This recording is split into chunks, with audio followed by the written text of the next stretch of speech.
I bear this mask, for this duty is mine alone.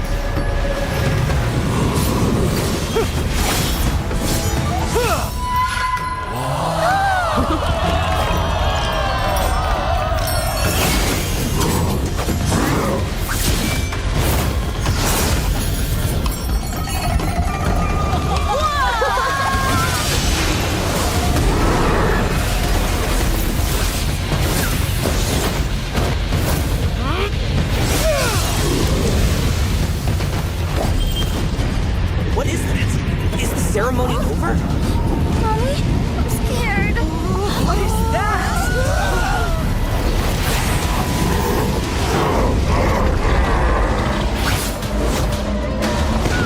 Let's get out of here! Let's get out of here! Let's get out of here! In their hearts, fear festers into darkness. But deep within, there is hope to crush that fear.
Through this mask, I see no fear.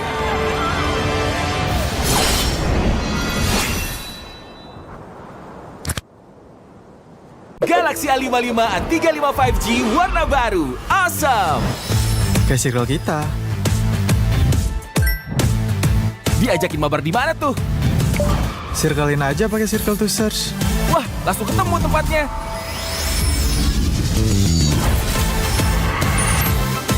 Kalau ini makanan apa ya? Gampang, circlein aja. Oh, itu makanannya. Awesome dan smart kan? Yuk join circle kita. Teman murah, aplikasi GoPay Samurai, aplikasi GoPay. Walau yang lain terus berubah, GoPay konsisten, kasih yang pasti murah. Bayar tagihan murah di aplikasi GoPay. Gratis transfer 100 kali per bulan. Ikut selebrasi MPL pasti dapat hadiah. Download aplikasi GoPay baru, nggak pakai lama. GoPay tandalan gamers banyak damage-nya.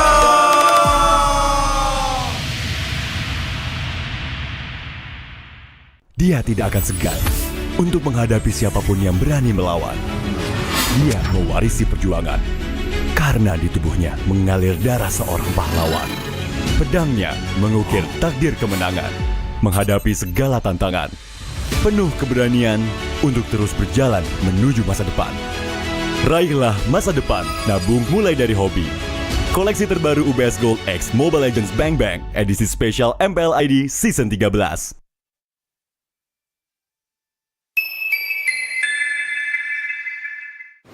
Main Mobile Legends memang seru. Mabar sama temen makin epic. Apalagi kalau double kill. Tropicana Double Crunch, es krim karamel dengan lapisan coklat yang tebal. Crunchy-nya double. Main bareng, makan bareng Tropicana Double Crunch. Double crunchy level dewa. Rasa ini Gatot kacau.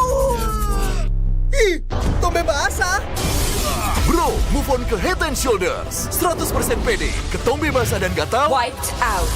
dapetin edisi baru Gatot kaca di minimarket terdekat. Head and Shoulders. Ini Gatot, ini kaca. Mas Gatot, benerin kaca.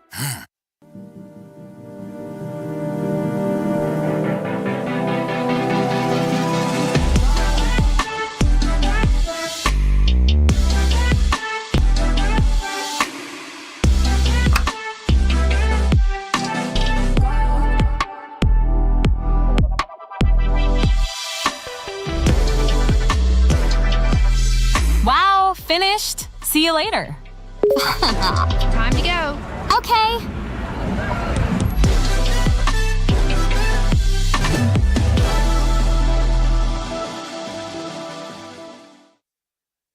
Kita adalah pejuang yang melangkah dengan penuh keyakinan, menghadapi dunia tanpa keraguan, karena hidup adalah arena pertarungan. Kita adalah pejuang yang tak akan gentar oleh segala tantangan, menghadapi lawan tanpa ketakutan, karena kita terlahir untuk meraih kemenangan. Raihlah kemenangan dengan koleksi terbaru UBS Gold X Mobile Legends Bang Bang, edisi spesial MPL ID Season 13. Saatnya nabung dari hobi bersama UBS Gold.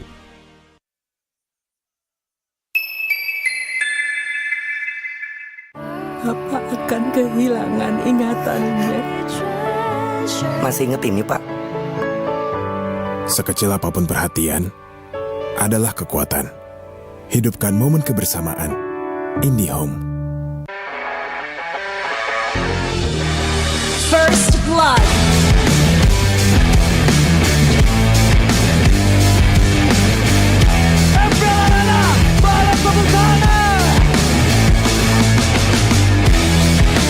Mendapatkan 2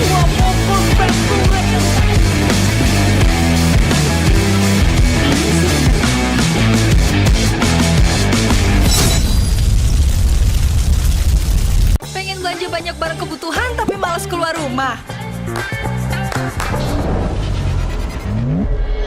Untung aja pakai aplikasi Klik Indomaret. Cuma tinggal klik bisa belanja online seperti di toko. Beli ini, itu, jadi mudah banget. Produknya lengkap, banyak promonya. Gak perlu pusing, bisa pakai alat bayar apa aja. Wah, 1 jam udah sampai, gratis ongkir lagi. Untung aku pakai Klik Indomaret, belanja online seperti di toko. Kini, Indomaret telah menghadirkan varian baru, soto dan rawon yang wajib kamu coba. Dibuat dengan daging sapi pilihan, dimasak dengan rempah-rempah khas Indonesia, sehingga menghasilkan rasa soto dan rawon yang otentik khas Jawa Timur. Diolah selama berjam-jam sehingga menghasilkan kaldu yang gurih dan daging yang empuk. Bisa dihangatkan di toko atau bisa untuk stok di rumah. Soto dan rawon daging sapi Indomaret, enak tenan rasane.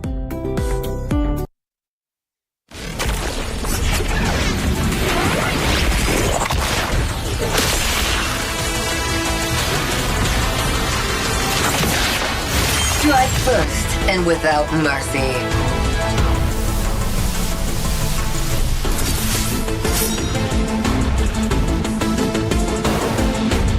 Where I tread, death follows. Enjoy your last breath.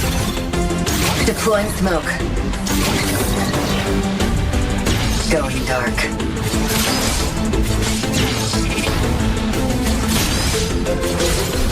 War is my trade. Death is my craft. Backup plan? I am the backup plan. My destiny is what I make of it.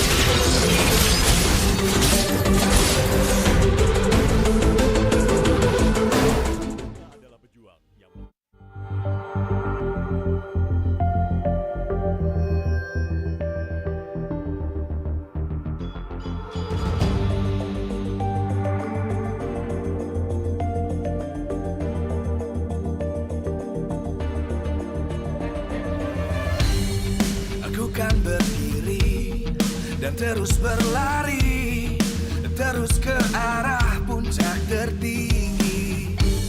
Ku takkan berhenti, hanya sampai di sini.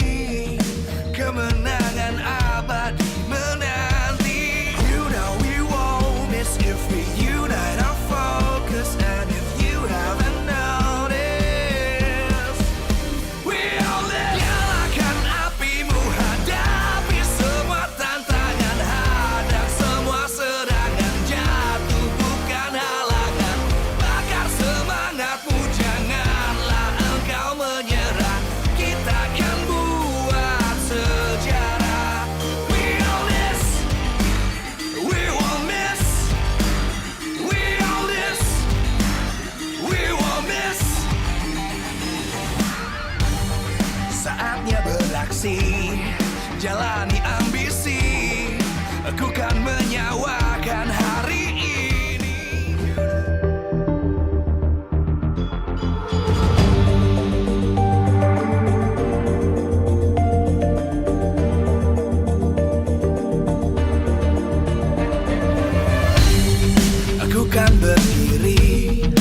terus berlari, terus ke arah puncak tertinggi. Ku takkan berhenti, hanya sampai di sini.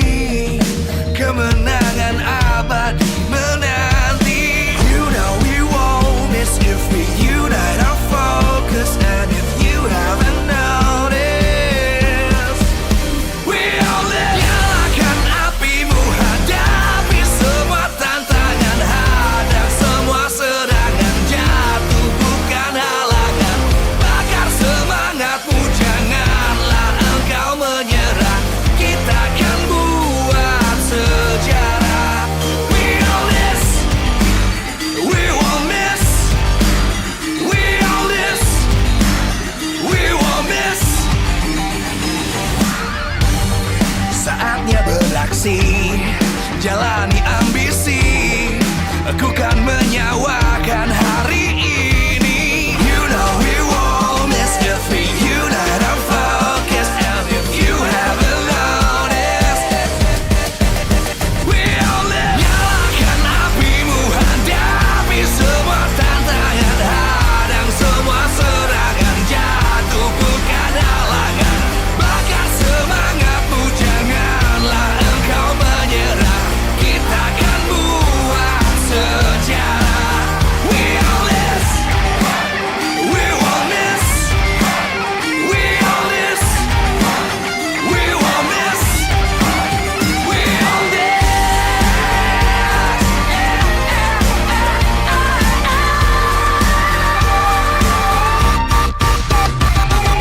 Nyalakan apimu, hadapi semua tantangan, hadang semua serangan, jatuh bukan halangan. Bakar semangatmu, janganlah engkau menyerah. Kita akan buat sejarah. We all this.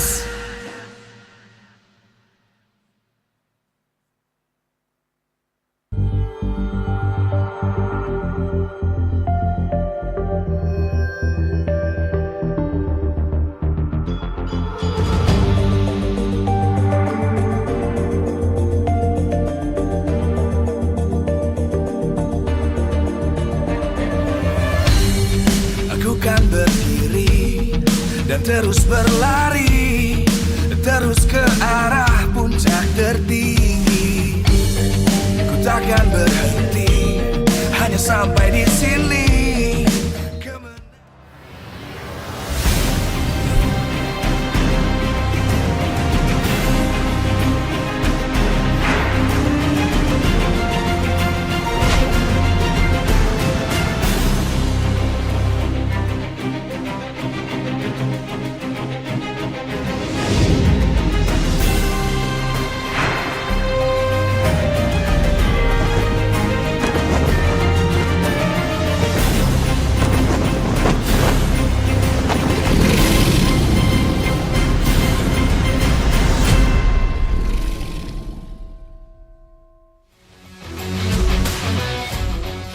Live from Jakarta, MPL Arena. MPL Season 14 is powered by Munta. Presented by our official tournament smartphone, Samsung Galaxy. Official e-wallet, GoPay. Official destination for gaming and esports, Hidea. Official gold partner, UBS Gold. We own this.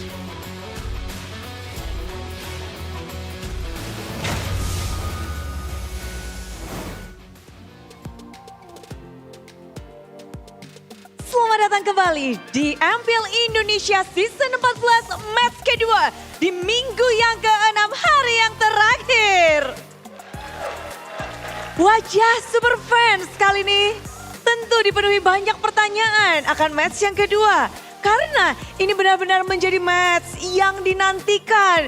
Match penuh arti, match pembuktian. Dan kita akan menyaksikan bagaimana tim Fnatic Onyx dan tim Liquid ID berhadapan satu sama lain. Dan Bude Clara juga benar-benar menunggu seperti apa semangat dari para player untuk menunjukkan potensinya masing-masing. Karena banyak sekali tantangan dari sang player-player muda tim Liquid ID yang mereka ingin membuktikan diri. Mereka ingin menunjukkan yang mereka miliki. 4 kali win streak sudah didapatkan oleh tim Liquid ID. Sementara dari Fnatic Onyx, kondisi seperti sedang tidak baik-baik saja. 2 kali kekalahan beruntun harus mereka terima. Dan posisi mereka kali ini bukan berada di posisi atas.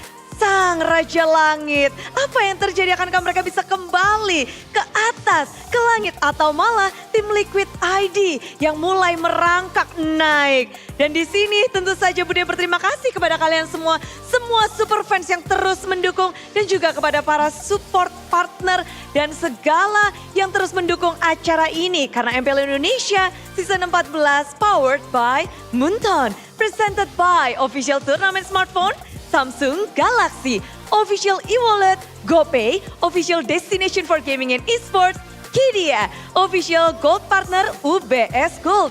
Dan juga kita punya partner in esports, ada Campina, Head and Shoulders, Ora Imo, Telkomsel, Dunia Games, IndiHome, dan WeDrink.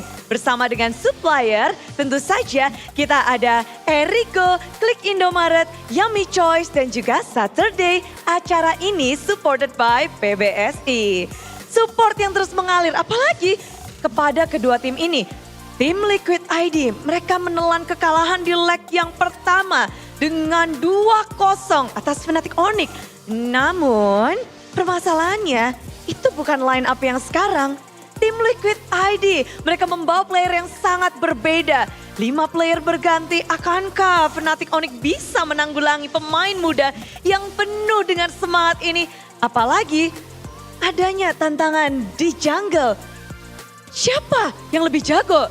Apakah dari Fabian? Ataukah Kairi? Kalau ngomong jungle, tentu akan sangat menarik jika ada The Battle of Assassin. Namun, di gold lane pun katanya akan ada pertarungan gold lane GG. Pertarungan antara Iron Siki, semangat bergulir, dan juga cewek. Tentu saja pertarungan itu harus mereka buktikan di dalam line of down. Seperti apa dan sebenarnya siapa yang akan bermain? Siapa yang akan diturunkan? Mari kita saksikan bersama-sama. Inilah dia pertemuan antara tim Liquid ID dan juga Fnatic Onyx.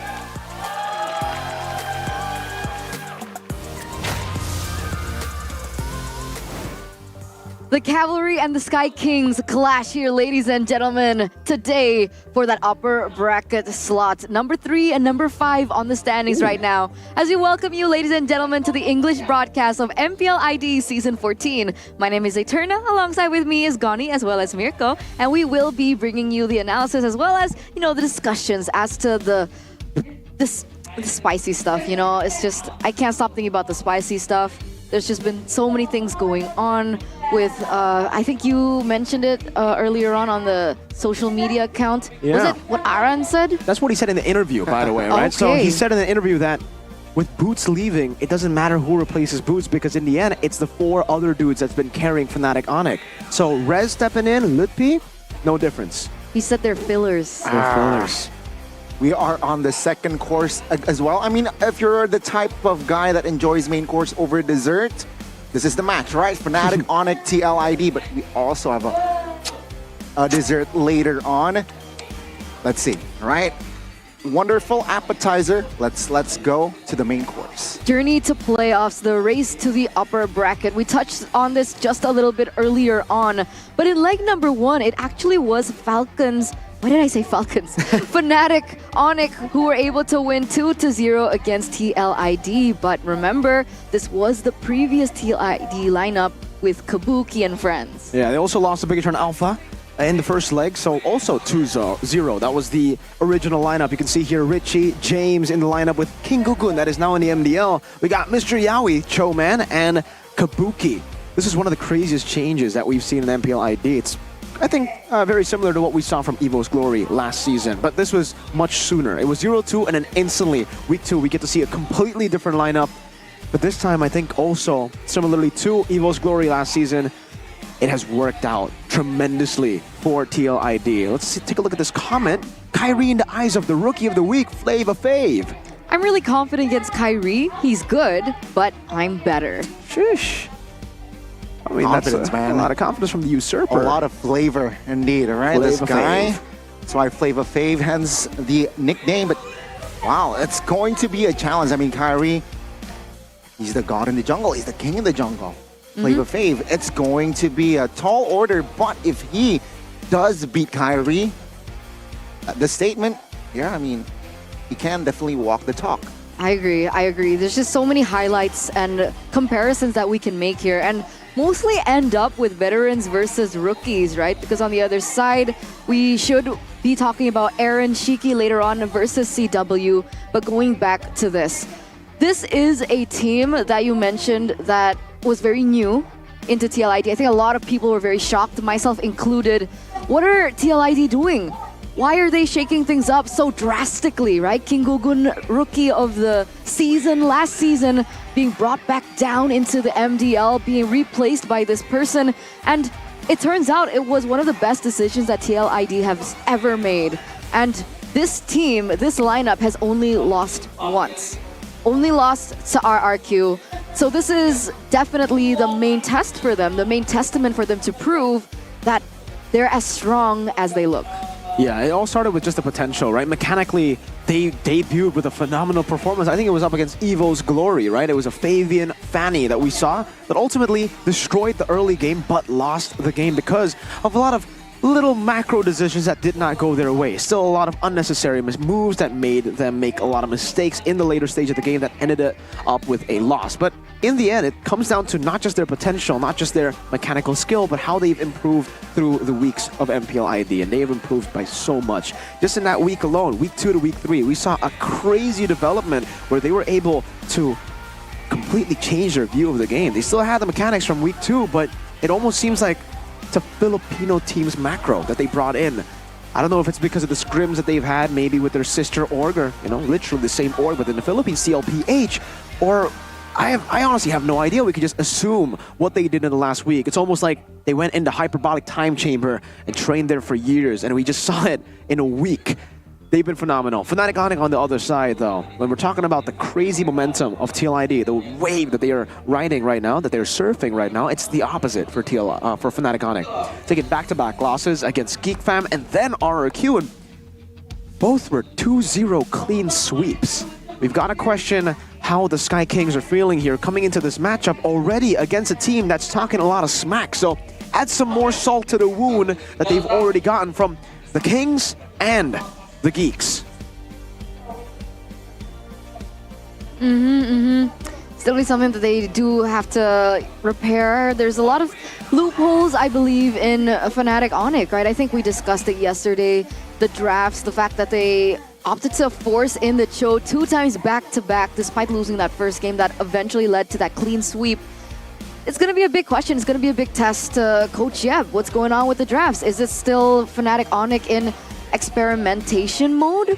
Because at this point, with how all of the other teams have progressed into the league here, into week number 6, you can't just rely on your mechanical skills alone. All the rest of the players in this league have been catching up, and if you don't win the draft, it's going to be very difficult for you to win the game too.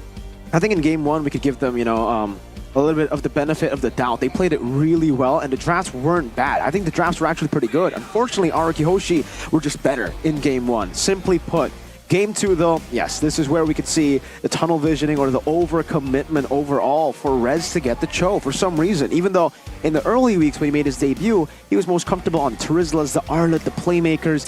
It makes sense to give Rez these new heroes for him to grow. But if we're going to be talking about the process and the experimentation, that should have been in leg number 1. Now it's leg number 2. And Fnatic Onyx are not in they're not in a good spot right now. They're not as dominant as they were before. If this was in season 11, 12, 13, then yeah, why not? First place in the regular season anyways, start pulling off all these crazy picks. But, man, I don't know. This might be harsh. Hall of Legends inductee, shoutouts to Mr. Kai. But it almost seems like we are going back to season 10, to M4 Onyx. Because the way I'm seeing it now, they're all just playing for Kyrie. Which sometimes can be good. Yep. But it's, it's not, cannot give Kyrie that burden every game, every match. And let's see here, right? Let's see, will Sans, will CW be able to step up against, again, CW, Aaron Shiki, that's one of the lanes to watch as well. Aaron Shiki, such young, and Yehaskiel against Sans in that mid as well. It's going to be very interesting every lane here. Every lane is a lane to watch, and I do want to see more maturity from the side of Team Liquid. I agree. Maturity is going to be the name of the game for TLID, but for Fnatic Onic, we have Rez, we have Kyrie, we have Sans, we have Keyboy, we have CW. Can these 5 finally bring a victory over for Fnatic Onic as they severely need a win to get into the upper brackets? After winning the MPL title back-to-back, they bleed a lot this season, and it seems like they need some new structure, some new formula, and perhaps against the LID, they will find their rhythm. The Yellow Porcupines, ladies and gentlemen, it's Fnatic Onic.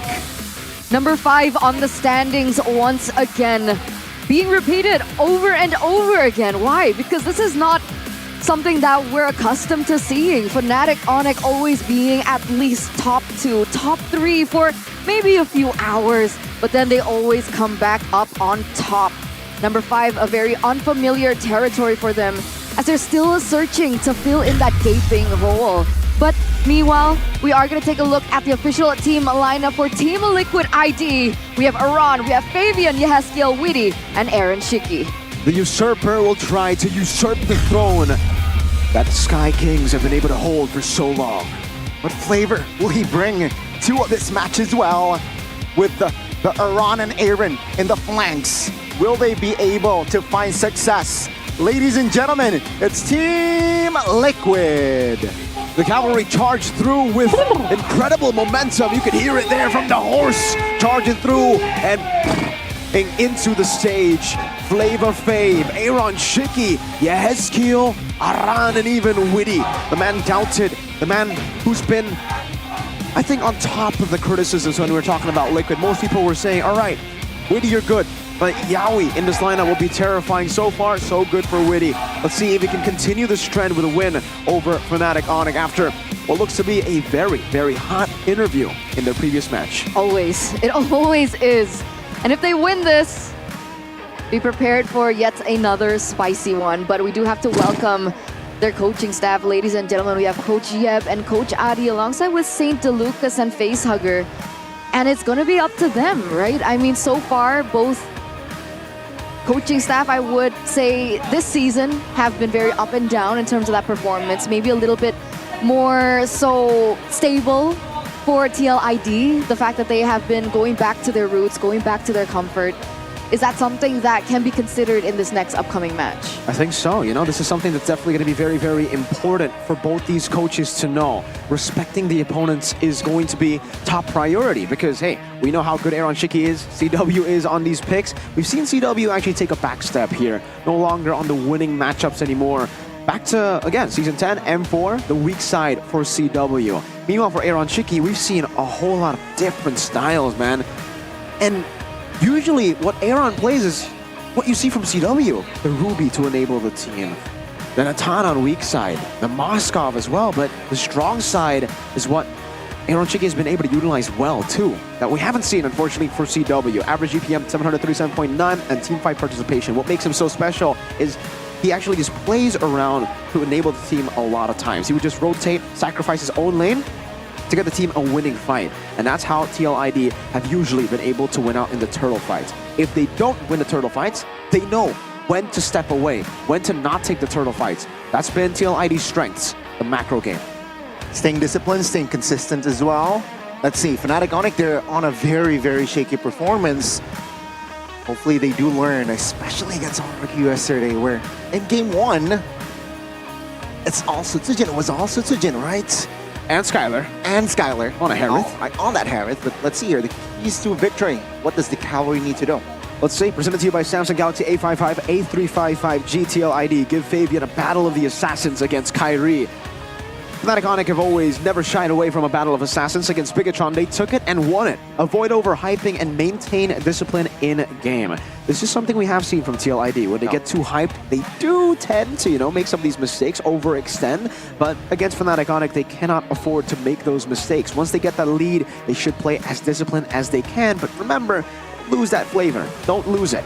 Piece of victory for Fnatic Onic on the other side. The Sky Kings, presented to you by Samsung Galaxy A55, A355G as well, provide a comfortable draft for Fnatic Onic players. Now, I cannot stress this enough. It sounds simple, but Fnatic Onic have been trying so hard to put these new heroes on their players. Rez, we know him for Terizla Arlet. He's been playing a whole lot of the Hylos and the Cho in recent weeks.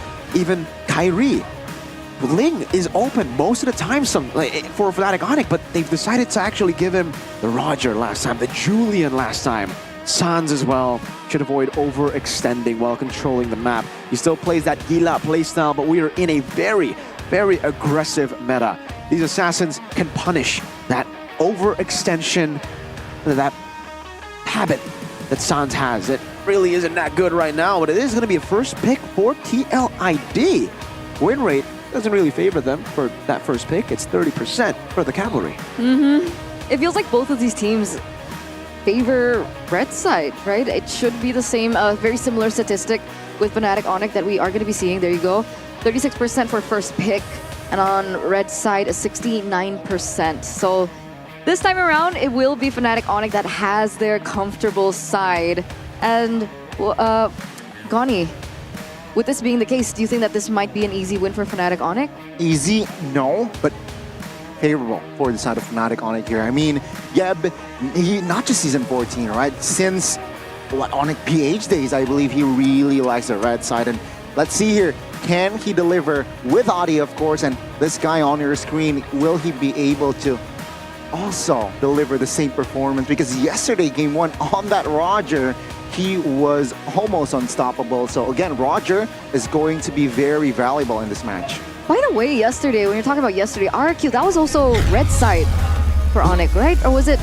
Game 1, red side for Onic. Game 2, blue side for Onic. Ah, okay. So still 50-50, but they unfortunately had to lose both the games against RQ yesterday. Wow. We'll see how well they do this time around against TLID in our drafting phase, presented to you by the official tournament smartphone Samsung Galaxy A55, A35 5G. Let's get straight into it. TLID with the Hayabusa, Phoveus, and the Faramus being banned out. We do see that Fnatic Onic go for the chip, the Fanny. Do you think the Ling will be open? Yeah, if it's not the Ling, the Juicin is going to be up for grabs as well, right? So a lot of picks here that actually has been left out. The Hylos could make its appearance. The Ling is still open. Roger, like you said, Connie. So yeah, this is an interesting move by TLID, going for the Phoveus as first pick. And it'll be the Juicin leaving a lot of the picks that I said earlier. Roger, Ling, Ruby, Edith even. Let's see what TLID go for. And it is going to be the horse for the Cavalry. Well, it seems like Fnatic Onic, they really like the Hylos, right? They can be put on the EXP and the Roman. TLID says, you know what? Let's deny that pick away from the side of Onic. It does seem like that's the case right now. And Fnatic Onic now, do you think Roger, do you think they're still going to be experimenting with the Cho? That's what we saw with RQ. Yeah, I think the Cho, I'm not too sure about the Cho here against the horse, but technically I would say Edith would be the safest choice. I don't know if they want to go for the Roger, because if you go for the Roger and you try to play around, actually they do go for the Roger, but again, the point is, if you go for the Roger, it is going to be really tough, especially if he is in the gold lane and you decide to go for an assassin to go up against the Hylos, which will be able to capitalize on a lot of the DPS that this composition has. Edith plus Roger makes way for a good Valentina pick, I think. Valentina and what? Valentina Ruby? Valentina Harith? Do they go for a comfort pick for Aaron Shiki? I think Valentina Nolan, actually. Oh. All right. Wow. A little mix, right? Harith as well as Nolan has been secured. We know what Fabian is able to do on this Nolan, but what will Fnatic Onic go for to secure that first phase? If they don't go for Lunox here, it's going to be real tough. Lunox would have amazing value. I don't really like the Harith pick here in the first phase, knowing that Fnatic Onic, they already have Edith and Roger. If they have the Lunox now, that should be enough to actually deal with the horse. Hylos is going to have a tough time dealing with that Lunox, but maybe that's the idea. Maybe They pick up the Harith here to bait out the Lunox, have the Lunox, Roger, and Edith target the Hylos. Once all of those cycles have been used up, Nolan and Harith come into the play. And don't forget, there is still going to be a pick for Yehezkiel and Aran. They go for Lunox as expected. So it's still possible, right? We saw that the Lunox and the Harith, where the Harith was able to find a little bit of a better time against the Lunox. Does it not depend on how that mid trio is going to go? Yeah, it really kind of depends there. Yesterday we saw the Edith from RRQ, and with the Lunox and Roger, Fnatic Onyx decided to go for the the Vexana. So I think the Vexana could be a pretty good ban here to take away from Fnatic Onyx. But remember, the more mid laners you ban here, you're also going to have to suffer the consequences as you haven't picked a hero for Yehezkiel. Well, it seems like for Onyx, right, they definitely can have the first pick for that second phase, so maybe eyeing up like an Aurora or Vexana here just makes sense for the side of Fnatic Onyx, since this Lunox is possibly going to the gold lane as well. Here's the thing. Is it possible that the lane can still be picked up? Yes. They banned out the Tigreal. It could be a setup towards the lane, right? They can flex this Lunox into the mid lane. We've seen it work before. And you put the Roger into the gold lane. I think so. I mean, technically the Lunox can go mid lane, but it'll be really tough. And so far, I don't think we have seen Sans on the Lunox. This season, no. This season, no. Gatot Kacha banned away. That was also the pick that Keyboy decided to go for as last pick just yesterday up against RRQ Hoshi. Final bans from Fnatic Onyx. I think Terizla will be a pretty good setup here actually for TLID if they want to flex the Hylos into the row position, but they decide to go for the Eve ban. Zask, maybe? Zask, Vexana, Valentina, 3 of those still up for grabs. I think TLID would much rather just leave all those open to try to get the counter matchup. Let's see here, TLID, will they commit to another roam ban? Fnatic Onyx, they definitely can pick up the lane, just like you said. And with this Lunox pick, I really like, because it's killing 2 birds with 1 stone. One can melt down the Hylos, and also it's okay, right? Favoring the side of Lunox in that gold lane against Harith. So it's killing 2 birds with 1 stone, but that will be TLID not committing on towards a Keyboy hero. It's going to be the Loi. Okay, so the Loi gets banned out. That was also actually what RRQ Hoshi banned out in game number 1 against Fnatic Onyx. Maybe we don't know, they know something we don't know, right? In scrims, maybe they've been able to utilize this composition with the Loi. It is the Kaja Lunox combination. Edith sent up top to the XP for Rez. Okay, so they want pickoffs right here with the Kaja. It does just a sure lock for that one here, and perhaps Hylos not a viable target, but in some situation you can burst that Hylos down. It's just an easy 5v4, and maybe that's what Fnatic Onyx is trying to do.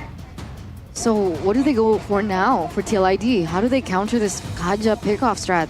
Usually when you go up against Kaja, back in the day we see Minotaur, right? That's usually the pick to go up against the Kaja. But here, do you want to go for extra aggression with the Jawhead, more reactivity with the Carmilla, or Cho? Let's see. It's the Arlet Roam? Oh! No, it's Arlet XP, Hylos Roam. So they decide to flex the Hylos into Roam. And it's a Vexana. That's a good pick, yeah, the Vexana. If the Kaja goes in, you terrify him, and the Divine Judgment won't really be able to pull you that far. That makes sense. It will disrupt his pattern. Especially, let's say he doesn't have Flicker, or even if he does have Flicker, there is still some room for them to maneuver outside of the Divine Judgment. But now Fnatic Onyx, they have to lock their last hero. What do they need, right? They have some sort of burst and physical and magical. Maybe they in some DPS in that Lunox as well. Balance. So they need, okay, the Valentina to neutralize some of the threats, right? Vexana, Eternal's Guard, you can copy it, and also, in some moments, Final Slash, and of course, that glorious pathway can come in clutch. Exactly. There's a lot of room for creativity for the Valentina, especially in the hands of Sans. Sans. Why did I say it like that? Gila Sans. Gila Sans. Gila Sans. Will we be seeing Gila Sans today? Or Sans. Oh, we'll see, maybe. I don't know. It looks like with the Valentina, it does set him up to be that Gila player that we all know him for. No Vexana, no still mid laner. You need the flashy mid laners. Let's take a look at the lineup rating. Who does it favor? TLID, 0.1 counter index and 6.1 lineup rating. I will have to say, I have to agree this time around with the lineup rating. Does look like TLID have a more complete composition, but that Lunox could certainly be a problem. The fight for the upper brackets, the fight to secure that upper brackets, that second life in the playoffs later on. Ladies and gentlemen, the Cavalry and the Sky Kings will be clashing in the Land of Dawn today. And we welcome you into game number 1 in this best of 3 series. Mobile Legends. Let's see, spell check here. It's going to be all Flicker from the side of Fnatic on it. They're not worried with the Terrifies and the Eternal's Guard knock-up. Seems like, hey, we just want to engage you or disengage from you. Yeah, that could be a problem though. Remember, with the Flicker on CW, it means that he is going to be vulnerable to a lot of the CC that TLID have, and they have quite a bit.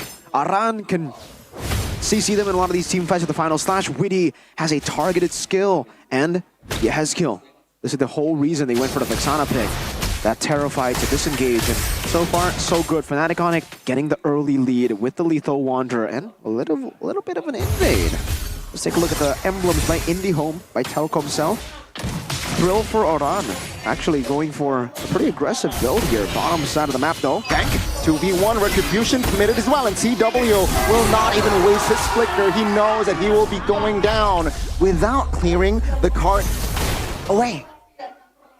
That's so uncharacteristic of CW, dying to a gank like that, especially after seeing that Kyrie went to invade. There was no Nolan to be seen up top. He should 100% have been in the bottom side of the map, and even in the mid lane.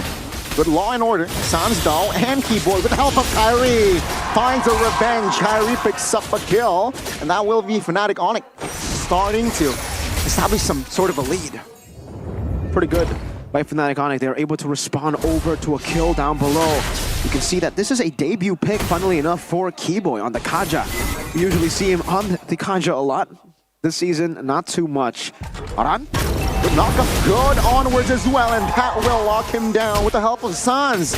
That's the green light for Fnatic on it to some sort of have an advantage right in that turtle fight. Yeah, it definitely is an advantage for them. One member down, they don't have the proper setup for TLID.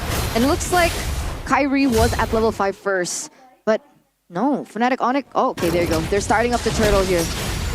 Definitely here, the first neutral objective will go to the yellow porcupines. Okay, absolutely no contest from Team Liquid ID. And we're gonna see whether or not they're gonna be able to find a trade, right? Because when you lose the objectives like that in the early game, surely we do usually see some trades either from pickoffs that... But the fact is, Fnatic Onyx, they have been the ones holding on control of these pickoffs as well. So wait a second. Order of Brilliance now, popped already, that's info. TLID though, they will not pull the trigger to engage CW more. Look at that talent prediction. 2v4? 2v4. Oh, Rez. That's a knock-up on towards 1, and that will be the Divine Judgment on towards Weedy as well. Now, will he survive with the Glorious Pathway? The answer is no, as Kyrie and Rez was able to deal enough damage to take the horse down. Well played to Fnatic Onyx, isolating TLID 1 by 1, getting Witty. And Kyrie is already a level ahead. TLID so far, though, were able to actually look for trades. Keyboy. 2v1. Still able to sustain, though. That's what I'm talking about, right? The lock on towards Witty without the horsey, that's a quantity win for Fnatic Onyx. And now it comes back to both these teams just really going for the setups again. For TLID, this is not unnatural. For them, this is how they actually play the game most of the time. That's why you saw in the stats earlier. It's a good Lord percentage for Mr. Fabian, but the turtle percentage, number 7. Really pretty bad, actually, for junglers, but for TLID, they almost never contest for the first turtle unless they are sure that they have a winning matchup in the trio mid. This time around, it's more likely just going to be a mirror matchup for TLID. They're just going to try to mirror a lot of the movements from Fnatic Onyx. Oh, Flicker, Divine Judgments! And that will be Aaron Shiki almost surviving! He survives! That's an outplay! With the Shaman Force and the Purify, he will not go down. That should have been a short kill over onto Aaron Shiki. And he didn't just retreat, he went back in, dealt a little bit more damage. Unfortunately, he wasn't able to clear, but still, TLID, they were able to evade that pickoff strat coming in from Fnatic Onyx. Oh, they're setting up. Sans. 3v2, that's a good law and order, and P-Boy has to fall. TLID pre-turtle. I think that's a green light, right? Fnatic Onyx, will they contest though without Keyboy, let's say. Glorious Pathway finds still good law and order, and Kyrie receives a lot of damage. In the backside, sounds re-hitting, but does it matter? Rez goes down as well as Kyrie very low, but he will be stunned, and Fabian. Flavor Faye finds the double. That's a 2-0 trade, ladies and gentlemen. Haskill has bought them enough time. Unfortunately, though, CW is still in the mix and they will not be able to commit over to the turtle. But I don't think that was what Fnatic Onyx expected at all. And to top it all off, to make things worse, Aaron Shiki gets a turret in the bottom lane. Super intelligent by TLID. Even after getting the pick in the bottom lane, or actually baiting a lot of the resources, they went straight to mid, but they didn't go for turtle. They cleared mid, played around what is the natural formula of the game, which is after baiting resources, clearing mid, you would go turtle. They waited in the bush for Keyboy, got Keyboy, and then they went to the turtle again. They threw a curveball at Fnatic Onyx with the turtle. They instead went for Kyrie. They did not go for the neutral objectives, and this is what is special for TLID. They always use the neutral objectives as a bait to force fights. That was a massive win because CW had to rotate, and Aaron Shiki showing us that he doesn't have to rely on that team fight participation. He can get turrets as well. Glorious Pathway pop though, neutral objective take, let's see as Kyrie finds the comfortable retribution. Rondo isolated, good final slash, but he will fall, and that will be Fnatic Onyx finding the better trade. Yeah, the retaliation coming through for Fnatic Onyx. It didn't look like Fabian was also in a position to go in for the contest, despite him being a level lead earlier on against Kyrie, but here we are. Another engage potentially, Weedy and Haskill quite low, but that will be Fnatic Onyx just buying time for this turret top lane to be taken care of. Fnatic Onyx slowly but surely recovering. Yeah, really good. Oh! Divine Judgment will shut Fabian down. Another trade for the Sky Kings. That's the combo, the Kaja plus the Lunox. Not the usual combo we see. Kaja carry is what we usually see, but with the Lunox now coming back in the meta, it certainly is a scary combination that TLID have to respect. Fabian walked out a bit too aggressive, got shut down, and if CW continues to scale like this, it's going to be troublesome for TLID. It is. They already have a 1.8k gold lead. Okay, a little bit of attitude coming through. But at the end of the day, Fabian is still going to try and pick up that purple buff. And it gets stolen by Keyboy. Keyboy? Fabian using the retry early. Are the nerves getting to Flavor Faye, to the Usurper? That was a strange retry. I mean, they are battling in the face. This is the first time that they've met. Yep. Right? They are battling in the face of the back-to-back-to-back-to-back champions as rookies here on the MPL ID stage. I wouldn't blame him if he had the jitters. Let's take a look at the items. He is actually still ahead of Kyrie despite not getting the purple buff. Those 4 kills are playing a big part of why he's still ahead. But the fact that Kyrie is still able to match up while being 3 kills behind is pretty impressive. Good pathing all around. CW rushing to the Holy Crystal. That is the second item. Rez. He's checking, receives a lot of damage, but that's a good onward. And with the suppression, the Horsey will fall again. 5v4! That's a good final slash for Kyrie. The backside, a lot of deal of damage. But Sans flickers out of the way as Aaron Shiki stuck, isolated, and Laron will fall as well. That's another trade for Fnatic Onyx. Yeah, that's a 1v3 trade. This is super in favor of Fnatic Onyx. And unfortunately, with that power spike hitting on for CW earlier on, that Holy Crystal damage was enough to really dish out the damage into the front lines. Weedy was taken down. Iran had absolutely no chance. And now, Fnatic Onyx, what do they do with this advantage, right? What do they do with this lead? Well, they just keep it. They don't need to be rushing into anything. They're actually a composition that will outscale TLID too. TLID, their power spike will hit in the mid-game. If they don't utilize that mid-game power, it's going to be tough, actually, for TLID. Fnatic Onyx, again, with CW. Brilliance gets out. He can scale all he wants. The later the game goes, the more it favors the Sky Kings. That's a lock on towards Keyboy. It's a good knockup by the Eternal's Guard. Fnatic Onyx reposition. That will be Fnatic Onyx trying to reset. Recall from Suns. What will TLID do with the 5v4? In the meantime, Fabian is trying to deal out some sort of damage on towards the Lord. Will they commit? Good stun on towards Rez. Final slash does not connect. Glorious Pathway! Aaron Shiki taken down. Traded for CW and Weedy will fall as well. Fnatic Onyx now trying to catch some more bodies. Good reposition, Aran jumping in again. He will fall in the hands of Kyrie. That's a knockup. That's a double from Rez, and now the Lord will be taken care of. Well played to Fnatic Onyx. Keyboy's targeting as crisp as we usually know his Kaja is, man. Getting the Divine Judgment onto Aaron Shiki in a clumped up composition like that, clumped up position like that. Really cool stuff. We got our main man analyst man streaming as well, Mr. Bay K, or no, K-Bay, KB. KB, Kabe? Professor KB? Mr. The Future? Keyboy? Keyboy? Look at him, so chill. He doesn't notice yet. No. There you He's go. analyzing, bro. Hey, Ada gua. That's what he said. Huh? It's me. I'm there. Nice flex, nice flex. Okay. It's okay. Mirko has like a million of those. Hey. But anyway, 5,400 gold lead now for Fnatic Onyx. As again, that discipline, it really just shows the experience that Fnatic Onyx have had over the years, over the seasons, and it's displaying here against TLID. What do TLID do here? Do they have a chance to come back? Is Aaron Shiki still a winning condition that they can utilize? It's going to be really tough. I don't think so. I think it's already a very tough game here. Their clear isn't that good either. Fnatic Onyx honestly can force the end at this point, even with the first Lord, as long as Keyboy gets Aaron Shiki. If he doesn't, then they can obviously just play the discipline route. They have a 6,000 gold lead. Fnatic Onyx almost never throw a lead like this, so it'll be very tough. Keyboy, you can already see him hovering over, but in the end, they know that to actually force it. They can, but they choose not to. No flicker from Keyboy, so there was no point in trying to find the engage. Maybe now with the flicker, they are trying to look for that flicker, Divine Judgment on towards Heck. Maybe Weedy. Is it a worth it trade?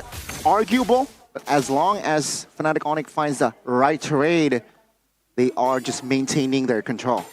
I mean, in the face of CW at this point, right? I think he should be able to burst him down. What's his item at? Holy Crystal, and then does he have a next item? Does he have Divine Glaive, maybe? Yeah, the point is anyone who gets caught by the Divine Judgment is dead. He actually went for Blood Wings, and now he's on the way to Divine Glaive. So it really doesn't matter. With the Divine Glaive, without the Divine Glaive right now, they're already in a position where they're 7,000 gold ahead. So even the frontliners of TLID can't really tank that damage.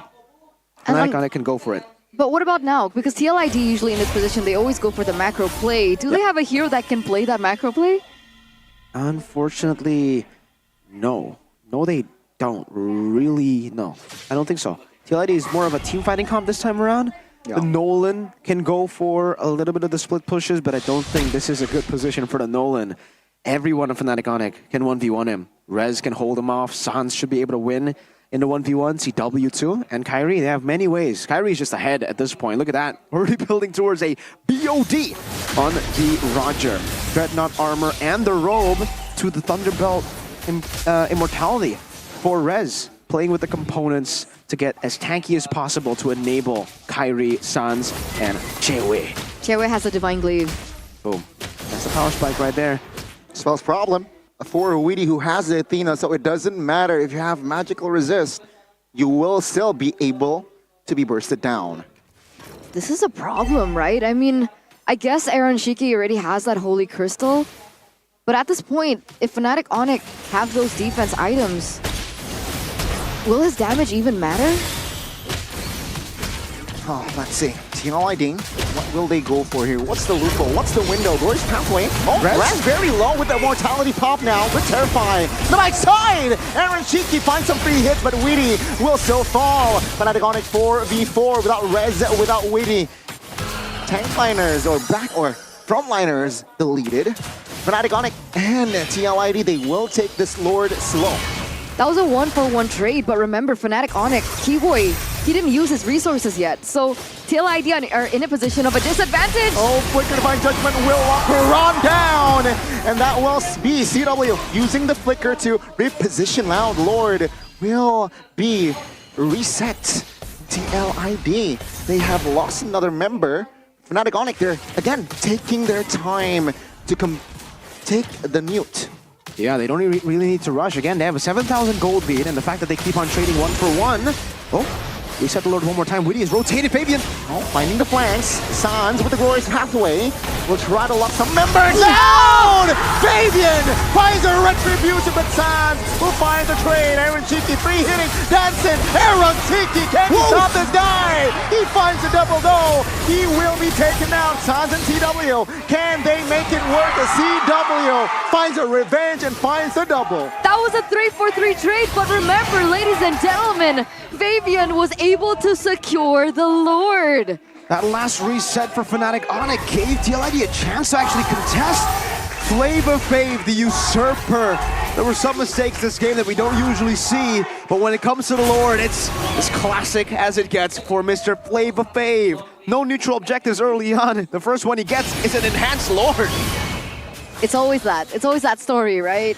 It's quality over quantity. Now the question is, can they actually find an advantage with this? How will they be able to manipulate the waves properly? How will they be able to utilize this to be able to take more structures away from Fnatic Onyx? And it starts here. Kibo's in position. They need to be careful, but it looks like they know where he is. No flicker though for Keyboy, so he will not be aggressive. And Lord taken care of mid turret though will be the focus of TLID, and it seems like Fnatic Onyx, they will let go that tier 1. They gotta take it slow. They can't rush to anything TLID. Unfortunately for them, Fnatic Onyx are great in defenses, unlike them, right? They're gonna struggle in the defense of any siege. Meanwhile, for Fnatic Onyx, they have Roger, they have Valentina, and of course, the Lunox. If you have a Lord, that Lord is not a Lord. Unless it's an evolved Lord, then maybe it's a Lord. Because Calvin Winata will be able to deal with it 99% of the time. Especially with Rez. To be fair, Primal Wrath used up as well. He doesn't even need to use it at this point. But it's a slow build-up for TLID. They know that they got a small advantage, and they will utilize it slowly. Now pushing up top, playing with the waves that they have. Fnatic Onyx are actually split up here, and TLID still don't want to pull the trigger, not just yet. No, they don't want to risk it. But remember that earlier 7K++ gold advantage that Fnatic Onyx had has now been taken down to 4K. Fnatic Onyx do still hold the lead. They have more structures. They have the gold lead too. And it looks like they still do have the better chance of sailing into that late game. So it's still a game that Fnatic Onyx should have the advantage. And so this is the ultimate test for TLID, the ultimate challenge for TLID. How do they turn this game completely around? This will, well, for the macro game, they can obviously use the side lanes to try to split Fnatic Onyx up with Fabian. But Aaron Shiki just needs to come in at the last possible minute in these team fights. He needs to be the one to clean up with Fabian. Aran and Woody are tasked with a very, very tough job here. They need to be the ones buying time against Fnatic Onyx. So they can actually take a page out of RQ's book. The winner crowns will be amazing for them. That's why we already saw a winner crown for Witty. It will buy a bit more time. Rez doesn't have the winner crown, but it's CW who does. It's going to be a battle. They saw Lunox up top, I think, so TLID have the better position at the moment. Keyboy, though, look at that position. They're not careful, they could be picked off. It's a sandwich play. Yeah, they're setting up for some sort of a pinch here from the, I want to say west side and as well as east side. And there you go with the conceal. Iran spots it though. That's info. Now, that's a good pull on towards Iran. A glorious pathway. Iran goes down first. Rez loses immortality, and that will be a pick for the EXP laners. Shaman Force pops off Fnatic Onyx. They will reposition. That's bad. Going for Aran is definitely not what they needed to go for. If Aran was the only one in the bush, they should have had the composure. Now without the Divine Judgment, it's going to be tough to actually lock these members down. Kaja is practically useless. Yeah, skill. Oh my goodness, that's Sans again, a 1v1. Gila Sans. He is going to find that solo. TLID, what will be the response now? The suppression comes through. CW finds the Mega. Weedy, the Centaur, what can he do?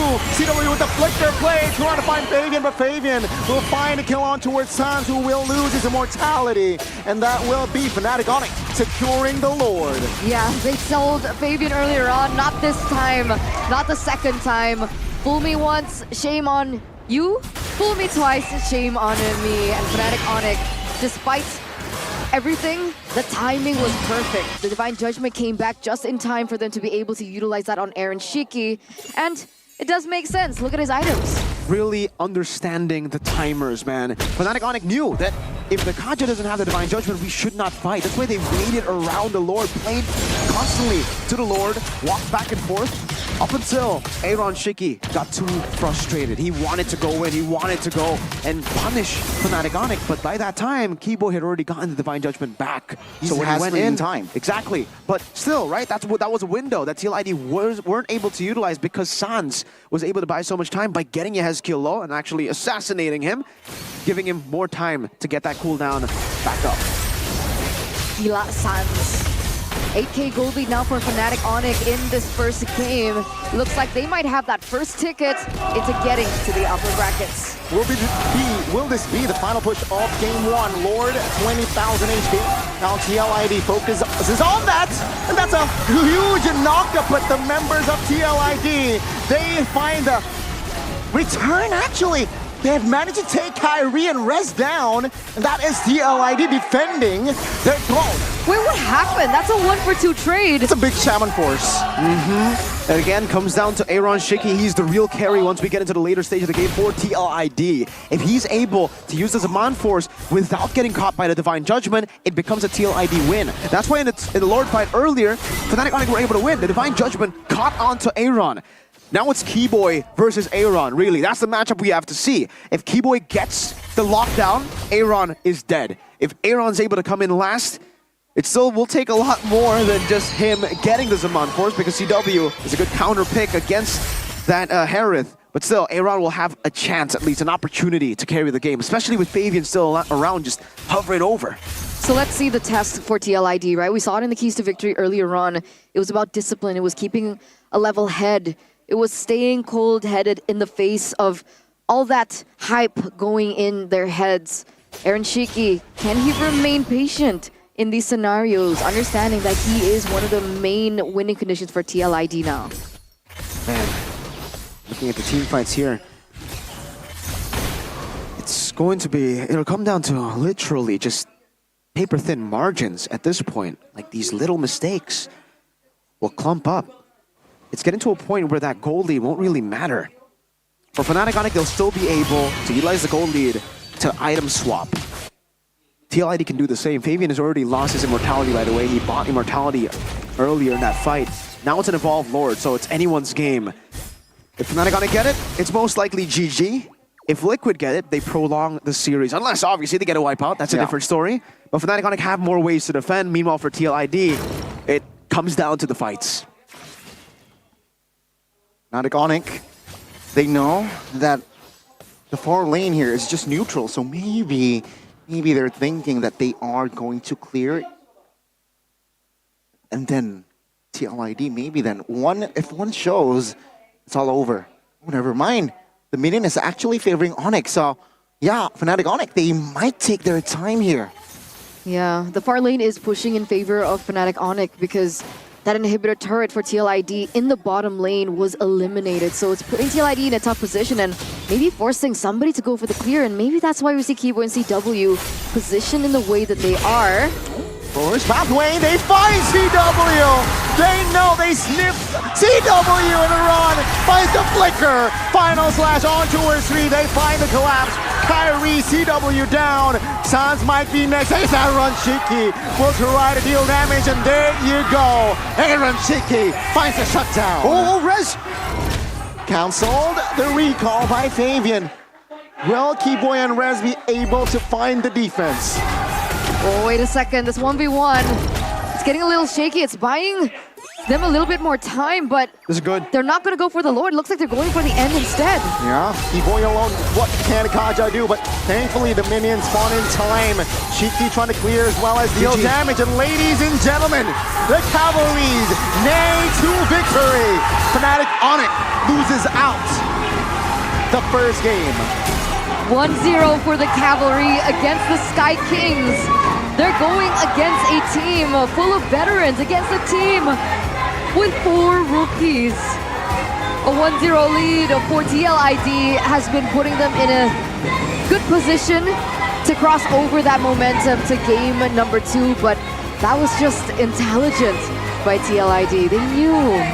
Very intelligent. They knew if CW gets spotted out, 100% it will be with Keyboy. Keyboy will be around CW, so they got all the information just with CW appearing. we have to take a look at the replay again because that replay will show us everything. I noticed it early when CW decided to clear mid for some reason. That was a bad mistake. The whole point of not being visible on the map means that TLID will be always thinking, all right, where's CW, where's Keyboy? The fact that CW shows up means that, okay, we see CW, he's right there, Keyboy's next to him. And if we just charge in with having information that Rez and Kyrie were in position, here we go, perfect. CW was spotted because he cleared the wave, and they all saw Sans, Rez, and Kyrie up top. That was a very uncharacteristic move by Fnatic Onyx, showing their cards early and getting punished for it. Again, we were talking about the win conditions being Keyboy and Aaron Shiki. If Aaron Shiki comes into the fight late, if he's able to dish out damage, it's GG. If Keyboy gets a Divine Judgment onto Aaron Shiki, GG. TLID find another way, and it's through catching Calvin Winata, a man that is rarely got caught by the Cavalry. What a performance. That small window turned to victory. And this is why Team Liquid, this season, they're a contender. They're so smart. That was so smart. That was so intelligent. They were in a position where they didn't have the advantage, right? The Lord was on the top side of the map, and then they lost the inhibitor on the bottom side. Like Fnatic Onyx, they just needed to play with the waves.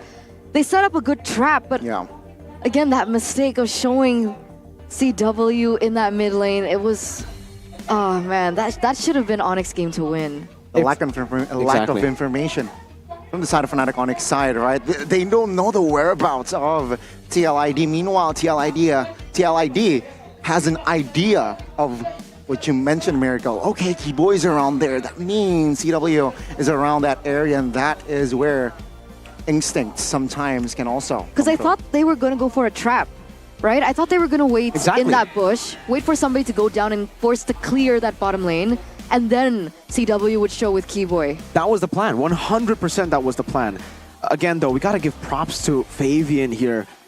He saved the game with this. I think if this was an enhanced Lord take, then it would have been an easy evolved Lord, because then Fnatic Onyx would be able to take the base turret earlier, therefore having that forced error on TLID much earlier. But the fact that Fabian stole it, they were able to actually get this trade around. It was amazing. Flava Fave, shout out to him. Definitely our MVP here, saving the game with that one play. Whoa! One step closer to proving what he said in that interview. The Usurper. Take a look at the items, man. The GDS too is so good. We've been seeing this a whole lot now from Nolan. So you can use the GDS because your Fracture is so spammable. You can use it to get mobility, actually, right? And yeah, when you use a Nolan, once you use your cycle of skills, you want to go back and wait for the cooldown. So it makes sense to have a GDS here. He kept on swapping the GDS with an Immortality, with a Winter Crown as well. Definitely helps his case to build him as the Usurper, the man who can take that throne away, perhaps, you know, as the best assassin user in MPL ID. But we got to take a look at the highlights again. Presented by our official gold partner, UBS Gold. CW made a lot of mistakes. Like I said, very uncharacteristic, dying here when Kyrie is very clearly up top. They haven't seen the Nolan at all. That should always be an assumption of the gold laner that the Nolan is looking to gank. A lot of these skirmishes actually went pretty good for TLID, especially this one. This was the amazing play that TLID was able to utilize the turtle for to bait Fnatic Onyx in. They used the turtle as bait twice. They first used it as bait so that they could actually take Keyboy down in the mid lane while waiting in the bush, and then utilized it again there, the one you saw earlier, to bait out a fight and force Kyrie with Aran engaging. Fabian here, wow. Wow, wow, wow. A pure 50-50. And even then, that was, I would say that's a 60-40, should be. Because he was going into the Fnatic Onyx territory. That was the Lord Pit, Fnatic Onyx territory. They had everything. Keyboy actually did get the Divine Judgment off as well. So Fabian is a miracle worker. This was the point where, hey, they already lost Witty, the Aran. They lost Yehezkiel as well. And that ended up with Fnatic Onyx getting this. Sans tried to go for the final slash, but Aaron Shiki's just way too clean with it with the spacing. Like Ani mentioned, the reason Aaron Shiki or TLID was able to win, this blunder came through the free Zaman Force. CW had the Brilliance, had the Flicker. This was pure composure that was not seen from CW. TLID had much more composure, and this is starting to become a trend now for Fnatic Onyx. Against RRQ yesterday in the later stage of the game, composure was a problem. Now against TLID, composure is becoming a problem too. Wow. I'm still impressed. You must be happy, Eternal. I mean, I'm not happy yet. Let's get through the series first. All right. Let's calm down. 23 minutes and 51 seconds, a 1-0 in for Team Liquid ID.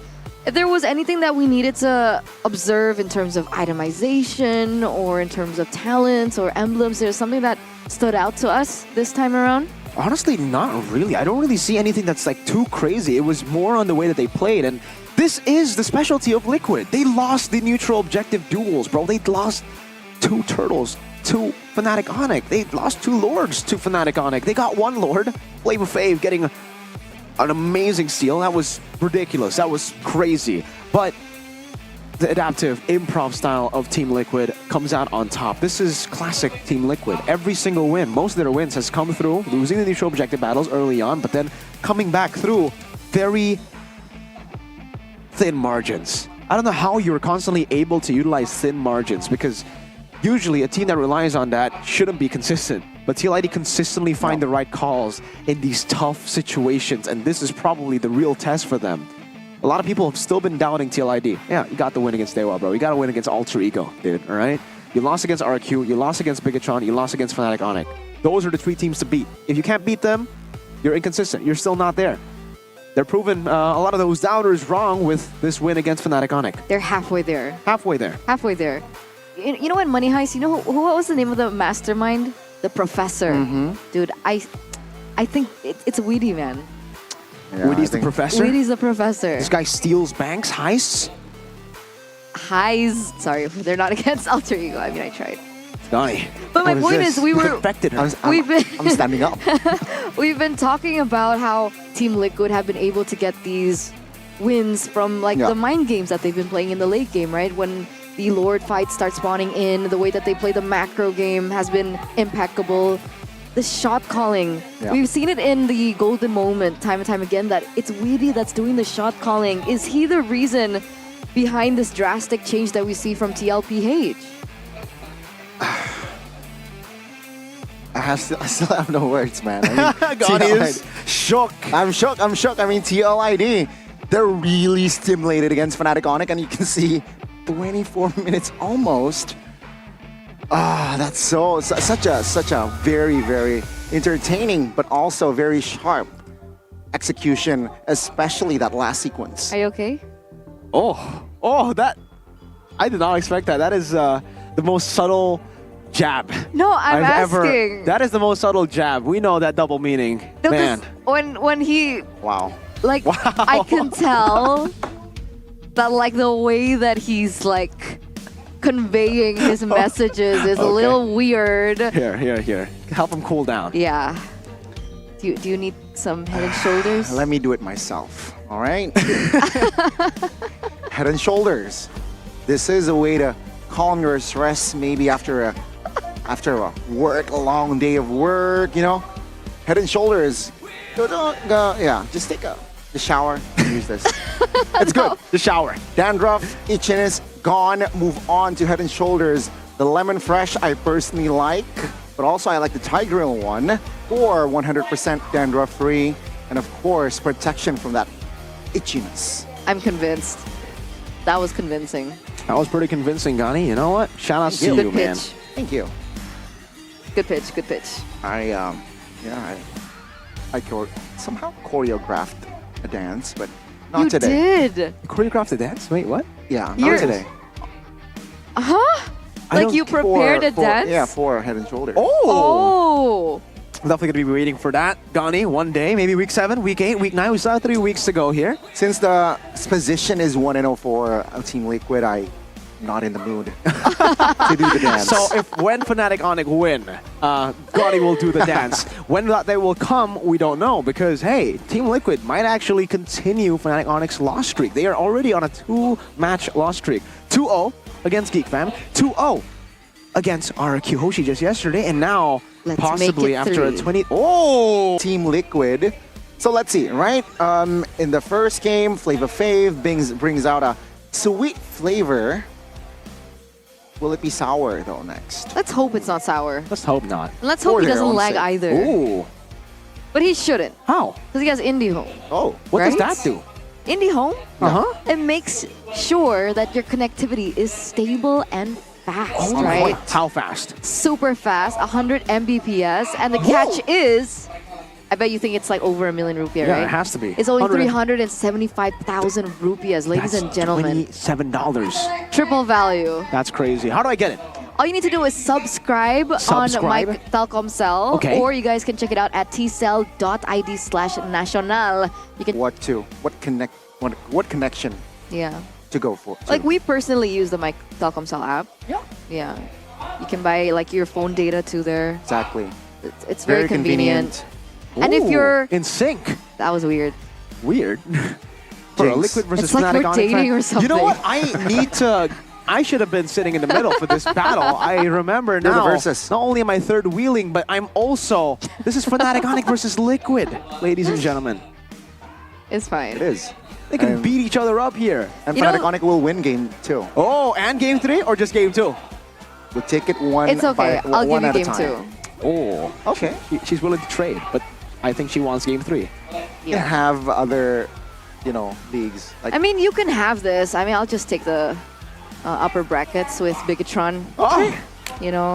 That's fine. Oh my God, yes. Okay, where is RQ in your ideal table then?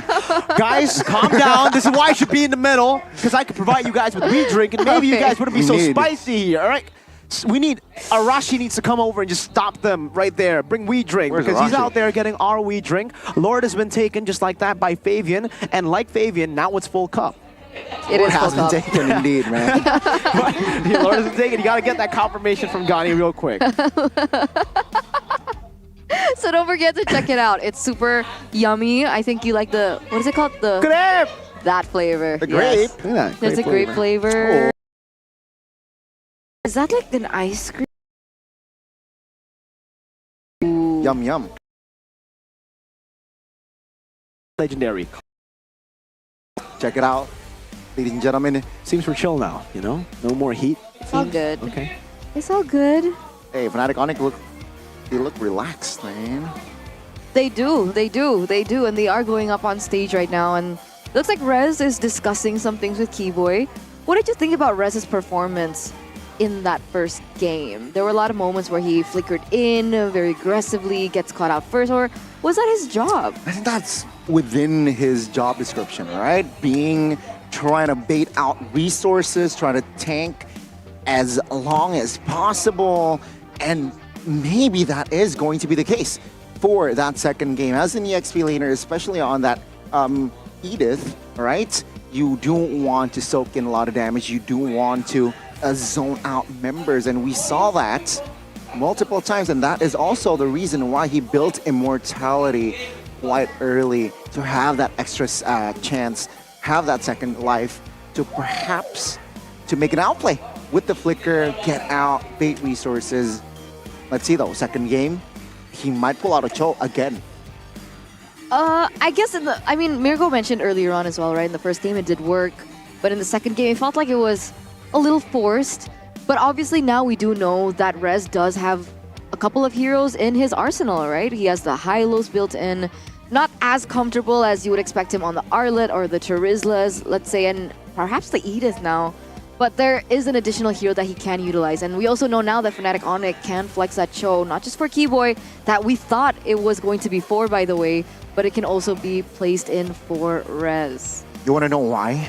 Why? Rez has a lot of heroes in Arsenal, in his Arsenal, MPL, global ban, right? Where you're forced to play a lot of heroes, and that is, I feel like, one of the reasons why a lot of MDL players who actually got promoted can actually be stable in the MPL team because of that global ban that somehow forces you to learn a lot of heroes.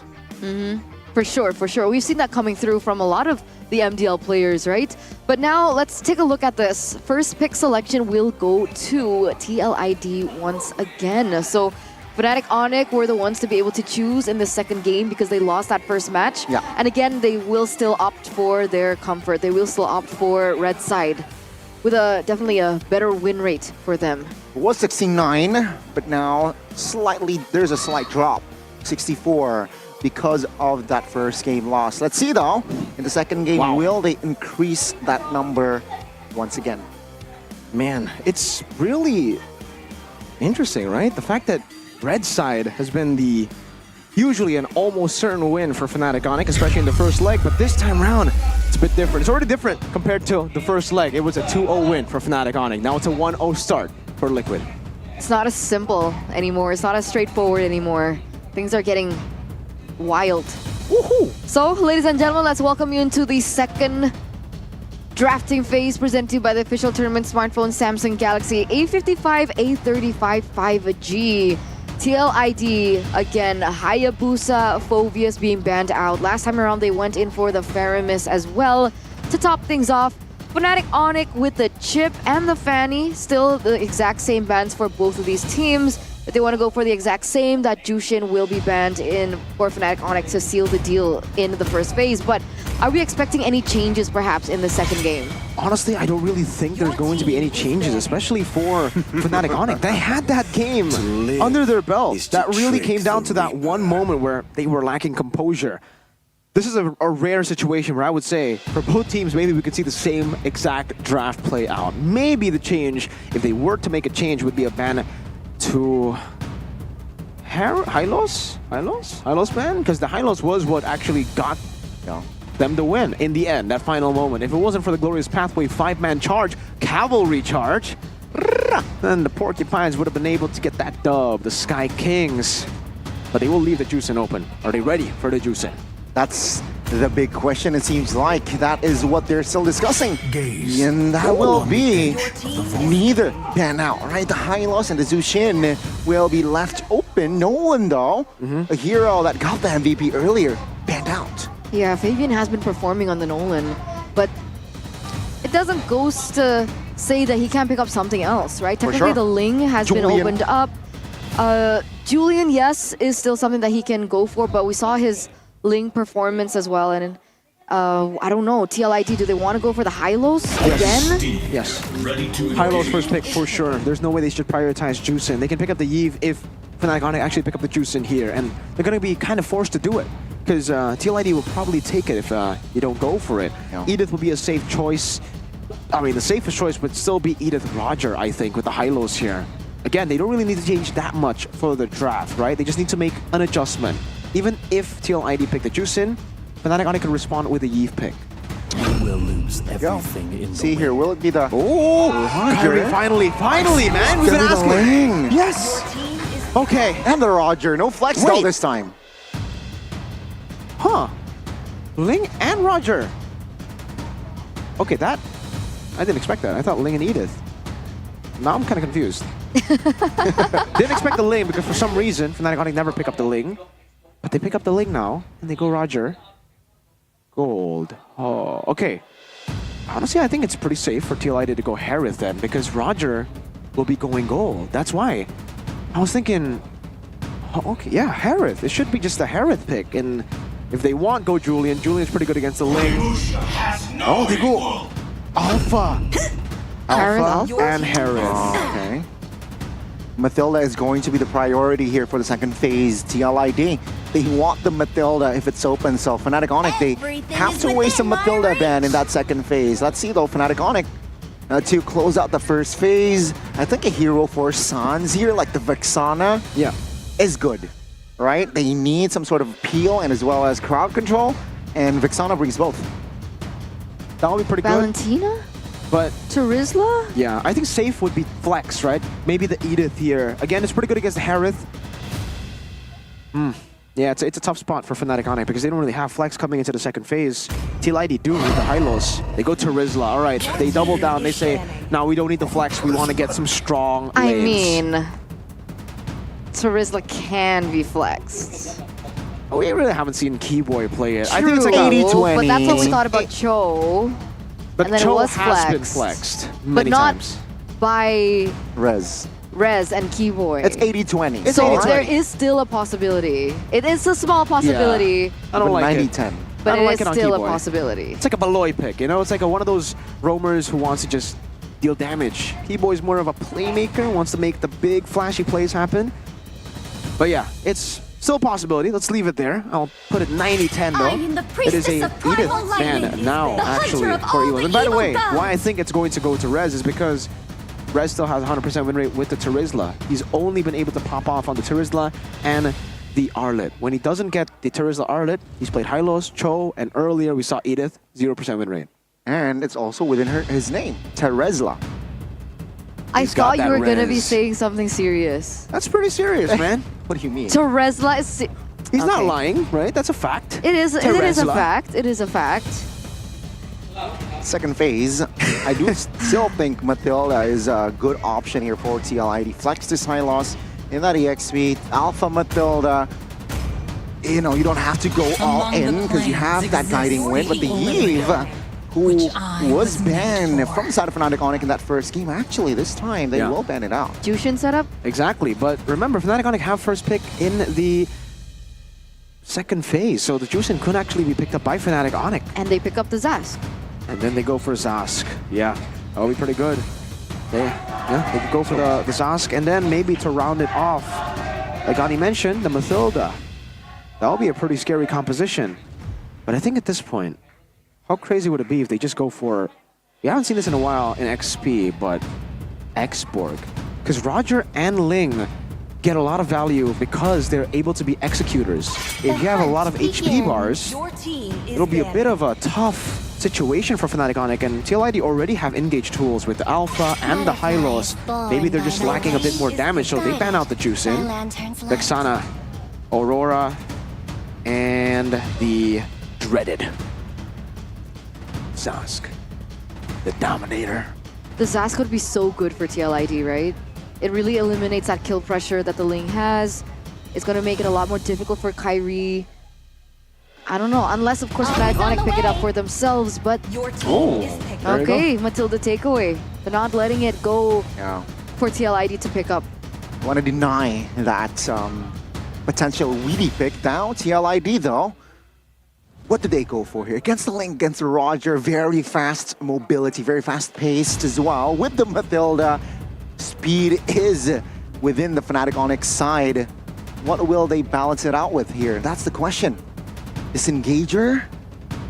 Pickoffs? For some reason, I'm thinking of someone who can actually hold their own in the side lane, because right now, TLID don't have that.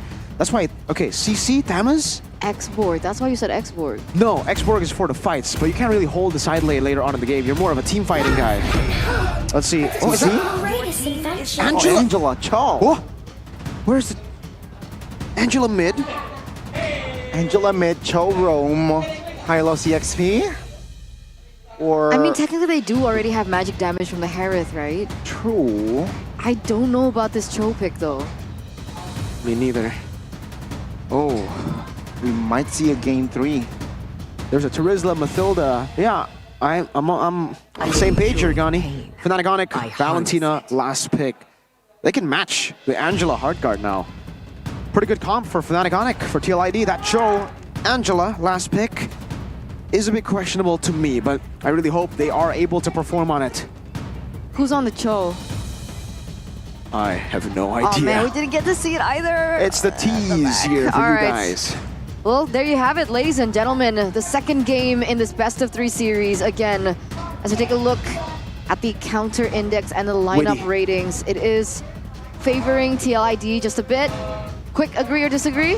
Honestly, I'm going to have to say I like Fnatic Onyx draft. Let's say. Makes sense.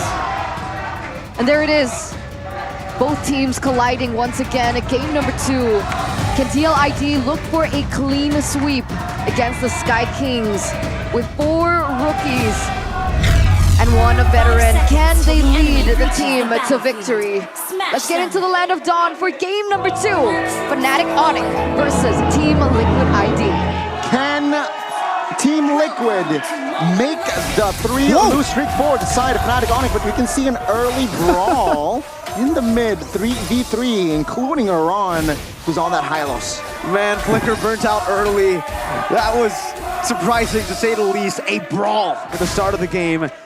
But in terms of clear, it should actually favor the Alpha, right? At least early on. Later on, obviously, Kyrie will have a lot more items, damage items to clear faster. But early level 1 to 3, it really should be Mr. Flava Fave. Aran in this matchup, Chirizla having a better time. All right, let's take a look at the emblems too before we get into it.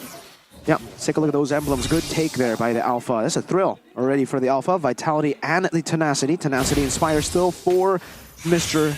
Aaron Shiki. And actually, a lot of confidence in CW this time around. Master Assassin trying to get that lane dominance against the Herod, which I personally don't like. Oh, solo kills! Oh my goodness, with the immunity and the flicker, Aaron Shiki, the rookie, finds a solo against the veteran. First blood as well. Was this a favorable lane for Aaron Shiki? Yeah, I would say the Herald wins out. That's why I was kind of shocked with the Master Assassin. He has killed. Bench points, Kyrie is level 4. Tempest Blade will be spent, and that will be Kyrie securing a kill on towards Yeha's kill.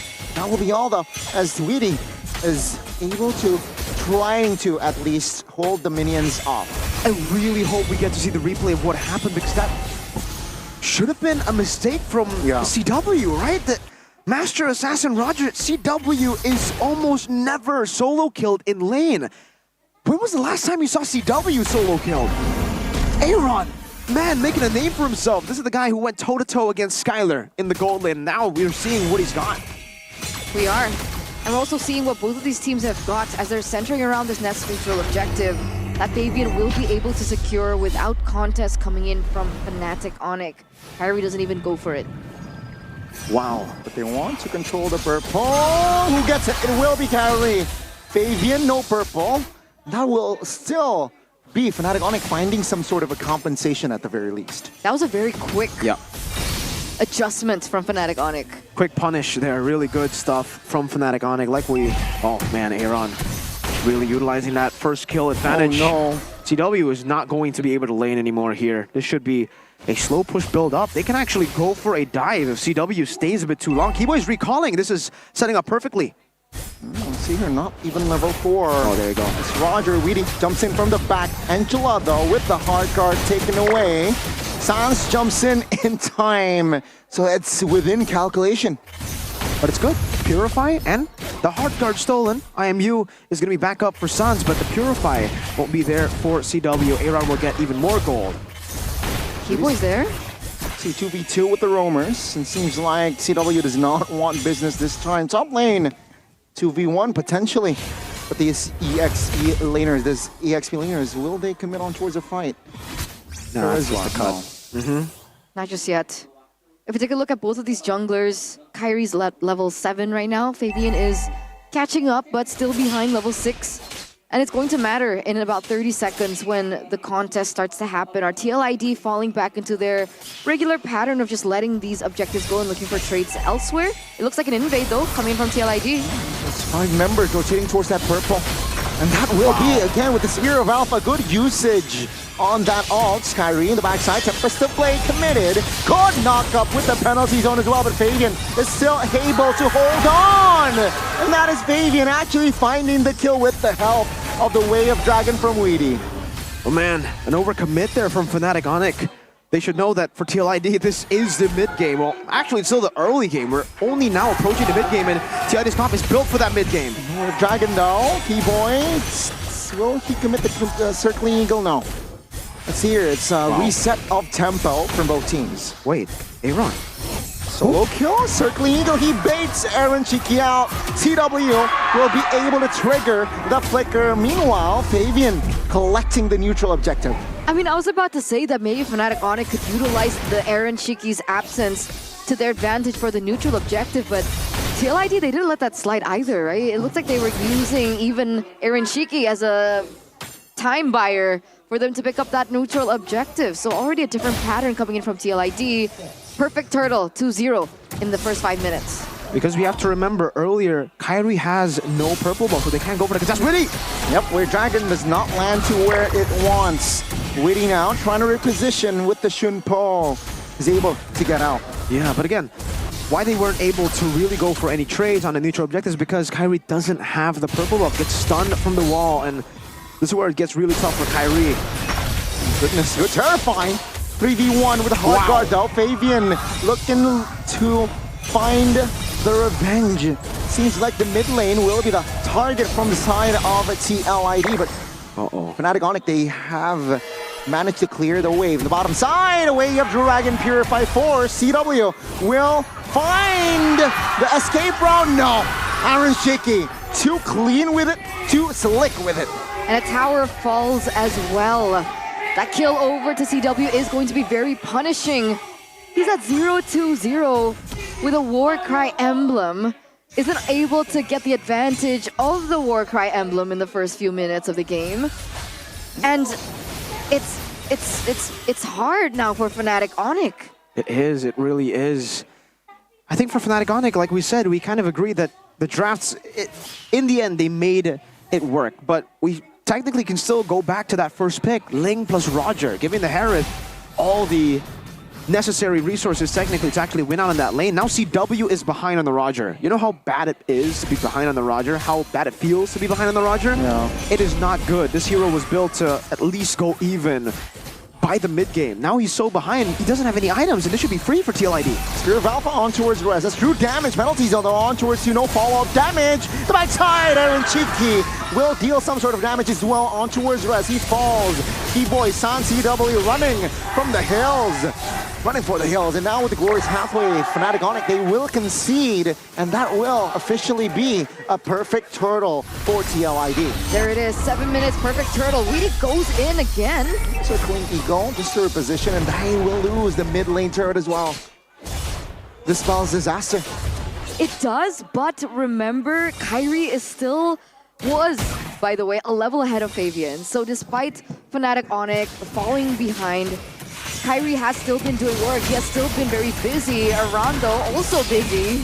Glorious pathway pops just to be a nuisance. With a retribution, Kyrie will secure that purple, no problem. And back to the point, they can still use Kyrie as that plan B. I don't think so. With Dragon on towards one. Now glorious pathway from Sans actually finds Weedy. Rez with the penalty zone. The damage will be enough to burst him down. Flicker spans. Guiding Wind caught him in the act. And that is TLID again with the response. 1-for-1. Fnatic Onic, they will lose their inner, but top lane will be sacrificed from TLID. Yeah, to go back to that point, I don't think so. Unfortunately, this game... Not even to game, push the side lanes? Yeah, you can push the side lanes, but you're going to get one turret. And at this point of the game with a 4,000 gold lead, TLID will be trading turrets for turtles. They'll be trading turrets for lords. They'll be trading turrets for even more pressure. And if you're caught down below, no purple buff. Right now, he has purple buff. That's why you can see him actually be all around the map. But again, even if, let's say, Kyrie is plan B, for that, TLID have Hylos. Who's going to deal with Hylos with CW so behind? It is a challenge. It definitely is a challenge. What's the loophole then? What do they do? Aran again, giving so much pressure, giving so much vision over and information over for his team. So let's circle back on that. We know what the winning conditions for TLID are now. Fnatic Onic, can CW catch up? Is that what we're waiting for? Oh, Survival on towards 2. That's the guiding win here. Oh, waiting. With the flanks, though, it will just be the Purified Ball Alres, soaking a lot of damage, and he will be taken down. That is TLID in its full power, though. Onic, they're trying to distract this Ling. Is top lane, TLID. They will not continue the pressure in that mid. They will have to respond in the top lane. No, that was actually pretty good by Fnatic Onic. The fact that they got a tier 2, traded in for just a kill on Rez, no problem. But now, TLID, do they get... Oh, Fabian almost caught on there. CW? Okay, he's good. All right, TLID need to utilize the advantage they have right now to actually go for the Lord. And if Fnatic Onic decide to go for the fight, this should be a winning fight for TLID. Let's see here, Aaron Shiki again. So massive with on this Harris. Now good turf fight.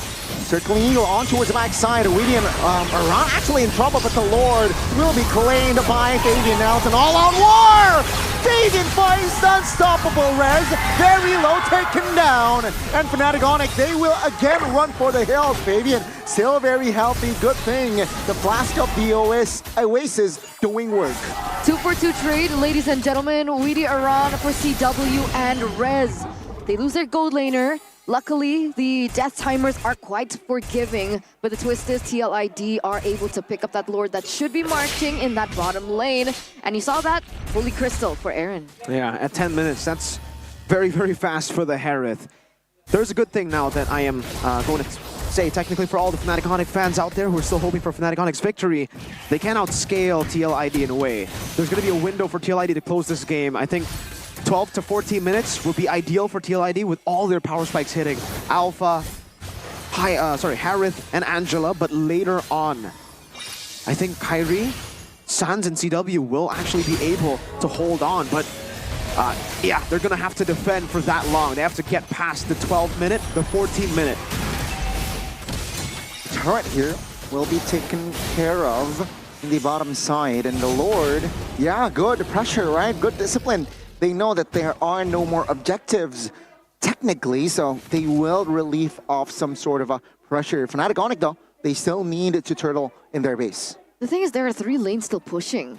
Right, what's the decision made by TLID? Weedy and Seal. Damage already. Now with hard guard, Fabian trying to sustain. He is buying time. Now that's a good way of dragging on towards Rezla, and he will fall. Mid-turret focus now is going to be TLID. Again, just taking the turret down. The base exposed, trying to cancel it. Will this be a clean sweep? Ladies and gentlemen, the Sky Kings, they have fallen against the Cavalry. The big question was with the change of lineup, does this lineup, this new TLID, do they have what it takes? And they did, right? 1 down, a few more others to go, but the Sky Kings, the back-to-back-to-back champions, the MSC champions, they were taken down 2-0 against the Cavalry. Man, what a performance by TLID. What a convincing statement by TLID. A 2-0 win against Fnatic Onyx. Now it is confirmed Fnatic Onyx will be 5th by the end of the week. The big question was, will Fnatic Onyx get a win against RRQ, against Team Liquid? Wow, TLID, they're truly special. 11 minutes and 50 seconds is all it took for them to close the game in Game 2. And like I said, that power spike, that dreaded power spike. Harith, Angela, Alpha, Fabian was 1v4 in the bottom lane with the Angela. What a performance. It's a great showing. They definitely can walk their talk. And they're getting prepared. We're also getting mentally prepared for what they're about to say right now. GG. Man, Fabian, this 1v5, the sustain, this is why, I mean, I get it, for Fnatic Onyx, you would want to punish Fabian. This looks like a mistake, but this is the power spike that I was saying for the Alpha Angela. Oh, even if that was Harith, by the way, that would have been a win. Because of the sustain, if he gets them on force. 11 minutes and 50 seconds. Not even RQ could get this win. It was 12 minutes yesterday. So we'll talk to TLID right now for that spicy interview over on the stage. Let's go Liquid! Dan merancak terus dengan kemenangan barusan, top 3 masih di-secure. Menang melawan Fnatic Onyx 2-0, Widi. Seberapa berat tugasmu di sini untuk membuat semuanya smooth untuk kalian? Kalau berat mungkin nggak berat ya, soalnya cuma makan damage doang Kak. Anteng aja ya. Tapi game kedua tugasmu itu harus menjaga kawan-kawanmu. Game kedua sih yang harusnya ngejaga apa ya? Aku nggak main hero support sih tadi game 2, jadi aku Ngegas mungkin nggak terus. ngejaga doang. Iya, cuma ngegas doang. Tapi kita ngeliat agresif banget. Begitu agresif di game yang kedua, apa yang kalian pelajari dari game pertama, Widi? Game pertama karena mereka pokoknya kuat banget ya di game pertama. Cuma game kedua mereka juga harusnya lebih kuat, cuma komposisi hero kita lebih bagus gitu di early-nya. Di early, jadi lebih nyaman. Comeback game pertama menurutmu sendiri, Widi? Apa penyebab terbesar kalian bisa comeback di game pertama? Karena lebih apa ya, lebih disiplin aja sih tadi game 1. Kedisiplinan kalian. Dan Sama Retrivovian tadi game 1 menyelamatkan kita. Ini nih. Fabian, Halo. retrimu menyelamatkan. Gimana tuh kamu bisa membuat retri-retri yang indah dari seorang Fabian? Nggak tahu, emang jago aja. Mau diapain aja juga nggak bisa dihalau kamu ya? Yoi. Yoi, game 1 ada kepikiran gak sih? Waduh kita kalah nih. Gimana kalian bisa tetap sabar, apalagi Fabian ya. Tetap bisa tenang. Ya itu kuncinya, sabar. Sabar. Di game pertama berarti kunci kalian sabar. Ya, sabar. Lalu membaca game pertama, lalu ke game kedua. Apa yang kamu bilang ke teman-teman? Game kedua bla bla bla bla. Ada nggak? Nggak ada, soalnya emang udah pasti menang. Kepercayaan diri itu datang dari mana tuh? Game 1 kan hard game banget, kalian goldnya bahkan kalah dari tim Fnatic Onyx. Emang, Bentar, tadi Budi bilang apa? Goldnya kalah?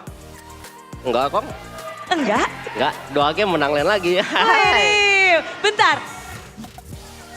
Dari Aaron bilangnya adalah menang gold lane. Tapi kalau jungle-nya gimana tadi? Kalah. Jangan. Gimana tuh kalau jungle? Nah, yang penting farming aja, meskipun kalah, yang penting kan tetap menang. Apalagi menang retri. Iya. Fabian, akhirnya kamu kan mendapatkan kesempatan melawan Fnatic Onyx langsung dan juga Kairi. The Champions bertahan terus. Bagaimana sih akhirnya nih? Wah, sesuai ekspektasi Fabian gak sih? Ya sesuai banget, soalnya lagi win streak kita kan, terus ketemu Onyx ya langsung gas terus lah. Gas terus? Gas terus.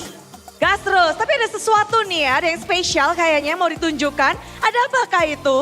Udah juga penasaran, sesuatu yang spesial. Apa ya Fabian? Saya pede banget lawan Kairi, dia jago tapi lebih jago saya. Terbukti nggak Fabian? Ya terbukti, emang jago beneran, gak kayak yang sebelah, ngomong doang. Wah, waduh, kamu membuktikan diri di depan Kairi. Dengan retrimu? Ya, retriku. Gimana sih kamu mengejar player yang bisa dibilang sudah lama sekali di MPL, sudah melalang buana kamu sebagai player baru. Gimana cara mengejar player-player yang sudah punya pengalaman seperti itu? Mungkin main doang sih, main aja yang penting, biar jago. Main aja, cukup udah bikin jago. Tapi Heron, kamu juga ya, ini adalah player baru, player anyar, tapi bisa solo kill. Player yang berpengalaman seperti cewek. Sebenarnya gue player barunya di MPL doang. Oke. Kalau masalah nama mah udah ada dari dulu. Udah. Cuman kehalang umur doang, makanya gak bisa MPL. Jadi memang nggak bisa dibilang player baru. Dia udah main kayaknya dari bayi udah main ya. Udah apal semuanya. Tapi, udah ngikutin MPL dari season 1. Kamu kan bener-bener jadi player yang kayaknya nggak takut apapun. Tapi kamu punya role model nggak sih di MPL? King Skylar. Kenapa King Skylar? Karena habis disekolahin jadi jago. Itu ngidol barusan atau udah dari lama? Udah dari zaman Bile. Oh zaman dulu banget. Oke, hasil hari ini. Apa sih kunci atau caramu biar bisa di MPL terbilang baru? Biar bisa catch up dan bahkan mengalahkan player yang sudah melalang buana di MPL? Gak usah peduliin omongan orang sih. Gak usah peduliin? Gak usah. Mau siapapun yang ngomong, kalau menurut lu bener, udah gas. Gas aja. Yoi. Ada yang mau kamu sampaikan ke Fnatic Onyx? Balas dendam nih kalian. Balas dendam? Iya. Oh enggak main. Iya, balas dendam teman-temannya. Oh ya dah. Aran. Sebenarnya Onyx itu walaupun kalah dia beruntung sih Bude. Kenapa tuh? Karena leg 1 kok nggak main. Kalau aku main 2-0 2 kali dong. Wow. Menarik ya. Tapi bentar lagi nih ya. Kalian kan ini lagi berada di posisi top 3. Mengejar upper bracket pengennya pastikan. Seperti yang Yas juga bilang. Tapi nextnya lawan kalian adalah tim Bigetron. Tim yang lagi di atas kalian. Bagaimana kalian menghadapi tim yang ada di atas kalian nih? Mana? Mainnya? Oh iya. Hah? Enggak lah. Mau lawan siapapun enggak. Eman. Terus kenapa? Gak takut sama Eman? Ketawa doang. Bukan gak takut, cuman gue respect. Cuman kayak ya udah lawan aja. Kalau gue takut ntar gue gak di sini dong. Turun lagi ntar gue di MDL. Gak mau ya? Ingin membuktikan ya pastinya ya? Yoi. Yoi. Tapi kalau kalian benar-benar ingin ke upper bracket, berarti harus top 2. Di atas kalian tuh ada RRQ dan juga Bigetron. Mereka kan bermain sesaat lagi. Menurut kalian, prediksinya atau RRQ 2-0. Cepet banget. RRQ 2-0? Yoi. Seyakin itu? Benar, 100%. 100% dari Iron. Karena jago semua mereka. King Skylar. King Skylar. RRQ Dog. RRQ dong. Oke, itulah dia. Tapi ya kita juga pengen denger nih. Selangkah lagi terus menerus sekarang udah di posisi top 3. Kamu bermain sekarang melawan Fnatic Onyx. Ada nggak sih yang kalian persiapkan sebelum melawan mereka? Ada nggak sih mungkin dari player-player yang di leg pertama mengingatkan kalian sesuatu jika melawan Fnatic Onyx? Apa yang harus diingat? Disuruh apa ya tadi kita siapin Fernando Assassin sih, cuman kayaknya mereka takut sama Fabian di ban gitu. Di ban aja. Namun tadi kamu dengan menjaga player-playermu, dengan Angelamu, mereka bermain agresif. Apakah karena kamu bilang oke aku jaga gitu kah? Iya itu pasti. Itu pasti. Apa nih plannya untuk kedepannya untuk melawan tim Bigetron dari Yeskiel? Kayak biasa 2 assassin aja sama Fabian. Fabian aja yang jalan ya Fabian ya. Kata-kata penutupan dong untuk minggu ke-6 silahkan. Aran. Buset tuh pada bilang aran apa? Kata-kata penutupan. Penutupan untuk minggu ke-6. Terima kasih yang udah support tim Liquid ID di MPL Season 14. Ya jangan lupa dukung Liquid terus sih. Ya dukung Liquid terus, terima kasih guys. Indah sekali ucapan Anda. Iya, we love you. Langsung pada teriak-teriak. Fabian ada yang menambahkan? Kemenangan melawan Fnatic Onyx nih. Makasih yang udah support aja. Terus alhamdulillah week ini lancar. Lancar. Alhamdulillah. Sudah cukup? Sudah. Baiklah. Cukup juga dengan 2-0 kemenangan dari tim Liquid ID. Inilah dia kemenangan yang dinantikan.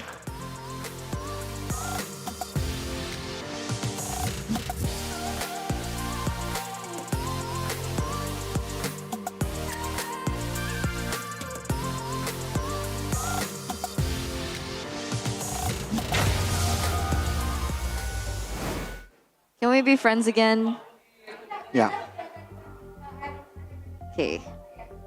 Everything's all good. Everything is all good.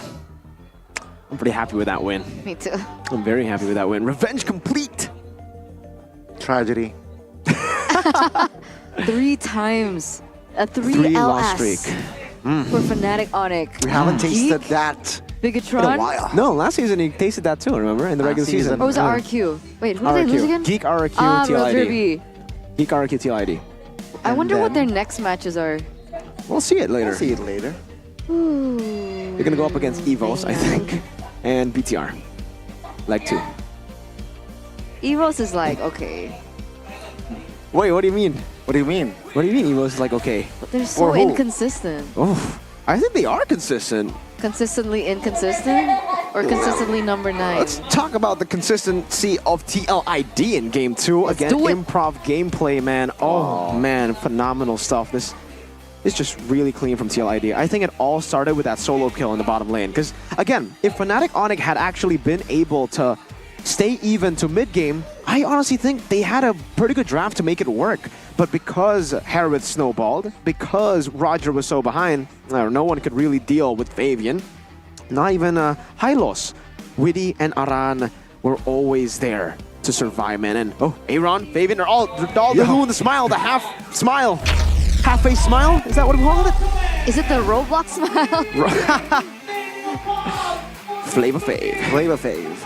MVP, ladies and gentlemen, player of the match on the Alpha.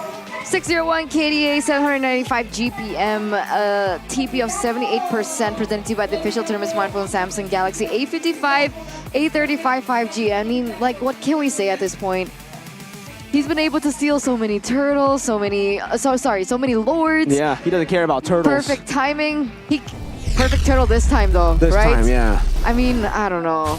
So consistent. Replay.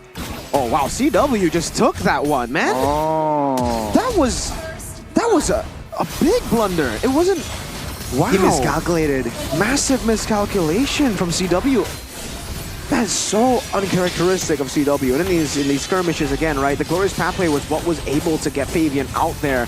Rez tried to go for the penalty zone, but it's a bit too late. Wasn't able to combo it together with the Tempest of Blades dropping on towards Fabian. And then, after Fabian knew he had the power spike, he had that snowball, he doesn't care when he wants to go in. There's always going to be the hard guard to help him out. They constantly just look for fights because they know this is their power spike. This is their window to actually capitalize on these fights.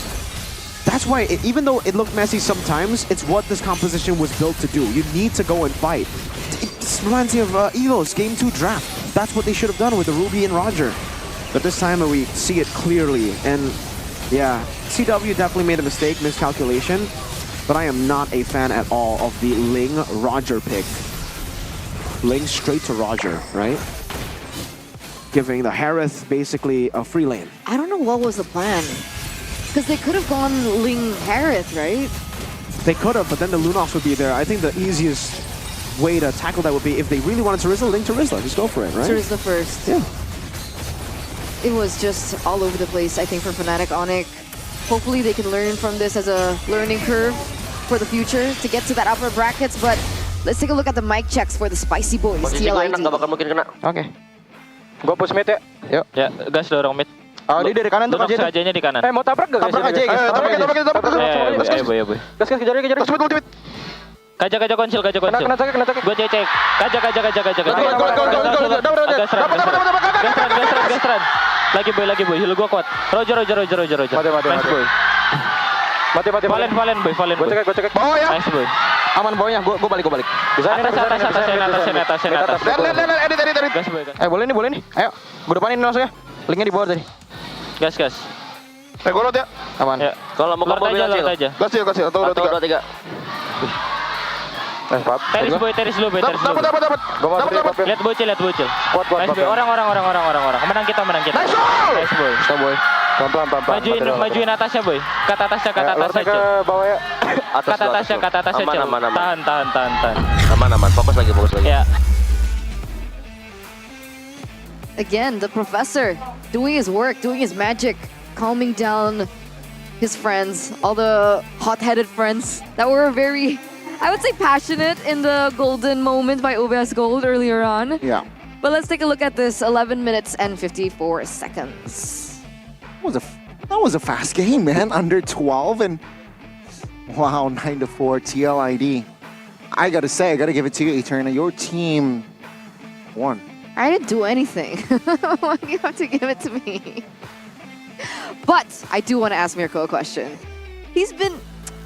Are you hinting that this 2-0 loss from Fnatic Onic is CW's? CW's fault? Yeah. No, I don't think it's CW's fault. I don't think it's just his fault. It was a lot of different factors, right? I mean, he was set up for... he wasn't set up properly as well, you know. It was a Ling Roger. No flex instantly there with the Roger pickup, and therefore giving Aaron Shiki already a very masterful laner. He was able to get toe-to-toe against Skylar, remember? So, yeah, getting him a Harith, a winning matchup against the Roger is just really, really good. Yeah, CW made a lot of bad calls, unfortunately. The composure was definitely lacking as well for him in Game 1 on the Lunox. He had Brilliance, he had Flicker, wasn't able to utilize it, but it's very clear that even Rez was struggling in this game. He wasn't able to get those penalty zones at the right time. And this is just so unfortunate because it's the exact same week when they decided to let go of Lutpi, demote him from MPL to MDL, that Rez underperforms. The week that Lutpi was still here, Rez was playing really, really well.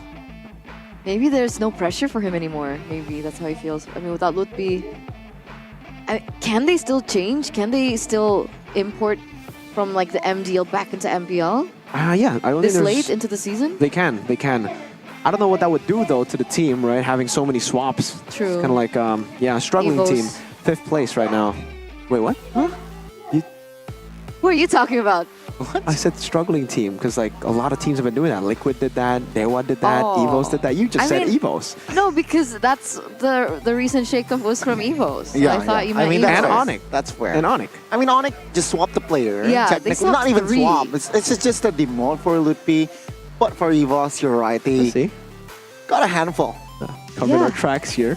I like that. Okay. So, I mean, the carry is still, Valentina is still Sans, 100% KP. Actually performed 53K. pretty good in this series. Game 2, really good, but wasn't really enough to go for the full carry here. I just got to give massive props to TLID. Like Gani, man, TLID are so good, and the potential of this team is really insane. This is 3 rookies, guys. 3 rookies. It's literally just... It's Evos' story last season, but with a more complete playstyle. I mean, is it safe to say that, like, 3-4 seasons ago, they were the uncontrolled chaos, now controlled chaos? Dude, I really wish that they would ask what's going on behind the scenes. Like, who is making the calls? What has changed? Because technically the coaching staff didn't change, right? No. Let's take a look at Mr. Tejo Suharman's comment here regarding how will FNOC be able to bounce back in the next match. In my opinion, Onyx should prioritize Kyrie and CW as finishers. If CW and Kyrie are behind, it's hard to recover. They need to provide a more varied gameplay. I agree, right? No one dies. They need to bring a multi-dimensional game plan, and they need to be able to execute it. Very important. I think that's something that they need to fix. Oh, remember, right after Season 12, right after M5, I don't think they have a mental coach anymore. Season 13, MSC, and Season 14, they don't have a mental coach. Is that why? That we don't see the composure that we saw in Season 10, 11, 12? Perhaps, right? Maybe they need to either coach? bring back or bring Mental that coach, not new. Just and Yeah. They can't get the old mental coach anymore, huh? He's gone. Whoa. She's gone? To a different team. Oh, yeah. Wow. I mean, that got really scary for a second. Mirko, shook. By the way, I've been Only right wondering, here. Mirko, what watch are you using? Oh, watch? Well, why don't you ask my Galaxy A55 5G? Hey. I don't know how. You can ask a phone Just ask, what it is. Ask Galaxy A55 5G. What do you mean? Just ask him. Ask it. I think you need to draw a circle. You need to No, take a just picture. ask it. Hey, A555G. Nah, he's trolling. What's you Mirko's ask watch? yourself. There, Gani What already watch? asked. Gani already asked. So all I need to do after that is take the question, not through the phone, but through myself. So But annoying. I just wanted you to do it. Take a picture of the watch right here. I'm going to take a picture of my watch. All right. So, there's a feature right now. After you take a picture, you can see the watch, right? I don't know if you guys can see it, but there. You can see that I took a picture of the watch. Yeah. Then you Again, look, with the searches come up. Look. The feature is just amazing. Yeah. It's very easy. Very Just draw a easy. circle, take a picture, draw a circle. You can even translate, by the way. Like you can translate from any language. It'll detect it into Indonesian or into. So if you're outside, because I know Gani was in Japan and he was looking at all these magazines. He doesn't know what these magazines translate to from Japanese to English. So for you guys, you could just take a picture and translate it over, right, Gani? That will help. Very easy, very convenient, and that's a feature. All His right, that's a magazines are feature. usually more picture-based, Oh. I think. Oh, children's books. Children's books, yeah. Hey, He loves those children's books. Anyways, I so look with my visual Yeah. eyes. QR code, guys. Don't forget to scan it. Check it out. Check it out right now. Galaxy A55, A35. We're waiting, 5G. Johnson. Kubangay? Kubangay. Kubangay. We're just Kubangay. doxing him. Shout out to Mr. Kaisam Yves Halong out there watching probably somewhere. Shout out CNC. Lafel. Nah, Hi. no shout out Lafel. Oh, we don't like we him don't still? like him. We Oh, don't I like thought we were like pretending to like him. But Hero. No, I not don't have even. to pretend to like this. What? Suyo? You just Yeah. like Suyo? Who is Suyo? Is this a new hero? I thought you liked him. He's cute. Oh. New hair. Who The dis? hair is cute or the play style?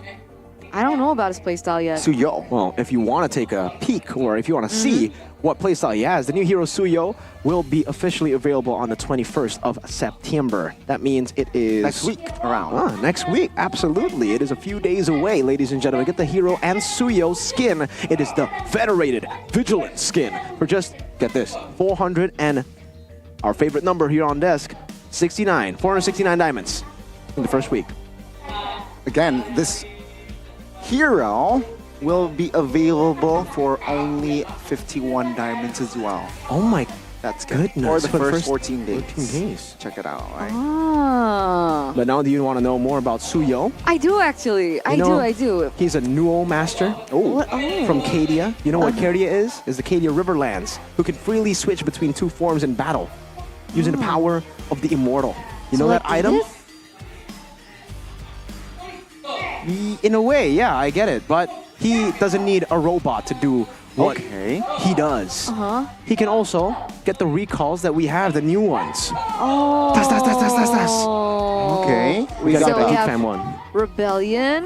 We have Dewa United. Okay, TLID. Yes, sir. Okay, and I swear I'm not Geek peeking. Fam. Evo's Glory. Okay. Evo's Glory. It actually says Evo's there. Yeah. Geek. I thought you said I'm you were not not the peeking, smartest. and then you just read it out. Okay, Geek Fam as well. That's the final one. The Geek Fam one is the best for me because there are 5 little dudes that just dance. Dang, dang, dang. Yeah, they just dance. You have to see it, bro. It's actually litty. When is it out? What? You don't know? 19 September. Oh. That's so easy, man. 4 days. Is it? Oh, okay. I 4 thought it was days. the 19th already. I actually wanted to see the little dudes dancing. Dang, dang, I like dang, little dang, dudes dang. dancing. Okay. And then, that was the main course. No, it wasn't. Was that the main course, or is the next match the main course? It's this is the dessert. If you're a more kind of dessert kind of guy, Dessert before main course kind of guy? if you value dessert more, this is the dessert. If you value main course more than dessert, this is the main course. Shout outs to everybody watching right now because you can see upcoming matches. For TLID. Bigatron and Evo's Glory. After a classic blue versus red, it's going to be a blue v blue. You know, it doesn't matter for me. Yeah. It's okay. Yeah. Like, if we lose here, we'll just beat them in the playoffs. Why are you already thinking about losing here? You heard him. You heard Aaron No, Shiki. He said, it's called- I'm not scared of Eman. I respect him, but if I'm scared, then that's the wrong mentality. I know. It's just preparing for the worst. Big match from Fnatic Onyx here. Ooh, that looks tough. Rebellion. It's actually sold out too, by the way. Could be their 4th Every game Fnatic loss. game is Gani. sold out game, Could be by the their way. 4th game loss. Gani. Yeah, you're right. It's potentially, all right? Potentially, anything can happen. Just like in football, anything can happen in football, but anything can also happen in the land of dawn. Yeah, And- I don't like what happened yesterday. You guys don't want to miss it. You guys absolutely don't want to miss it. So don't forget to buy your tickets because we are still in week number 6. There's still week 7. There's Yes. still week 8, 9, and 10, even the 11. playoffs. Oh, we're done? 9, At 9, 9? 9, and then like We're done at 9. playoffs. 9. Yeah. Right? 9. So don't forget to cash out with GoPay when you do purchase your tickets, available on the official MPL ID website to get that 10% discount as well as a 10K 10. GoPay coin cashback. You don't want to miss out, bro. Why would you want to miss out Use on that? GoPay. Use GoPay, 10% discount, 10K GoPay coin, cashback for a limited quota, pay with GoPay, tickets start from 85K, 8555G, Gani, Eterna Mirko, co-caster, caster analyst. Just trying to read everything that I see. Why are you saying, where did you see that? Those our names came up. Huh? On It's in the back. Yes, that is exactly where we own this is. It's Laura, I think. Who? Laura. Your competitor? How do I get out of this place? You can tell them to watch the stage. Break, ladies and gentlemen. We have an amazing match, the highlighted match of the day after this. I'm not going to tell you who it is because I know you already know. Just testing. All right? Yeah. See you after the break. Love you guys. Bye. She doesn't like her. I do. That's going to be clipped. Guys, no. Guys, that's not true. Just want to say that's not true. That's if not you know, guys, you know. Is it true? Guys, if that's you know, not, you know. it's not true. If you know, you know. Yeah. Throw it. If you know, you know. It's not true. namun kalau di MPL Arena kita bisa melihat bahwa banyak banget support system dari tim Liquid ID. Ada siapa aja nih? Hello girl. Halo. Halo, aku Laura. Aku Abel. Aku Ling.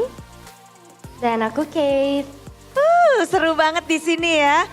Menambah kemanisan, keindahan dari kemenangan tim Liquid ID. Tapi rame-rame, lagi ada apa nih? Gini loh Bude, aku hari ini punya kabar baik banget buat The Cavalry di luar Jabodetabek. Apaan tuh?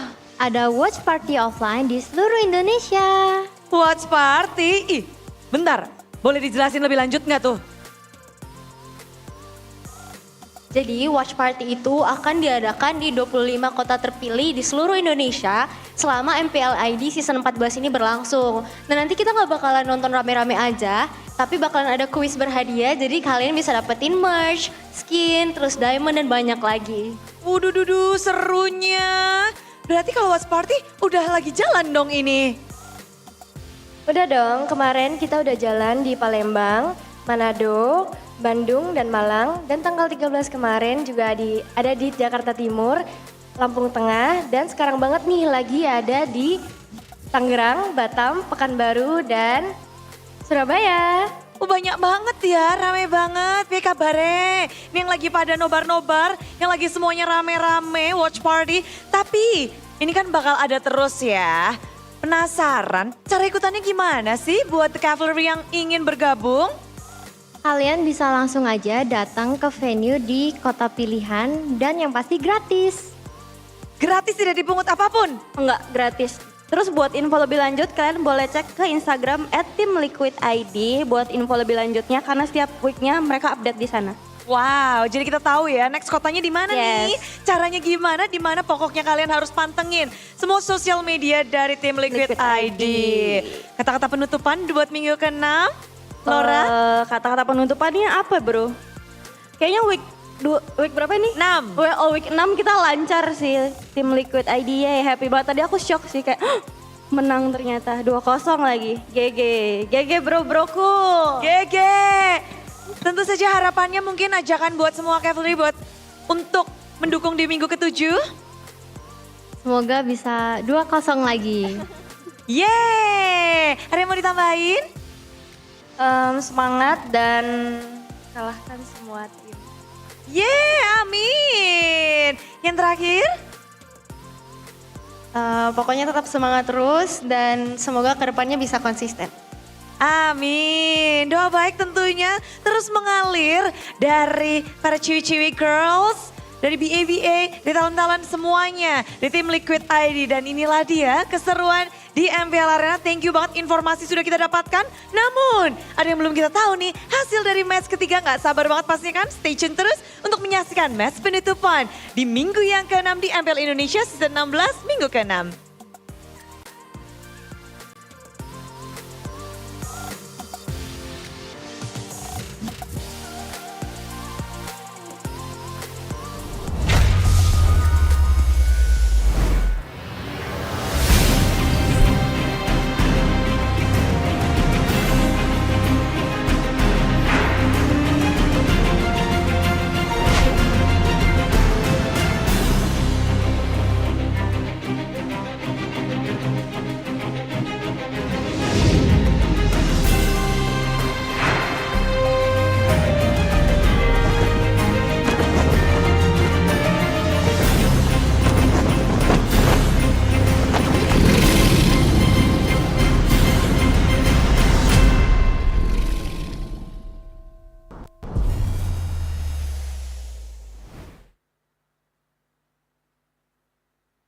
Galaxy A55 A35 5G warna baru, awesome. Kayak circle kita. Diajakin mabar di mana tuh? Circlein aja pakai circle to search. Wah, langsung ketemu tuh. Gratis transfer 100 kali per bulan. Ikut selebrasi MPL pasti dapat hadiah. Download aplikasi GoPay baru, nggak pakai lama. Dompet andalan gamers banyak damage-nya.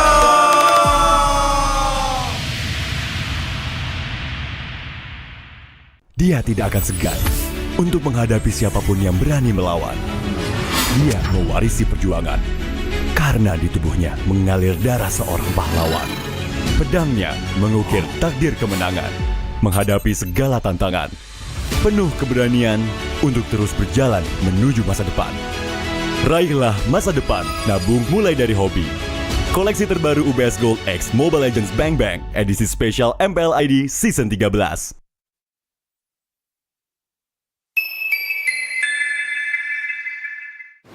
Main Mobile Legends memang seru. Mabar sama temen makin epic. Apalagi kalau double kill. Tropicana Double Crunch, es krim karamel dengan lapisan coklat yang tebal. Crunchy-nya double. Main bareng, makan bareng Tropicana Double Crunch. Double crunchy level dewa. Rasa ini Gatot kacau. Ih, tombe basah. Bro, move on ke Head and Shoulders. 100% pede, ketombe basah dan gatal Wiped out. Dapetin edisi baru Gatot Kaca di minimarket terdekat. Head and Shoulders. Ini Gatot, ini kaca. Mas Gatot, benerin kaca.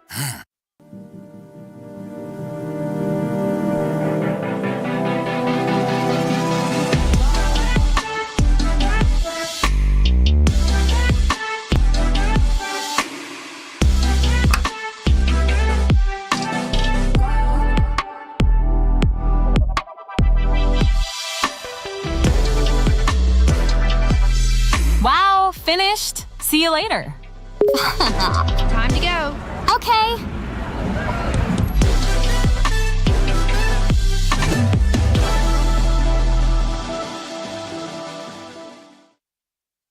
Kita adalah pejuang yang melangkah dengan penuh keyakinan, menghadapi dunia tanpa keraguan, karena hidup adalah arena pertarungan.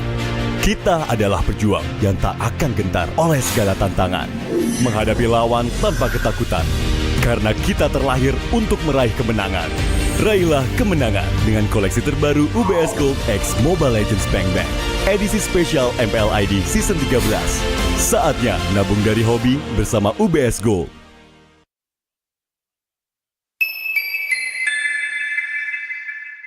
Apa akan kehilangan ingatannya? Masih inget ini, Pak? Sekecil apapun perhatian adalah kekuatan. Hidupkan momen kebersamaan. IndiHome. First blood.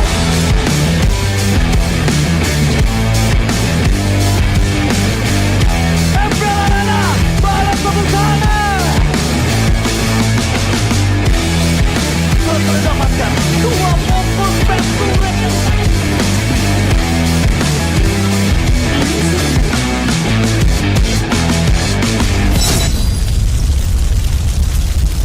Pengen belanja banyak barang kebutuhan tapi malas keluar rumah. Untung aja pakai aplikasi Klik Indomaret. Cuma tinggal klik bisa belanja online seperti di toko. Beli ini, itu, jadi mudah banget. Produknya lengkap, banyak promonya. Gak perlu pusing, bisa pakai alat bayar apa aja. Wah, 1 jam udah sampai, gratis ongkir lagi.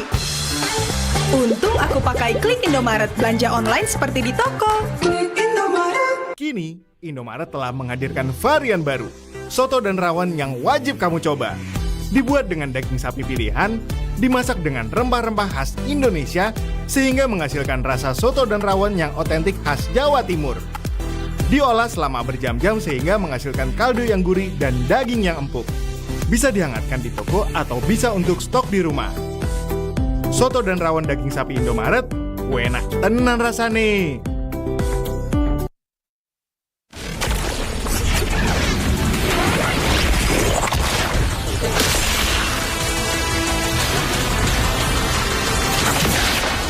Strike first and without mercy.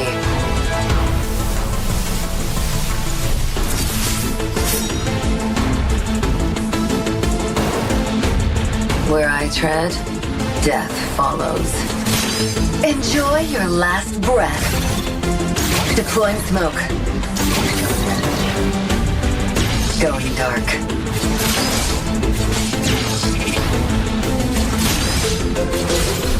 War is my trade. Death is my craft. Backup plan? I am the backup plan. My destiny is what I make of it.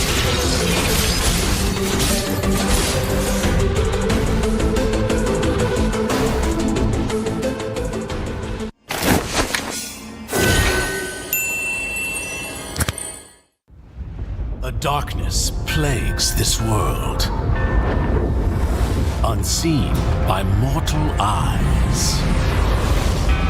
People prayed to the Immortal One to safeguard the sanctity of peace.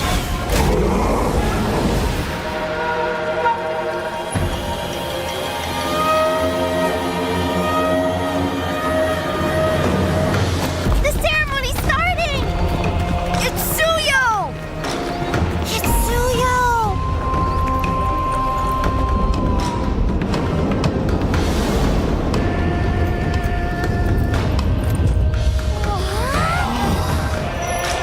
I bear this mask, for this duty is mine alone.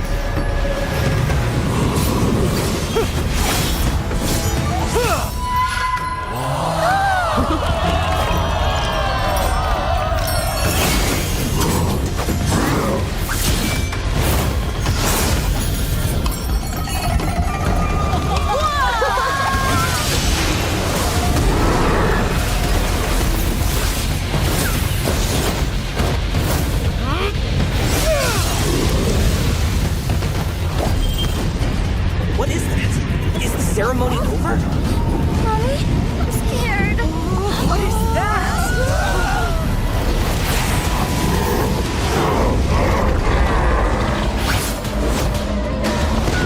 Let's get out of here! Let's get out of here! Let's get out of here! In their hearts, fear festers into darkness. But deep within, there is hope to crush that fear.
Through this mask, I see no fear.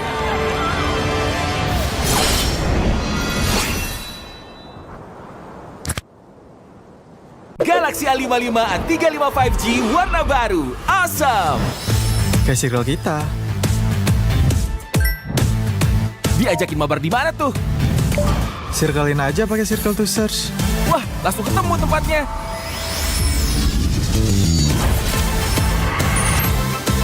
Kalau ini makanan apa ya? Gampang, circlein aja. Oh, itu makanannya. Awesome dan smart kan? Yuk join circle kita. Teman murah, aplikasi GoPay Samurai, aplikasi GoPay. Walau yang lain terus berubah, GoPay konsisten, kasih yang pasti murah. Bayar tagihan murah di aplikasi GoPay. Gratis transfer 100 kali per bulan. Ikut selebrasi MPL pasti dapat hadiah. Download aplikasi GoPay baru, nggak pakai lama. Dompet andalan gamers banyak damage-nya.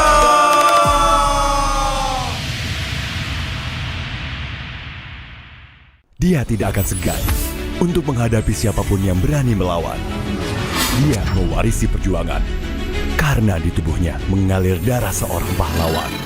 Pedangnya mengukir takdir kemenangan, menghadapi segala tantangan. Penuh keberanian untuk terus berjalan menuju masa depan. Raihlah masa depan, nabung mulai dari hobi. Koleksi terbaru UBS Gold X Mobile Legends Bang Bang, edisi spesial MPL ID Season 13.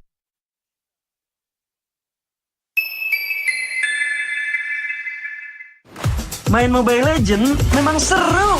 Mabar sama temen makin epic. Apalagi kalau double kill. Tropicana Double Crunch, es krim karamel dengan lapisan coklat yang tebal. Crunchy-nya double. Main bareng, makan bareng Tropicana Double Crunch. Double crunchy level dewa. Rasa ini Gatot kacau. Ih, tombe basah. Bro, move on ke Head and Shoulders. 100% pede, ketombe basah dan gatal Wiped out. dapetin edisi baru Gatot Kaca di minimarket terdekat. Head and Shoulders. Ini Gatot, ini kaca. Mas Gatot benerin kaca.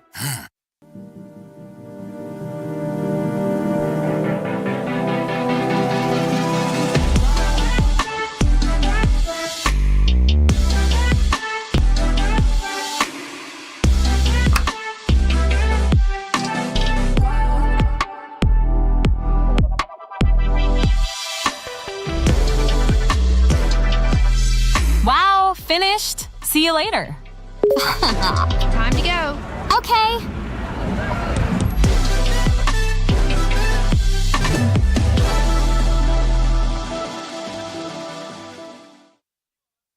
Kita adalah pejuang yang melangkah dengan penuh keyakinan, menghadapi dunia tanpa keraguan, karena hidup adalah arena pertarungan. Kita adalah pejuang yang tak akan gentar oleh segala tantangan, menghadapi lawan tanpa ketakutan, karena kita terlahir untuk meraih kemenangan. Raihlah kemenangan dengan koleksi terbaru UBS Gold X Mobile Legends Bang Bang, edisi spesial MPL ID Season 13. Saatnya nabung dari hobi bersama UBS Gold.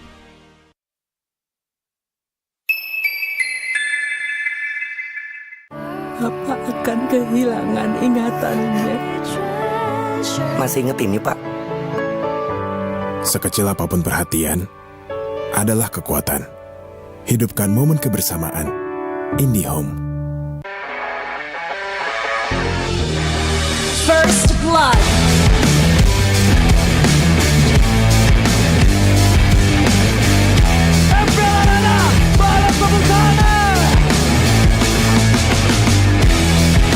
Mendapatkan 2 pompon penturen yang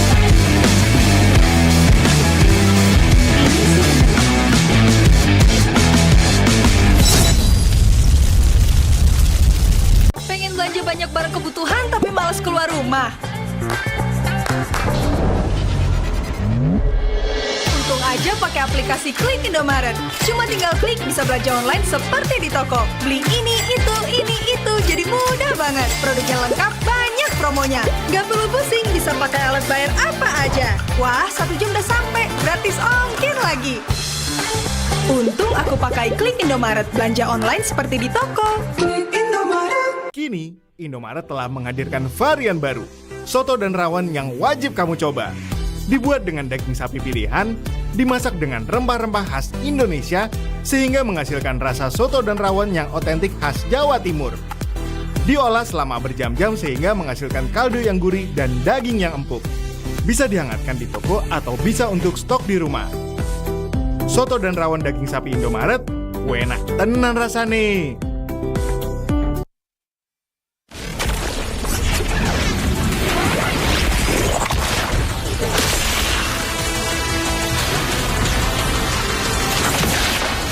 Strike first and without mercy.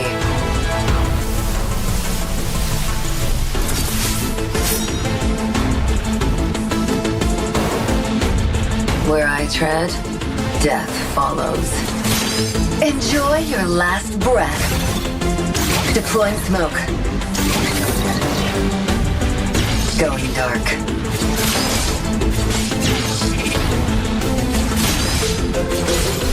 War is my trade. Death is my craft. Backup plan? I am the backup plan. My destiny is what I make of it.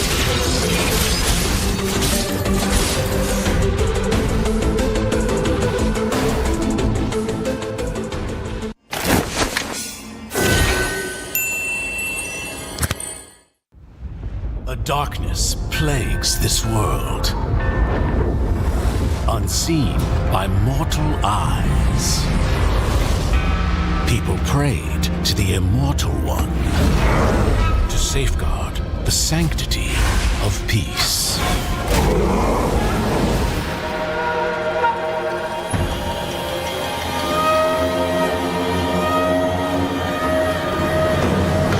The ceremony's starting!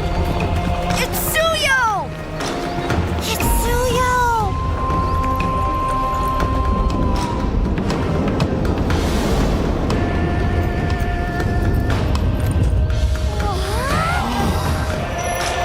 I bear this mask, for this duty is mine alone.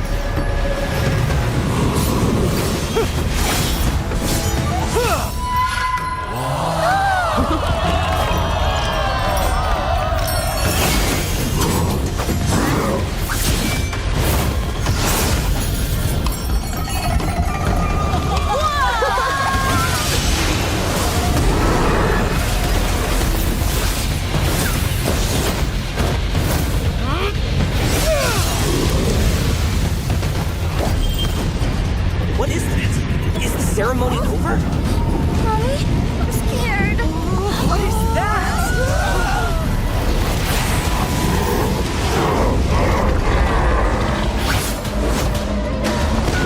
Let's get out of here. Let's get out of here! Let's get out of here! In their hearts, fear festers into darkness. But deep within, there is hope to crush that fear.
Through this mask, I see no fear.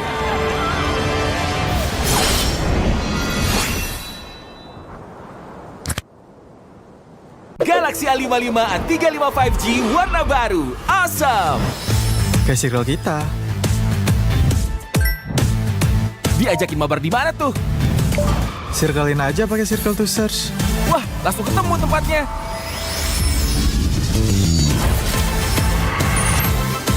Kalau ini makanan apa ya? Gampang, circlein aja.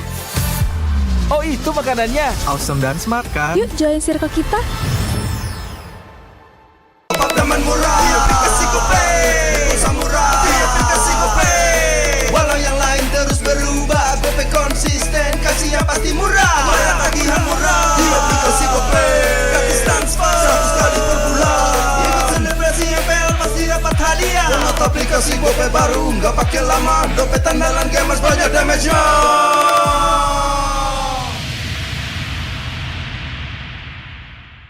Dia tidak akan segan untuk menghadapi siapapun yang berani melawan. Dia mewarisi perjuangan karena di tubuhnya mengalir darah seorang pahlawan. Pedangnya mengukir takdir kemenangan, menghadapi segala tantangan. Penuh keberanian untuk terus berjalan menuju masa depan. Raihlah masa depan, nabung mulai dari hobi. Koleksi terbaru UBS Gold X Mobile Legends Bang Bang, edisi spesial MPL ID Season 13.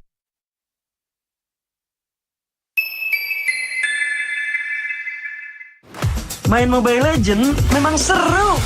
mabar sama temen, makin epic. Apalagi kalau double kill. Tropicana Double Crunch, es krim karamel dengan lapisan coklat yang tebal. Crunchy-nya double. Main bareng, makan bareng Tropicana Double Crunch. Double crunchy, level dewa. Rasa ini Gatot kacau.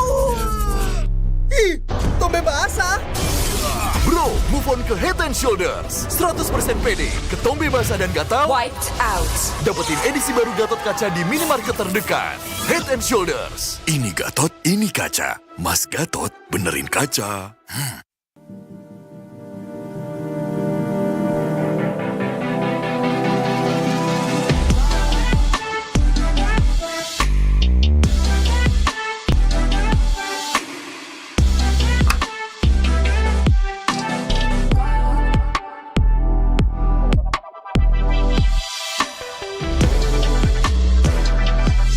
Wow, finished. See you later.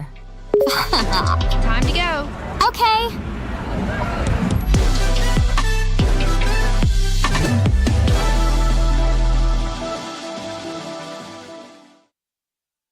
Kita adalah pejuang yang melangkah dengan penuh keyakinan, menghadapi dunia tanpa keraguan, karena hidup adalah arena pertarungan. Kita adalah pejuang yang tak akan gentar oleh segala tantangan, menghadapi lawan tanpa ketakutan, karena kita terlahir untuk meraih kemenangan. Raihlah kemenangan dengan koleksi terbaru UBS Gold X Mobile Legends Bang Bang, edisi spesial MPL ID Season 13. Saatnya nabung dari hobi bersama UBS Gold.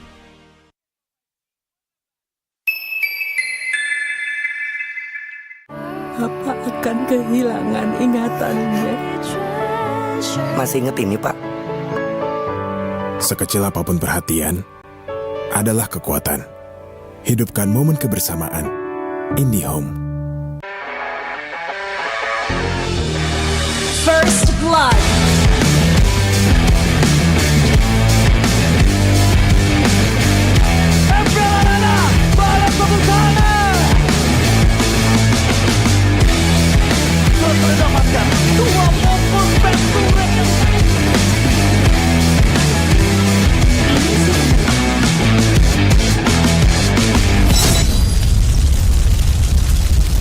Pengen belanja banyak barang kebutuhan tapi malas keluar rumah. Untung aja pakai aplikasi Klik Indomaret. Cuma tinggal klik bisa belanja online seperti di toko. Beli ini, itu, jadi mudah banget. Produknya lengkap, banyak promonya. Gak perlu pusing, bisa pakai alat bayar apa aja. Wah, 1 jam udah sampai, gratis ongkir lagi. Untung aku pakai Klik Indomaret, belanja online seperti di toko. Kini, Indomaret telah menghadirkan varian baru, soto dan rawon yang wajib kamu coba. Dibuat dengan daging sapi pilihan, dimasak dengan rempah-rempah khas Indonesia, sehingga menghasilkan rasa soto dan rawon yang otentik khas Jawa Timur. Diolah selama berjam-jam sehingga menghasilkan kaldu yang gurih dan daging yang empuk. Bisa dihangatkan di toko atau bisa untuk stok di rumah. Soto dan rawon daging sapi Indomaret, enak tenan rasane.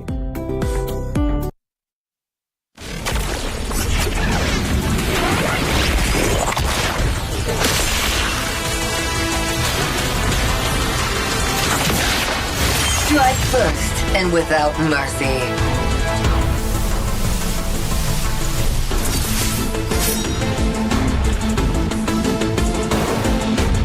Where I tread, death follows. Enjoy your last breath. Deploying smoke.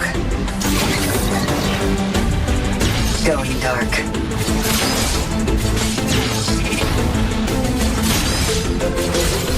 War is my trade. Death is my craft. Backup plan? I am the backup plan. My destiny is what I make of it.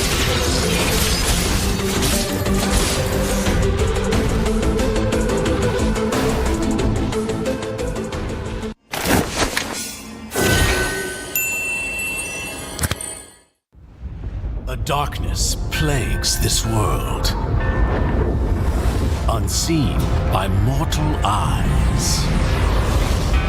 People prayed to the Immortal One to safeguard the sanctity of peace.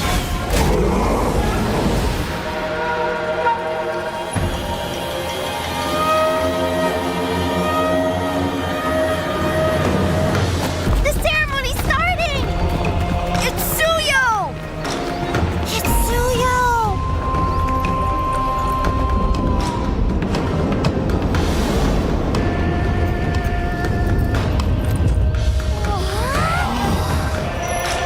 I bear this mask, for this duty is mine alone.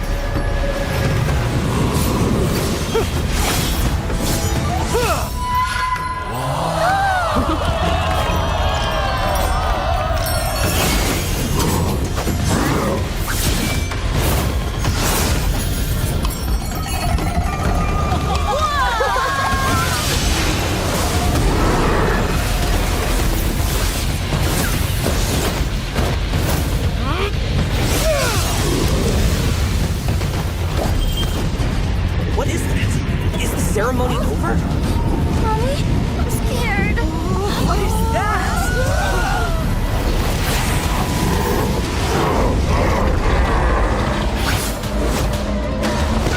Let's get out of here. Let's get out of here! Let's get out of here!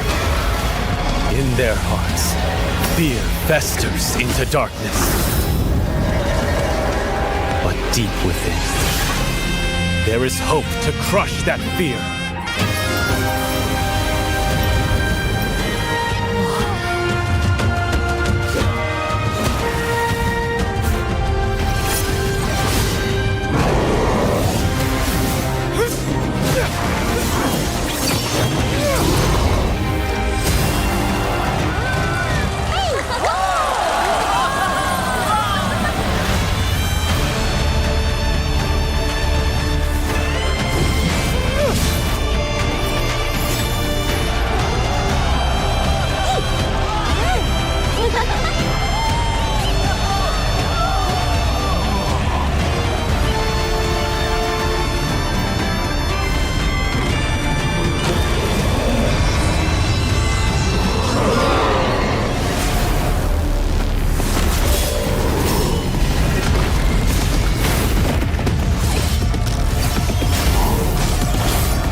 Through this mask, I see no fear.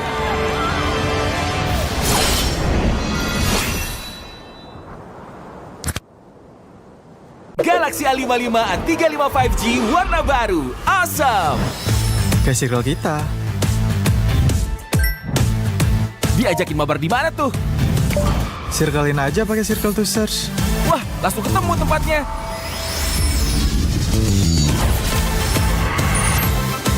Kalau ini makanan apa ya? Gampang, circlein aja. Oh, itu makanannya. Awesome dan smart kan? Yuk join circle kita. Pakaman murah, aplikasi GoPay Samurai, aplikasi GoPay. Walau yang lain terus berubah, GoPay konsisten, kasih yang pasti murah. Bayar tagihan murah di aplikasi GoPay. Gratis transfer 100 kali per bulan. Ikut selebrasi MPL pasti dapat hadiah. Download aplikasi GoPay baru, nggak pakai lama. Dompet andalan gamers banyak damage-nya.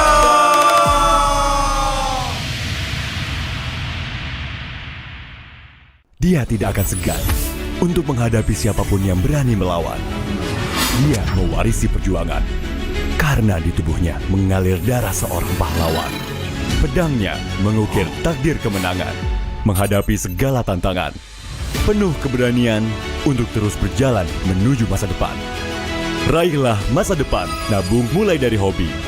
Koleksi terbaru UBS Gold X Mobile Legends Bang Bang, edisi spesial MPL ID Season 13.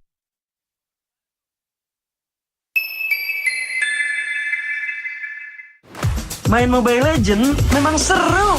Mabar sama temen makin epic. Apalagi kalau double kill. Tropicana Double Crunch, es krim karamel dengan lapisan coklat yang tebal. Crunchy-nya double. Main bareng, makan bareng Tropicana Double Crunch. Double crunchy level dewa. ini Gatot kacau. Ih, Tombe basah. Bro, move on ke Head and Shoulders. 100% pede, ketombe basah dan gatal. Wiped out. Dapetin edisi baru Gatot kaca di minimarket terdekat. Head and Shoulders. Ini Gatot, ini kaca. Mas Gatot, benerin kaca.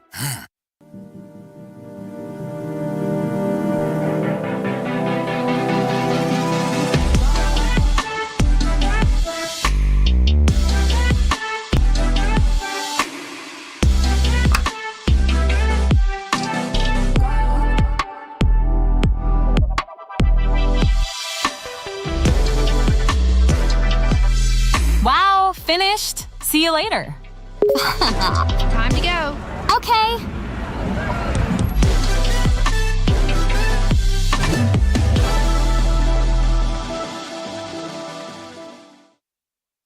Kita adalah pejuang yang melangkah dengan penuh keyakinan, menghadapi dunia tanpa keraguan, karena hidup adalah arena pertarungan.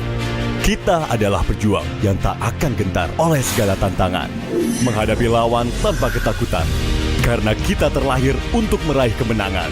Raihlah kemenangan dengan koleksi terbaru UBS Gold X Mobile Legends Bang Bang, edisi spesial MPL ID Season 13. Saatnya nabung dari hobi bersama UBS Gold.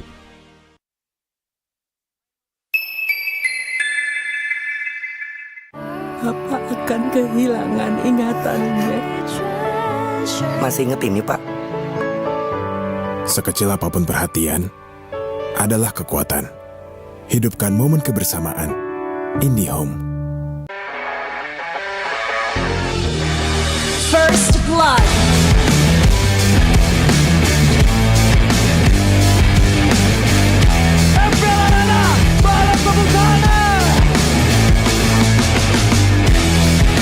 Mendapatkan 2 poin penting.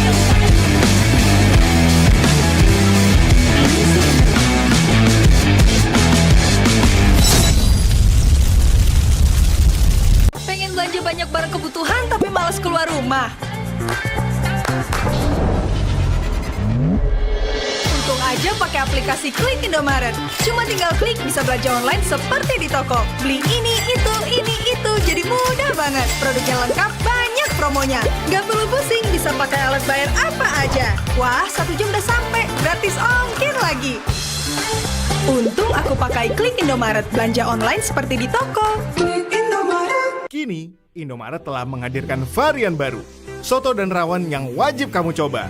Dibuat dengan daging sapi pilihan, dimasak dengan rempah-rempah khas Indonesia, sehingga menghasilkan rasa soto dan rawon yang otentik khas Jawa Timur. Diolah selama berjam-jam sehingga menghasilkan kaldu yang gurih dan daging yang empuk. Bisa dihangatkan di toko atau bisa untuk stok di rumah. Soto dan rawon daging sapi Indomaret, enak tenan rasane.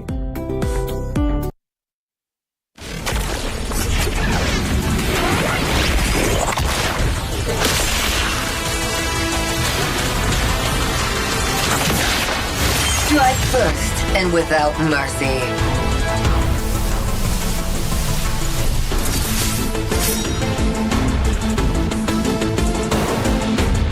Where I tread, death follows.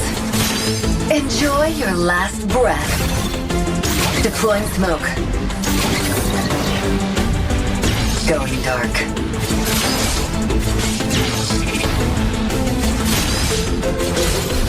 War is my trade. Death is my craft. Backup plan? I am the backup plan. My destiny is what I make of it.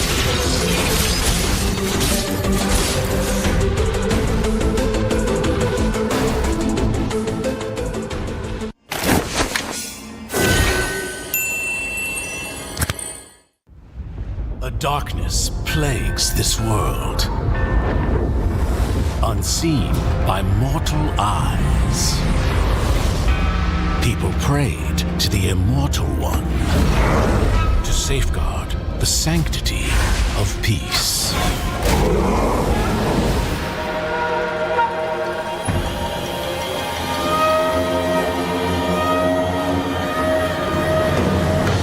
The ceremony's starting! It's Suyo! It's Suyo!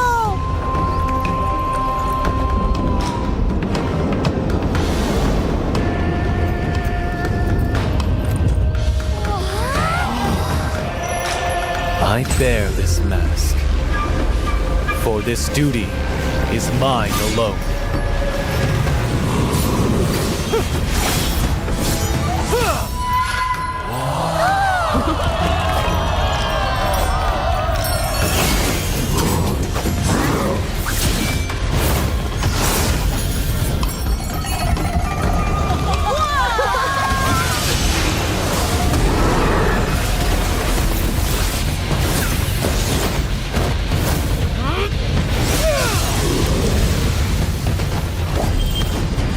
What is that? Is the ceremony over?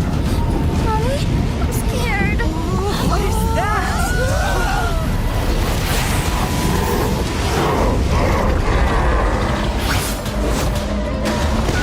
Let's get out of here.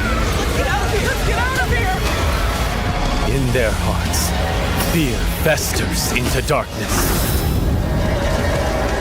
But deep within, there is hope to crush that fear.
Through this mask, I see no fear.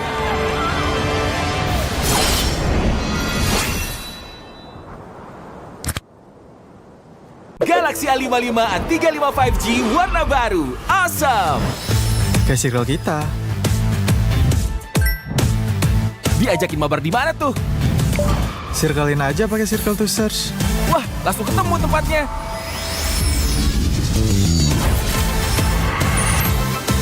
Kalau ini makanan apa ya? Gampang, circlein aja. Oh, itu makanannya. Awesome dan smart kan? Yuk join circle kita. Apartemen murah, di aplikasi GoPay. Samurai, di aplikasi GoPay. Walau yang lain terus berubah, GoPay konsisten, kasih yang pasti murah. Bayar tagihan murah, di aplikasi GoPay. Gratis transfer, 100 kali per bulan. Ikut selebrasi MPL pasti dapat hadiah. Download aplikasi GoPay baru, nggak pakai lama. Dompet andalan gamers banyak damage-nya.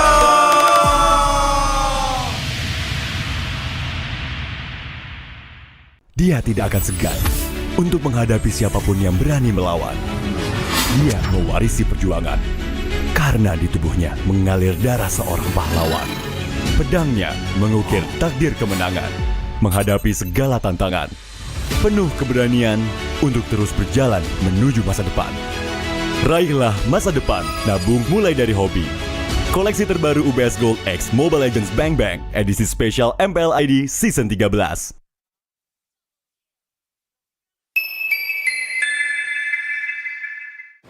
Main Mobile Legends memang seru. Mabar sama temen makin epic. Apalagi kalau double kill. Tropicana Double Crunch, es krim karamel dengan lapisan coklat yang tebal. Crunchy-nya double. Main bareng, makan bareng Tropicana Double Crunch. Double crunchy level dewa. Rasa ini Gatot kacau. Ih, tombe basah. Bro, move on ke Head and Shoulders. 100% pede, ketombe basah dan gatal Wiped out. dapetin edisi baru Gatot kaca di minimarket terdekat. Head and Shoulders. Ini Gatot, ini kaca. Mas Gatot, benerin kaca.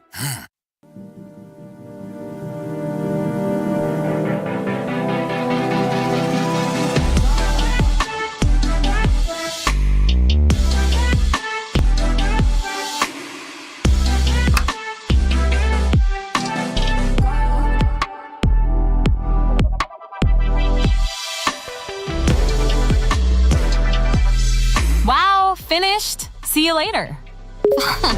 Time to go. Okay.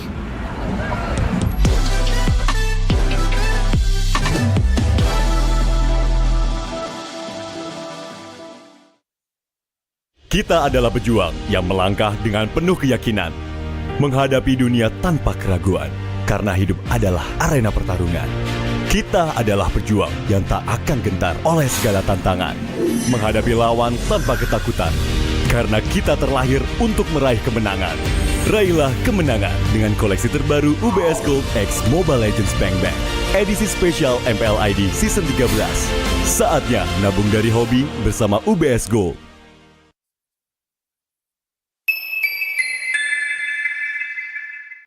Apa akan kehilangan ingatannya?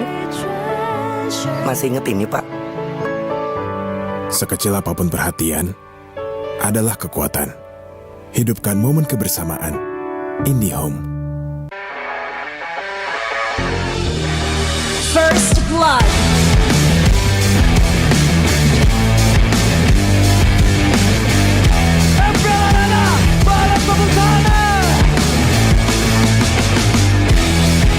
Mendapatkan 2 momen penturet yang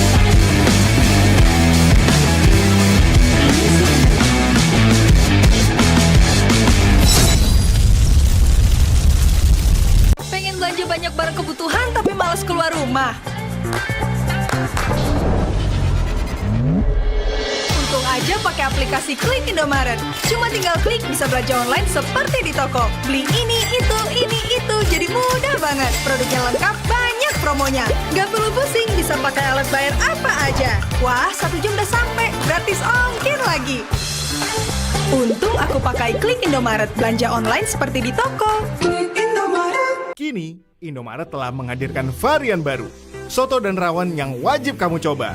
Dibuat dengan daging sapi pilihan, dimasak dengan rempah-rempah khas Indonesia, sehingga menghasilkan rasa soto dan rawon yang otentik khas Jawa Timur. Diolah selama berjam-jam sehingga menghasilkan kaldu yang gurih dan daging yang empuk. Bisa dihangatkan di toko atau bisa untuk stok di rumah. Soto dan rawon daging sapi Indomaret, enak tenan rasane.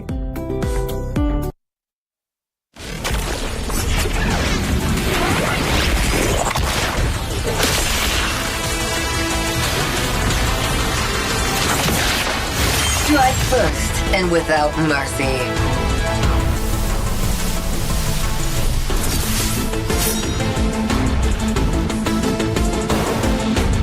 Where I tread, death follows. Enjoy your last breath. Deploying smoke. Going dark.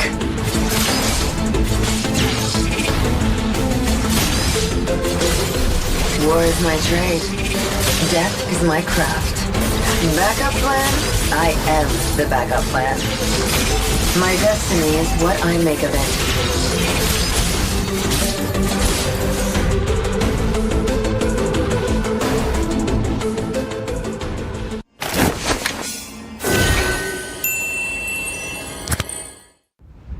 A darkness plagues this world, unseen by mortal eyes.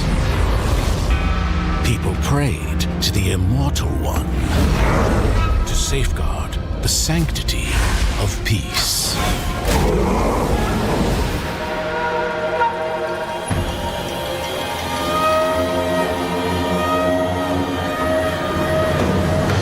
The ceremony's starting! It's Suyo! It's Suyo!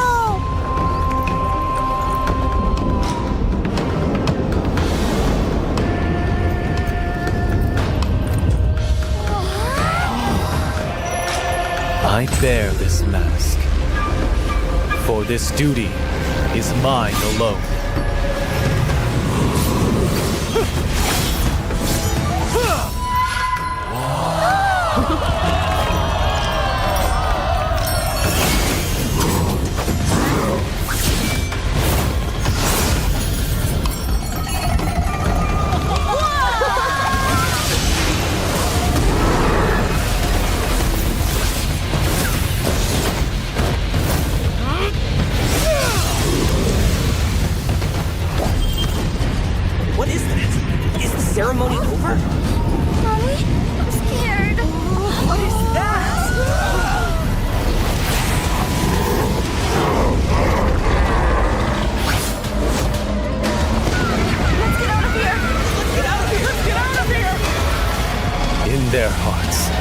Fear festers into darkness. But deep within, there is hope to crush that fear.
Kan berdiri dan terus berlari, terus ke arah puncak tertinggi.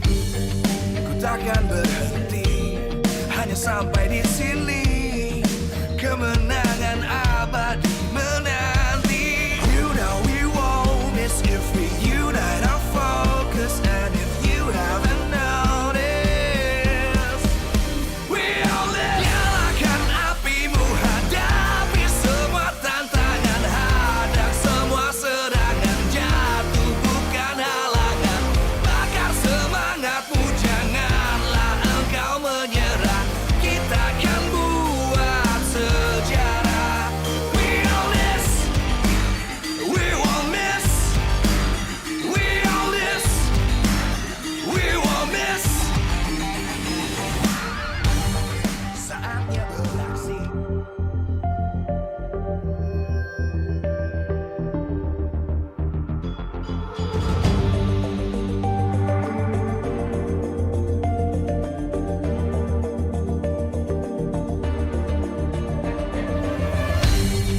Aku kan berdiri dan terus berlari, terus ke arah puncak tertinggi. Ku takkan berhenti, hanya sampai di sini. Kemenangan abadi menanti. You know we won't miss if we unite our focus. And if you haven't noticed, we all live. Nyalakan apimu, hadapi semua tantangan, hadang semua serangan, jatuh bukan halangan. Bakar semangatmu, janganlah engkau menyerah. Kita akan buat sejarah. We all this, we won't miss. We all this, we won't miss. Saatnya beraksi, jalani ambisi. Aku kan menyawakan hari ini. You know we won't miss if we unite our focus. And if you haven't noticed, we all live. Nyalakan apimu, hadapi semua tantangan, hadang semua serangan, jatuh bukan halangan. Bakar semangatmu, janganlah engkau menyerah. Kita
dan terus berlari, terus ke arah puncak tertinggi. Ku takkan berhenti, hanya sampai di sini. Kemenangan abadi menanti. You know we won't miss if we unite our focus. And if you haven't noticed, we all live. Nyalakan apimu, hadapi semua tantangan, hadang semua serangan, jatuh bukan halangan. Bakar semangatmu, janganlah engkau menyerah. Kita akan buat.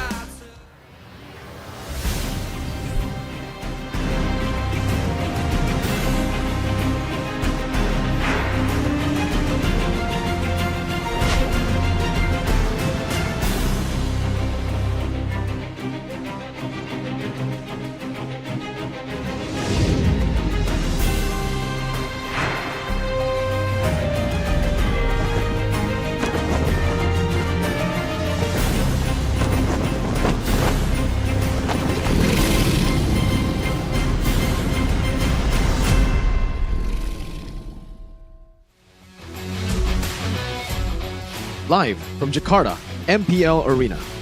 MPL Season 14 is powered by Munta. Presented by our official tournament smartphone, Samsung Galaxy. Official e-wallet, GoPay. Official destination for gaming and esports, Hidea. Official gold partner, UBS Gold. We own this.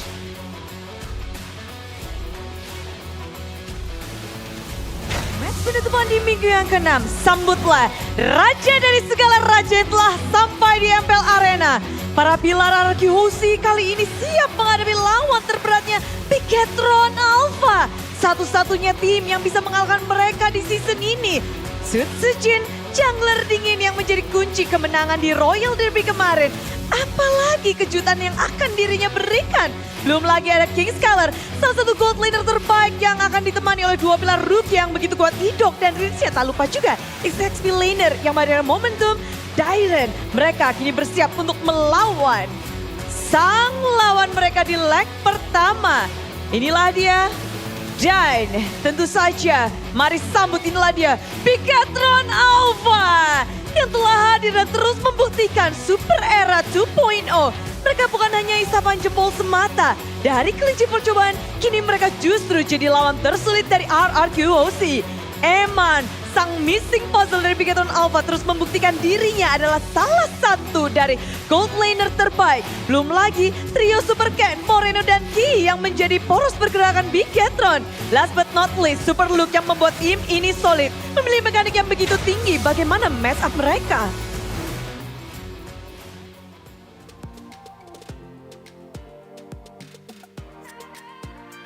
Memasuki match penutupan di minggu yang ke-6. Dua tim papan atas, top 1 dan top 2. Mereka akan berhadapan satu sama lain di panggung MPL Arena. Inilah dia pertemuan kedua untuk RRQ Hoshi dan juga Bigetron Alpha.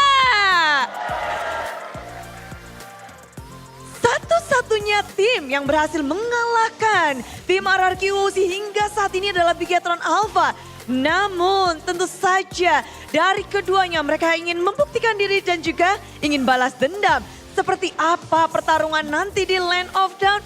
Sebelum itu, Bunda ingin mengucapkan terima kasih kepada semua super fans yang terus mendukung, yang ada di MPL Arena, yang terus setia pula, yang lagi nobar juga dimanapun kalian berada. Dan juga kepada seluruh partner dan sponsor. Karena MPL Indonesia Season 14 powered by Munton, presented by official tournament smartphone, Samsung Galaxy, official e-wallet GoPay, official destination for gaming and esports, Hidea, official gold partner UBS Gold. Dan kita juga punya partner in esports, ada Campina, Head and Shoulders, Ora Imo, Telkomsel, Dunia Games, dan juga IndiHome beserta dengan Withring. Dan juga supplier kita tentu saja begitu banyak. Ada Eriko, Klik Indomaret, Yummy Choice, dan juga Saturday. Acara ini supported by PBSI.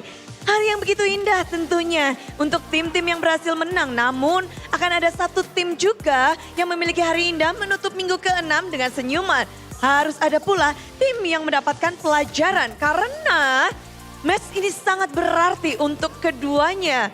Untuk mengamankan posisi di pucuk klasemen sementara minggu yang ke-6. Match penentuan, match pergantian bagaimana akankah ada rotasi terjadi di klasemen sementara atau adanya pembalasan dendam? Kita akan lihat bersama-sama. Namun kalau di sini di MPL Arena udah rame banget dari Big Get Troopers. Halo Big Get Troopers. Mirka udah semangat banget. Lalu juga ada Kingdom.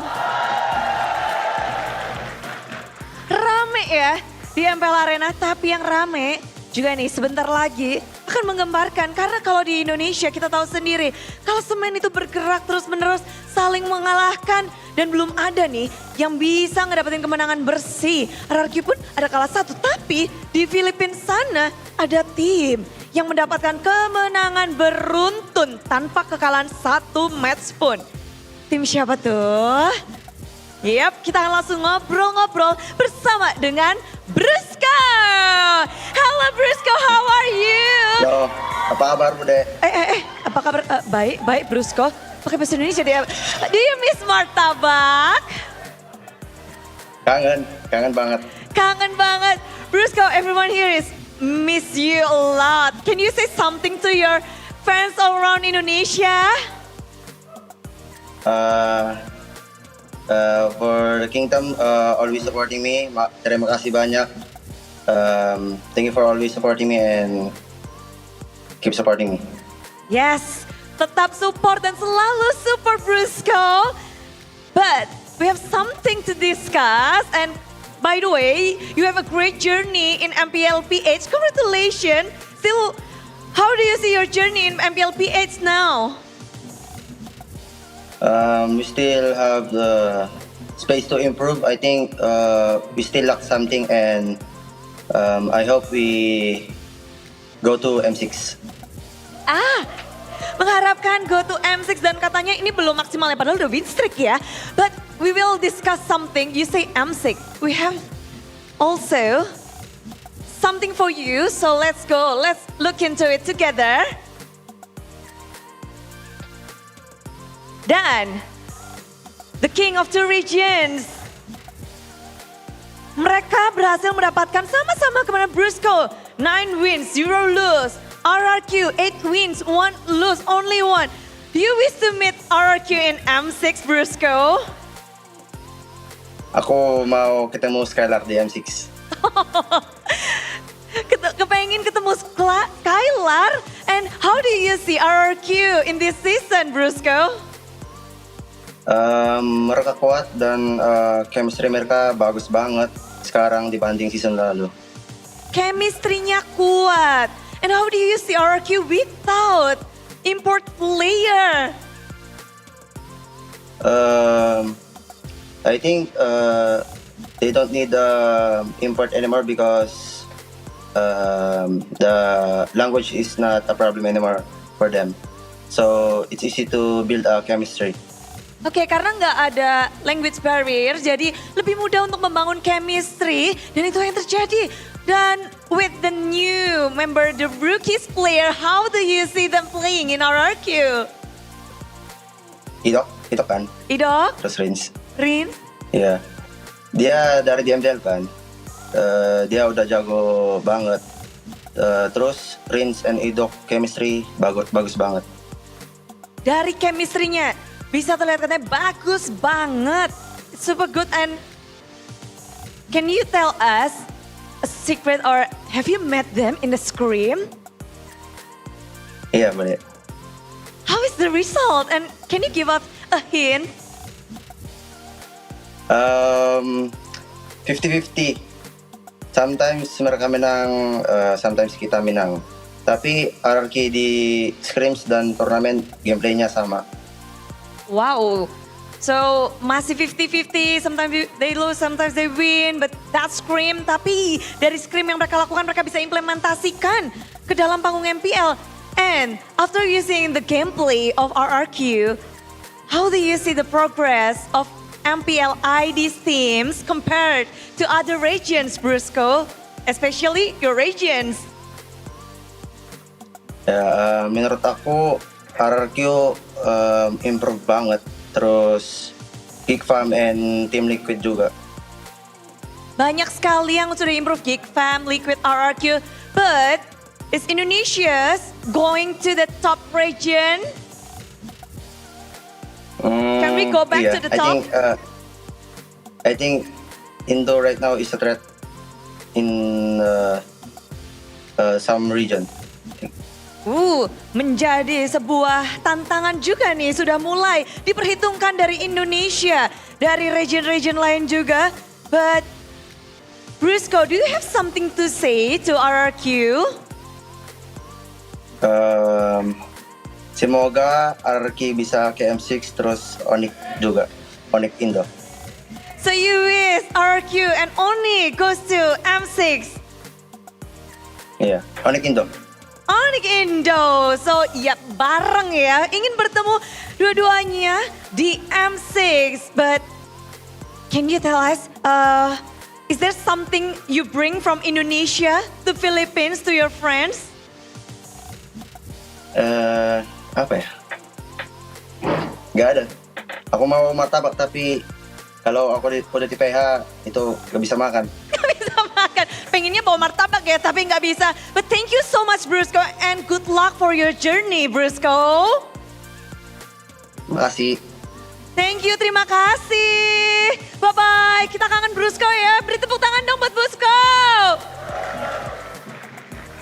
Thank you so much.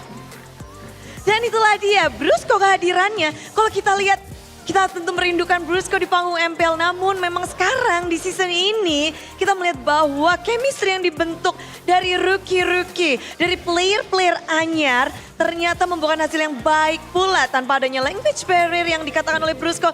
Dan memang terbukti RRQ Hoshi, mereka mengamuk hanya satu kali kekalahan yang mereka rasakan sepanjang regular season ini. Namun di sisi lain Bigetron pun memberikan permainan yang begitu baik. Mereka nggak ingin melakukan kesalahan yang sama di season-season lalu. Mereka ingin menjadi tim Bigetron yang begitu membara, begitu anyar. Dan sepertinya di sini semuanya udah nggak sabar nih. Super fans, siapkah kalian untuk menyaksikan? Inilah dia pertempuran yang dinantikan. Mana semangatnya untuk RRQ Hoshi? Jangan mau kalah, beri semangat untuk Bigetron Alpha. Semuanya tentu sudah siap dan sepertinya kita akan langsung masuk ke dalam permainan Best of 3 Series untuk menutup minggu yang 6. So caster, inilah dia pertarungan RRQ Hoshi dan juga Bigetron Alpha.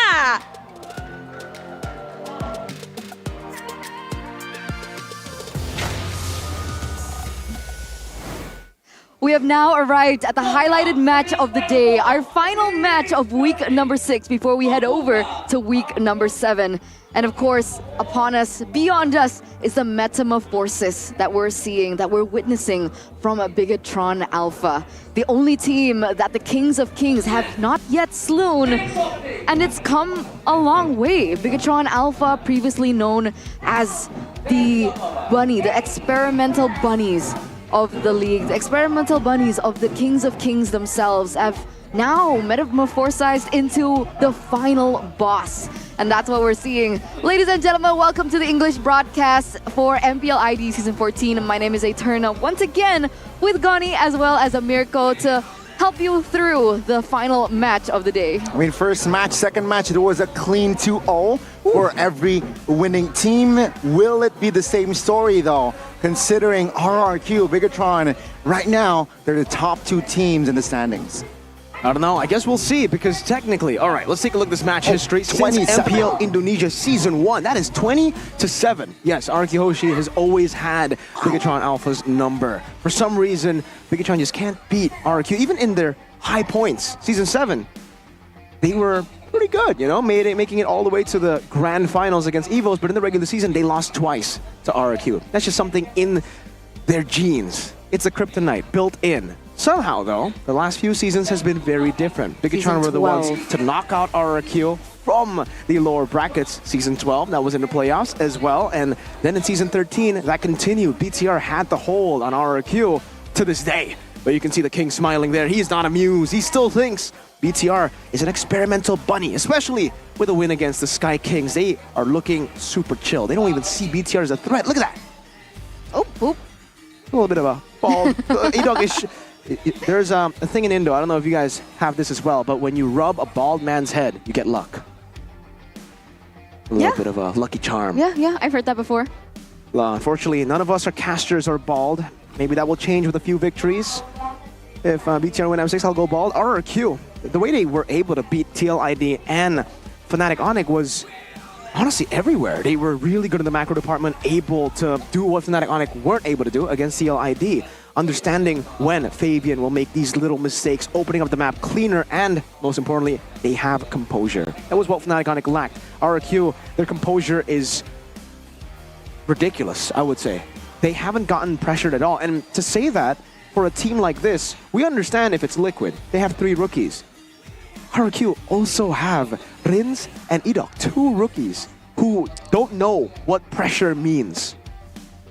It's absolutely impressive, right? I maybe even impressive is an understatement to the development that this team has.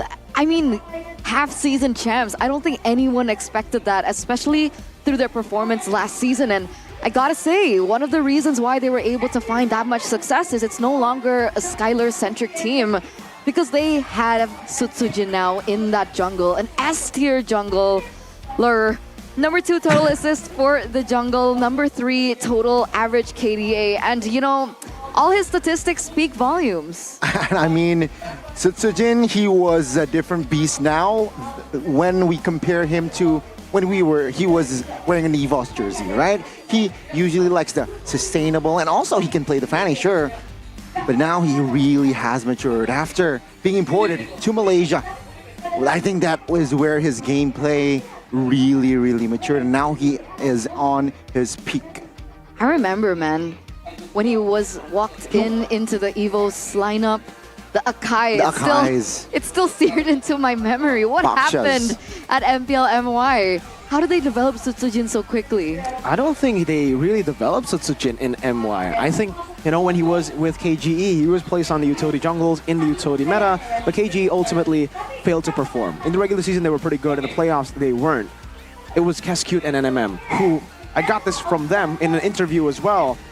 Keskute was the one who actually told Paape, the CEO, hey, get Sutsujin. Even though his performance in scrims in these trials isn't that good, he can see the potential. And through that, they've been able to build the potential of Sutsujin. He's always been a talent full of potential. And speaking of talents full of potential, let's take a look at Mr. Super Ken, super tier jungler. This was a long-term investment for Coed, the CEO of Bigatron Alpha. Number 3 total kill in jungle, number 2 GPM in jungle, number 2 average turtle kills as well. He's been stellar on the board. I think some of the criticisms towards him is there are a lot of unnecessary moves sometimes. I think that was one of the reasons Fnatic Onyx were able to actually stop Bigatron Alpha. Yes, he's really good. Mechanically, up there, definitely. Maybe with Kyrie. We saw the 1v1 on Ling, on Fanny as well. But the unnecessary moves, the discipline has got to be worked on. And I think the same could be said for everyone in Bigatron Alpha. Their potential is ridiculous. Even Moreno, and we've seen that. Even against RRQ, it was Moreno making those mistakes. Diving in a bit too deep, getting caught. Wait, who is this? Wait, is Is that Arashi Hoshi? Arashi Hoshi? Huh? Wow. He's a construction worker now for RQ Incorporated. That's so cute. Reconstruct. Okay. It's okay. I'm here. Ranger I'm getting called out. talking to Miracle right now. Man, I'm gonna leave the analyst stand right now, and I'm gonna stand with the Beat Troopers right here. This is unfair. They got a caster. That's a caster buff right there. That's a caster buff. Oh man, I need to be there. I need to get there. Last time I was there, RQ lost 3-0, just saying. Oh. Upper bracket, lower brackets, season 12. Was that the day that you lost your voice? Yeah, I actually lost it. Yeah, that's true. That was last season as well. That was season 12. Season 12. Yeah, last season I didn't do much of screaming. They didn't. There you go. It's let's okay. Talk about it. It could be different this time around. I mean, right? I mean, people are saying that both of these teams are the top 2 contenders. Top 2. To represent Indonesia at M6. Oh, they need to make that statement right now. Yeah, Bigatron needs to make that statement right now. Yeah? Because they lost against Fnatic Onyx. Fnatic Onyx are still the gatekeepers. And RRQ seems to be the one to take that gatekeeper position right now. So if you can't beat RRQ, you really deserve to be in M6. You really deserve to be called the top team in Indo. All because of Cascade and NMM. Dude, don't go there. Man, I'm sad, okay? Don't go there, man. Somebody let go. Cascade. Why? One of the factors at least. Why? But, ladies and gentlemen, let's take a look at the official team lineup for the Red Robots. Bigatron Alpha, Super Luke, Super Ken, Moreno, Key, and Eman. Still the main 5, no Finn, Key in the roaming position. And they mean business here. Let's welcome them onto the stage. Looking to stay consistent with their transformation. Will they be able to find the key in success against the Kings of Kings? This is Bigatron Alpha. Could this be the day that they overtake the Kings of Kings once again and take that #1 spot in the standings? They're the only team in MPL Indonesia to do that. Beat the Kings. That was in the first leg. That was a 2-1 victory for the Red Robots. And on this other side, ladies and gentlemen, let's take a look at the official team lineup for Rexreg and Kaon. We have Tyron, Sutsujin, Rins, Adok, and Skylar. This is a team that has stayed with this lineup from the beginning. They have stuck to this, they have committed, and this is the results that we're getting. So let's welcome them onto the stage. The Kings of Kings looking to stay on top. Ladies and gentlemen, it's RRQ Hoshi. RRQ Hoshi, the Kings of Kings with a rebuild this season. Kescute and NMM, the head of the project. And we can see this result so far. 9-1 is the record that they want to get after beating Bigatron Alpha. Also, in the process, avenging their loss in the first leg to BTR. Can they do it? Will they do it? That's a big question. That's a $1 million question. I think all the Bigot Troopers are thinking, that all the Kingdom is thinking as well, as they are making passionate noise in the venue in the MPL Arena. But let's welcome the coaching staff. Theo Nile, that went by really quickly. We have Coach NMM and Kescu on one side. And we also have the coaching staff from RQ on the other. Yeah, we got Ura and Theo Nile there. You know, that did go really quick. I think it's the hold-up on Mr. Kescute there. You can see Kescute actually letting loose. I think that's you know why he was letting loose? Why? He let loose of the hair. Usually you'd have him tied up. Now he's letting loose all the hair. That means maybe that's the brain power oozing out. Let's take a look at this, the Ling Showdown. The 2 jungles have been able to play the Ling. 7 times picked. Does seem like Super Ken has been able to get it much more compared to Sutsujin, but the win rate speaks volumes. 57% to 100% win rate. Fun fact, RRQ beat BTR in Game 2 when Super Ken was on Ling, but then in Game 3, Super Ken went Ling again and beat RRQ.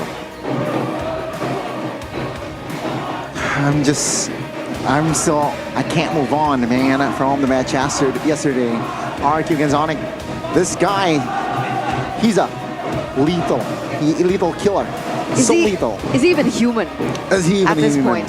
Right? He's always so stone cold, no emotions whatsoever. People are saying that he reminds him of Lemon, and he actually said that Sutsujin reminds him of Lemon. Mr. Arashi's still there. Wait, really? Yeah. He said Sutsujin reminds him of Lemon? Yeah. Well, I agree. Sutsujin has always been a weird individual in a good way. In a good way, ladies and gentlemen. Lemon never showed any emotions. He never smiled. The guy won Season 6. The whole team celebrated, was crying. Mans was just there. He was looking for a charger. Thought it was a apparently. semi-final match. He thought it was just another day at work. And it does seem like for Sutsujin, that's the case. Sutsujin is just chilling every time. Gets a Maniac, Savage, biasa aja. That's a lemon line. But first pick selection here for Bigatron. They will be on blue side. I believe that was a better win rate for them as well. Yeah. So let's take a look at RRQ on red side. 78% also their favorable side.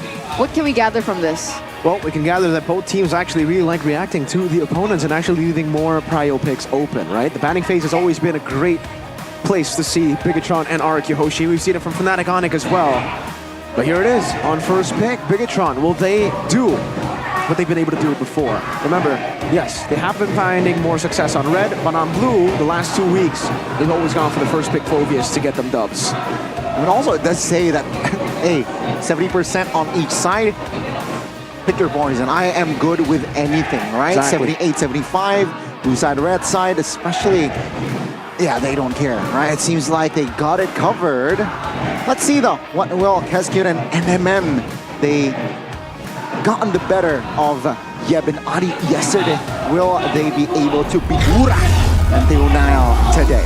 I mean, we'll answer that as we get into the drafts, ladies and gentlemen, for game number 1 in our highlighted match of the day, presented to you by the official tournament smartphone Samsung Galaxy A55, A35 5G.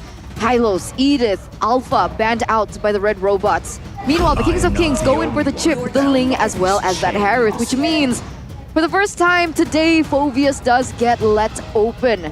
And it is going to be picked in for Bigatron, and RRQ respond very quickly with that Terizla. Great pick. I wanted to say that Terizla Vexana usually is the option to go for when you're up against the Phoveus.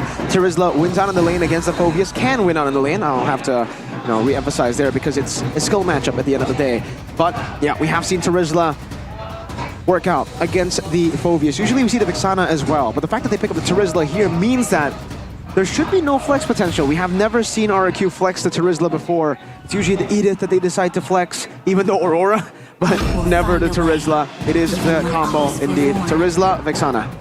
Immediately, right? So no Roger pick up here from the side of RRQ. They're saying that, yeah, go ahead, pick up the Roger, Bigatron. We are not afraid. We have something under our sleeve. Bigatron, I expect if not a Roger and maybe Edith. Well, not the Edith since they have the Phoveus. Maybe a gold lane just makes sense here. Secure a hero for Emon as well. What are we thinking about? Roger? Is that the option? Yeah, they could go Roger. If they go Roger, I think they go Zosk as well. Oh, but they go Roger and Mathilda. So this is the combination we've seen even from Geek Fam. Remember, Mathilda, Phoveus. Usually on the Phoveus, once you jump in, you either win the fight or you die. Now with the Mathilda, you can get out, but that's a Fanny. Sutsujin. Wow, his debut on the Fanny. Perfect timing as well. No Ruby, no Kufra, right? Because the Mathilda is already locked in, so no Kufra, but the Ruby, though, may be banned here for that second phase. So very good, considering that, yeah, minimum crowd control as of yet from the side of Bigatron. As of yet, indeed. But yeah, the Ruby can still be flexed into the gold lane. We've seen a lot of teams do that too. Utilize heroes that aren't easily picked off, especially when you see an assassin in the hands of none other than Sutsujin. Brody gets eliminated, which kind of bears the same idea, right? Brody is an MM, a marksman hero that really can stand on its own against heroes like the Fanny. But of course, the Moskov is still an option if they do want to go for it. That's really interesting, the Brody ban, right? Because there's a Terizla there. Usually when you see the Terizla, they're going to be more open to the Brody, but yes, you have Brody, you have ways to deal with the Fanny, and that's probably the only stopper that they have left. I think that should be the Ruby ban, last for RRQ Hoshi. Yeah, this should be the Ruby ban, unless they want to pick it up for themselves. Ito has been amazing on the Ruby. Bigatron Alpha, puts them in a tough spot right now. It's the roam and the mid lane. What are they going to ban out? It's going to be the Franco from Edok taken out. Some more pickoffs potentially, right? Bigatron, they understand that right now they have some sort of a composition that is close range, so they do not want to deal with heroes that can tempo break or break your tempo. Let's see though, Ruby actually might come through for the side of RRQ for that first pick. Yeah. Will Bigatron sniff that out though?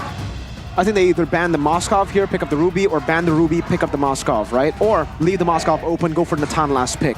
because the Natan is a pretty good matchup against the Moskov. Then you'll also have plan B for yourself if the Fanny, Terizla, Vixana trio mid does not work out.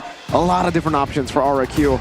Bigatron though, the options remain kind of limited in my opinion right now, with the Phobies already going to XP. It is, none of the above. They decide to ban out the Valentina, a hero that Moreno has been able to play, utilize a whole lot. The Kaja banned out 2 of the pickoffs, taking out Ruby.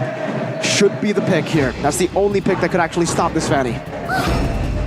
All right, we'll see. There you go, Ruby. Ruby picked up in by RRQ first. They were able to steal it away. But with the Valentina being banned out and the fact that RRQ went in for the Vexana, could Moreno potentially pick up something like the Faramis to deny the kill pressure from the Fanny? I think they can, yeah. The Faramis would be a pretty good option. Mathilda plus Faramis, that's a double utility setup. But then in the gold lane, they cannot go Moskov. If they go Moskov here, this is a free Natan pick for RRQ Hoshi. Or even worse, do they want to go for Ixia even, right? I mean, this is a tough time for BTR here. I wonder what they're going to go for last pick, because they go Moskov, I don't like it. Need range, right? Sort of. Maybe we might see. Oh no, there's a Fanny. It's going to be tough. I was thinking like a Sicilian savior, but then I think they want to go for. They're doubling down, right? Close range, brawly bruiser type composition here. Front to back with the Nolan and the Faramis. Team fight is the way to go. They're eliminating that kill pressure coming in from the Fanny as well. But with the Nolan against the Ruby, that is still going to be a challenge that Super Ken does have to face, which means that Raja will be placed into the hands of Eman. RRQ, how do they close this? Do they put the Ruby in the roam? Do they put the Ruby in the gold lane? Melissa! Oh, wow. Well, that's your answer. They put the Fanny in the jungle. That is my signature pick in RRQ's hands. Melissa against the Faramis is great, especially if Bigatron Alpha want to clump up, but there are ways to deal with this, especially with the Phobias on the Vengeance. I don't know how the interaction plays out because I've never gone up against a Phobias on the Melissa, but I think the Infernal Pursuit should be able to bypass the go away. And if that is the case, there are going to be a lot of tools from Bigatron Alpha to actually shut down his Melissa. And also, don't forget the guiding wind from the Matilda. Exactly. To aid in that venture as well. Let's see though, I think this might be a debut for Melissa this season. And remember, last time we saw the Melissa meta, it was CW. It was Saken even, but never Skylar. When he played it, it was never good. And he brought Flicker on the Melissa. Maybe it's time for things to change. That was season 11. Maybe this is the start of something new. We've seen a lot of this being a pattern here at MPL ID season 14. So with that, ladies and gentlemen, let's welcome you to game number 1 in this highlighted match of the day. A way to close this out, a way to prove who is number 1. Is it Bigatron Alpha or is it RRQ? It is going to be the first game. Who will take that game? But man, Melissa Inspire. Let's see, will this inspire the side of RRQ for game 1? Mirko gets really triggered if Melissa doesn't go Inspire. Yeah, I get angry. I get angry, real angry whenever the Melissa takes something else because, yeah, I mean, look at this.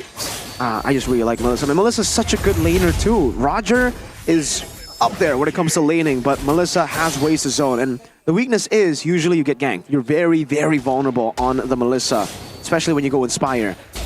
As long as RRQ play around it, it should be good. This should be strong side up top until the turtle spawns in. We do see 2 Purifiers on the side of Bigatron Alpha as well. Meanwhile, RRQ all opted to go for Flicker. Will this affect them in the long run? I think for the Flickers, it'll be good for them. They need more playmaking. Oh, some damage. The mid lane, Moreno, Purify is a good option though to go for. Meanwhile, Emblems? Some Master Assassin picked up there. Some good damage from Eman over to Skylar, especially if Skylar doesn't have the Inspire. Couldn't see the rest of the emblems earlier, but don't worry. There goes Gotcha. Okay, there we go. So first of all, Blood for the Phobias and the Agility wants to participate in these fights. And it does seem like for Citogen, he opted to go for the Rupture, wanted to go for more penetration in these fights. Faramis, Inspire. Ooh. Usually you see more of that defensive tool, but it seems Moreno wants to deal as much damage as possible and be there for the team as much as possible to use the Netherrealm. That is a QC on Moreno too. We usually see Lethal Ignition or Impure Rage. Rings secure clear the mid, so no 4 for Ida. But Tsujin here, very aggressive and finds the neutral objective. And take a look at the Flicker. preemptively. Tyron finds the penalty zone, and that's first blood for the Kings of Kings. At such a high-stakes game like this, I forgot how loud and how crazy the supporters from RRQ can get. And the fact that they were able to set up first, Sutsujin getting the turtle, the crowd erupts. Absolutely, the red tree win and an amazing play from Dyron. Penalty zone and the flicker. That was a prediction from Dyron to predict the movement coming in from Mr. Ken. That second skill. Whoa. Look at the an audience prediction here. English. Oh, Bigatron, Indo. Oh, man. English, Indo battle. English, Indo battle. Oh, what do we do? What do we do? Don't worry. Jermas is addressing us right now. We Sorry, guys. don't have our voice in the speaker, so we can't even respond. Yeah, it's not fair. Okay, let's get back into the game here. 3 minutes in. We did see a rotation earlier coming in from both of these teams. Again, like this gold lane is going to be very important. And you know, fun fact, by the way, these are the two top gold laners with the highest GPM. That's a catch from Key, but Sutsujin has enough energy to get out. Good move. That's a flicker as well, by the way, from Super Luke. Didn't notice it earlier. Usually we see the Vengeance. Super Luke is one of the only Phobiuses who have been able to utilize the flicker. Yes, you can escape from these ganks, but in these fights, when you don't have the Vengeance, you're not as tanky. I think now it actually makes sense because he has a Mathilda to get him out and also a Netherrealm. So there's already layers of HP to help him in these skirmishes. I thought because they had the Mathilda that he would opt for Vengeance instead, right? I mean, people are talking about how Phobius is a very committing type of hero, right? Once you go in, it's really difficult for you to get out, and maybe that's why the flicker goes in. But with the Guiding Wind, I guess more playmaking potential that he has, right? Penalty zone? Early one. That's a pull from the I'm Offended. Take a look at the crowd control Super Luke is receiving. Another round popped as well. Rin's now in trouble. Will Super Luke be able to find the kill? The cover is there, but the damage will be enough to take Rin's down. Super Luke solo kills him. Now it's going to be an all-out brawl. He is there in the middle of the fight trying to find protection, but Super Luke falls instead. It's going to be a Mon here. Almost taken down. Still surviving. Guiding Win to save Team Moreno though. Stunned up. Now Sutsujin coming in, Cutthroat available, no need for that Cutthroat. Sutsujin secures the kill. That's a 2-4-1 trade, ladies and gentlemen, in favor of RRQ right now. And the fact is, despite everyone being so low, Sutsujin, the main man, has not participated in this turtle dance just yet. And now that he's here, Bigatron, they're taking their dear time, they're thinking about this, they don't want to make a mistake. See, Bigatron trying to flame control in that turtle's area. Sutsujin receives a lot of damage. Super can clutch retribution now, or kill. They are not going to fight, but Super Luke, he is low-key forcing fight Skylar though. Oh, there you go. He wants no business. Both teams disengaging. The Infernal Pursuit might as well be renamed to the Endless Pursuit because Super Luke continues to just go in every single time, and even up against Sutsujin, someone so mobile, he's unable to escape from this chase again. Byron, is this the right move? Good airborne, but now with the Infernal Pursuit, Super Luke will be able to control that ult. Purple buff contest, question mark. Bigatron seems like they are in setup for that contest now in the backside. Sutsujin pressured. Oh my goodness, another round pops. Penalty zone as well. Now the damage from the side of Super Luke will not be enough to take anyone down. It's going to be Super Luke punished, and that will be their only sole casualty. Never mind. Key taken down as well. That's a 2-0 trade, and RQ, Sutsujin still able to get that purple buff. They failed at their task. It was just taking the purple buff away. That would have been worth it, in my opinion, if it's actually traded for Key and Super Luke. But even then, Sutsujin winning out the red tree battle, Super Ken unable to steal it away. So now it becomes an overwhelming lead for RRQ. Yes, it's just a 400 gold lead, but look at the map pressure they can put right after that win. It is top lane tier 1 going down. Fanny in the bottom lane getting the turret too. Bigatron Alpha. This is bad for them. That's a 1,000 gold lead that is building up for RRQ Hoshi, who has a Melissa who can scale. And unfortunately for Bigatron Alpha right now, that tower in the bottom lane is going to fall as well. So they're working on a -2 amount of structures right now. And RRQ, they're pushing the tempo once again as this turtle will be spawning real soon. Are there any power spikes that we should be aware of from Bigatron Alpha? Yeah, it's the mid-game power spike. Even though RQ have the lead, Bigatron should still have that power spike window. Recircling Eagle finds Rins, forced to use the Flicker. Super Luke though is targeting him. Flicker out. Another round popped. Now it's going to be Super Luke eyeing on Sutsujin. Cables into the middle of the turtle. Sutsujin finds the turtle. It's going to be Edok now being traded.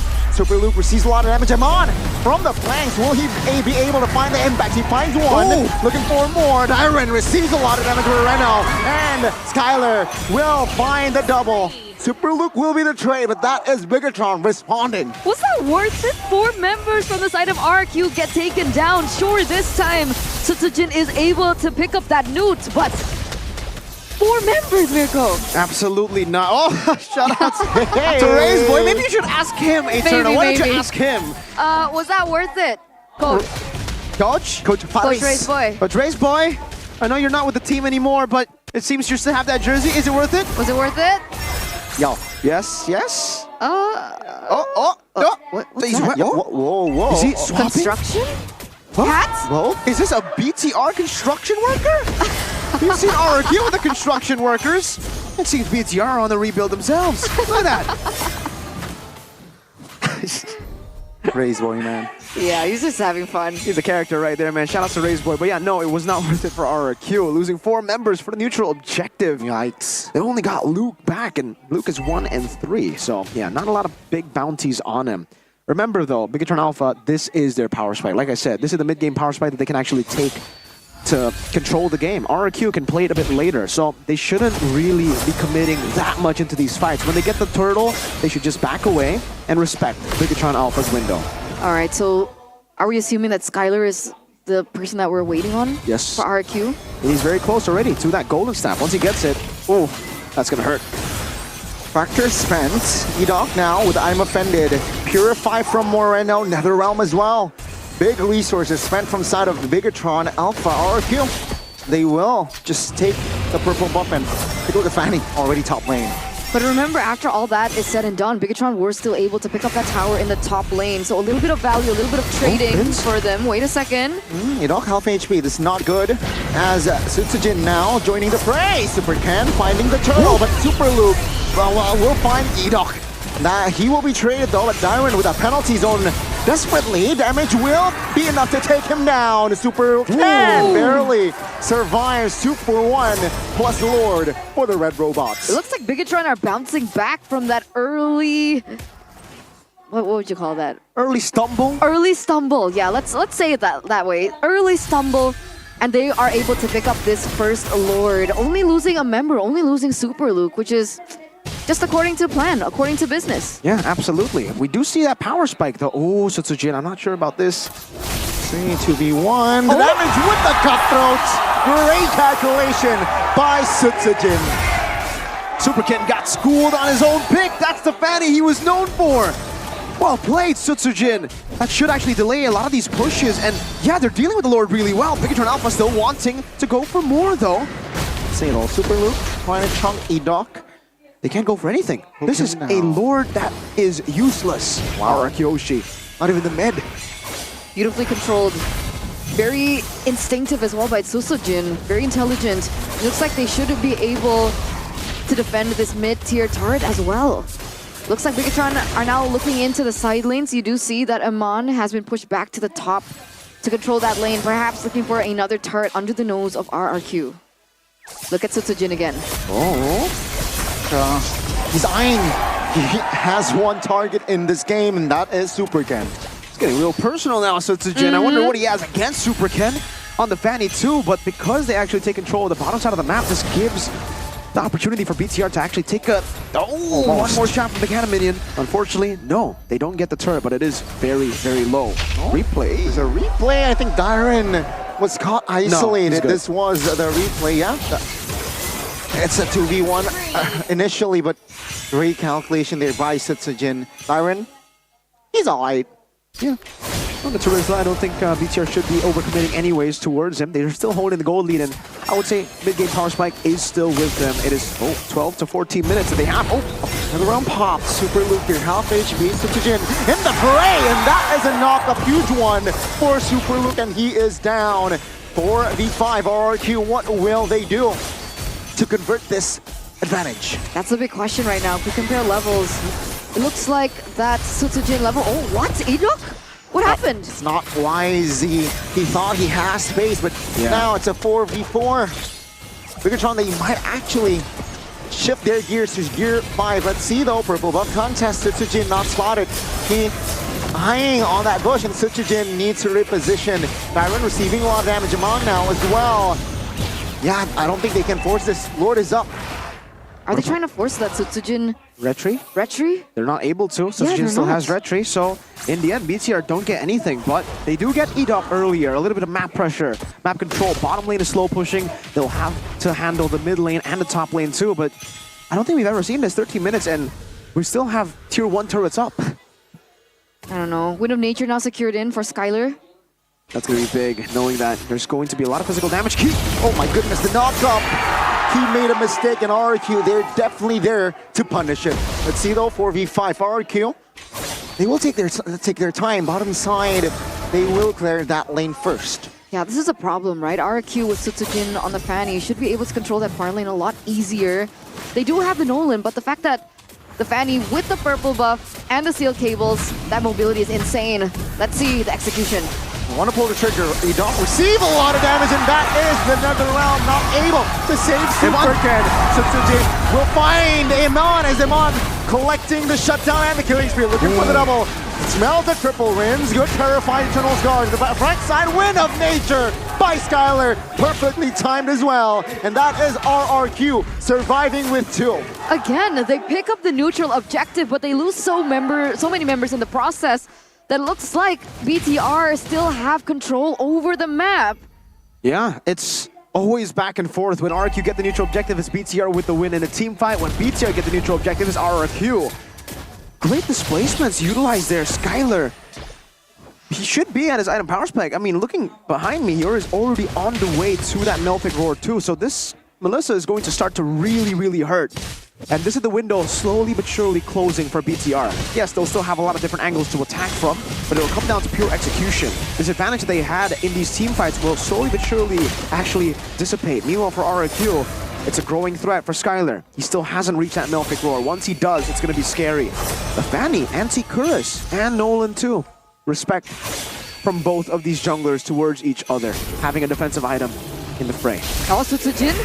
Shouldn't be. Sutsujin has the calculation. Being a distraction here while the other members are taking the tier 1 mid. Really good distraction. Oh, wait. Do they know where Superken is? No, they spot him. Now I'll take a look at the pincer move. Good. Disengage in the backside though. Sutsujin, yeah, that's the cover. Bigatron and RRQ are reading each other out. Wow. That's some great stuff right there. And it does look like right now it's just going to be both teams setting up again. There's not much they can do at this point of the game. No purple buffs. There are purple buffs, and there certainly will be a fight for the... Oh, that's a power spike there for Skylar. Getting the Melphic Roar. Edok! Ooh, man, these are some margins at both reads upon reads upon reads. Oh my goodness, has enough energy there to cable out of that situation. I think timings of these resources are going to be very important when they go in for that 5v5, right? Because technically Skylar now with that power spike with the Malefic Roar as well can also use that as a way to outplay. Oh, that's so close. He barely gets out. Moreno picks up the Divine Glaive. Will that help the NetherRealm later on? Yeah, it'll definitely help with the scaling, but really it's more for damage. At this point of the game, Moreno's going to have to dip inside of these team fights too. He can't just be playing utility like he has been in the last few fights. He's just been playing for the NetherRealms to save his team. He's going to have to start poking too, especially finishing. I think that's the main point here for Moreno. Skylar has the Wind of Nature, so all of the other damage isn't going to do it, isn't going to take Skylar down. Moreno's going to have to find the timing, and it's going to be really tough because he has a Purify, not a Flicker, to actually execute Skylar with the magic damage. It's a lot of pressure. Oh, Sutsujin again? The mid lane. He is trying to tank some of that damage. So now, with the Sutsujin recalling, that's a pull. I'm a Bandit King! he didn't even have time to push his flicker for the 5. Now, Bigatron, what will they do? RRQ rushing towards the Lord, but not rushing to really delete this Lord down. Let's see here, Bigatron. What will they do here, being a man down? They have a man advantage here. RRQ, do they not want to blitz this? Still tough. Oh, trying to. Okay, Edok. Okay, flicker on offended does not connect, but penalty zone as well. This might be a window. Bigatron, can they respond? Moreno with the flank. Super Luke trying to just distract the members of RRQ. Tsutsukin comes the clutch with the Lord take. Edok loses immortality and his life. Super Ken with that kill. Super Luke, though, receives a lot of damage. Skylar in trouble. Amon finds the double. That's a 3-4-0 trade, ladies and gentlemen. Again, the exact same story. Sutsujin picks up the Lord, but they have to lose 3 members in the process. Wow, that was... Man, these fights are razor sharp from both these teams. RQ getting the dub. The Lord will spawn, I think, in the bottom wave. Let's see. That's an airborne just on towards George, just from Kido. The Lord now, will it be relevant? I don't think so. And Bigatron, they need to blitz to take this Lord down, though. There's no purple buff on Tsutsujin, so that's an angle they can go for. Tsutsujin, I don't think you should... Oh, man. Oh, yeah. They don't check. Oh. Okay. Will they check? No. Tsujin will not show as well. Now they need to clear other lanes. That was just a peculiar chain of events, right? Because before they even went in for the Lord, Key was already picked off. They literally guiding winded into the I'm offended from RQ, and Key was picked off. Luckily, they didn't go together, but wait a second. Another round to save Luke's life. Hiding Wind finds 3, but no follow-up damage, and Darwin survives. Tsujin finds the cutthroat. Does not find the kill. It is actually Amon with the Wind Talker. Now Edok isolated. Amon secures the double. Looking for triple. Let's take a look at Darwin 1 by 1. Members of RRQ isolated and taken out. They need to clear the wave. They need to clear the lane. Is it possible they're looking for an end angle here? There's still 70 seconds left for the Lord to spawn. They do have enough time to at least take these structures. They can do it. They honestly can. RRQ, though, they're going to stop it. They're going to try it. Winston Skylar. Oh my goodness. Good night, RRQ. Skylar, though, is the Melissa. Will be able to clear the waves. No problem, Super Luke. Too aggressive. Winter Nature will not save his life from Moreno. And that will be a wipeout for the Red Robots.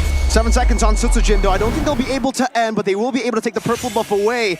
Oh, 2 seconds, just Tsujin. Let's see. They want to blitz this Lord and turret. Tsujin is up.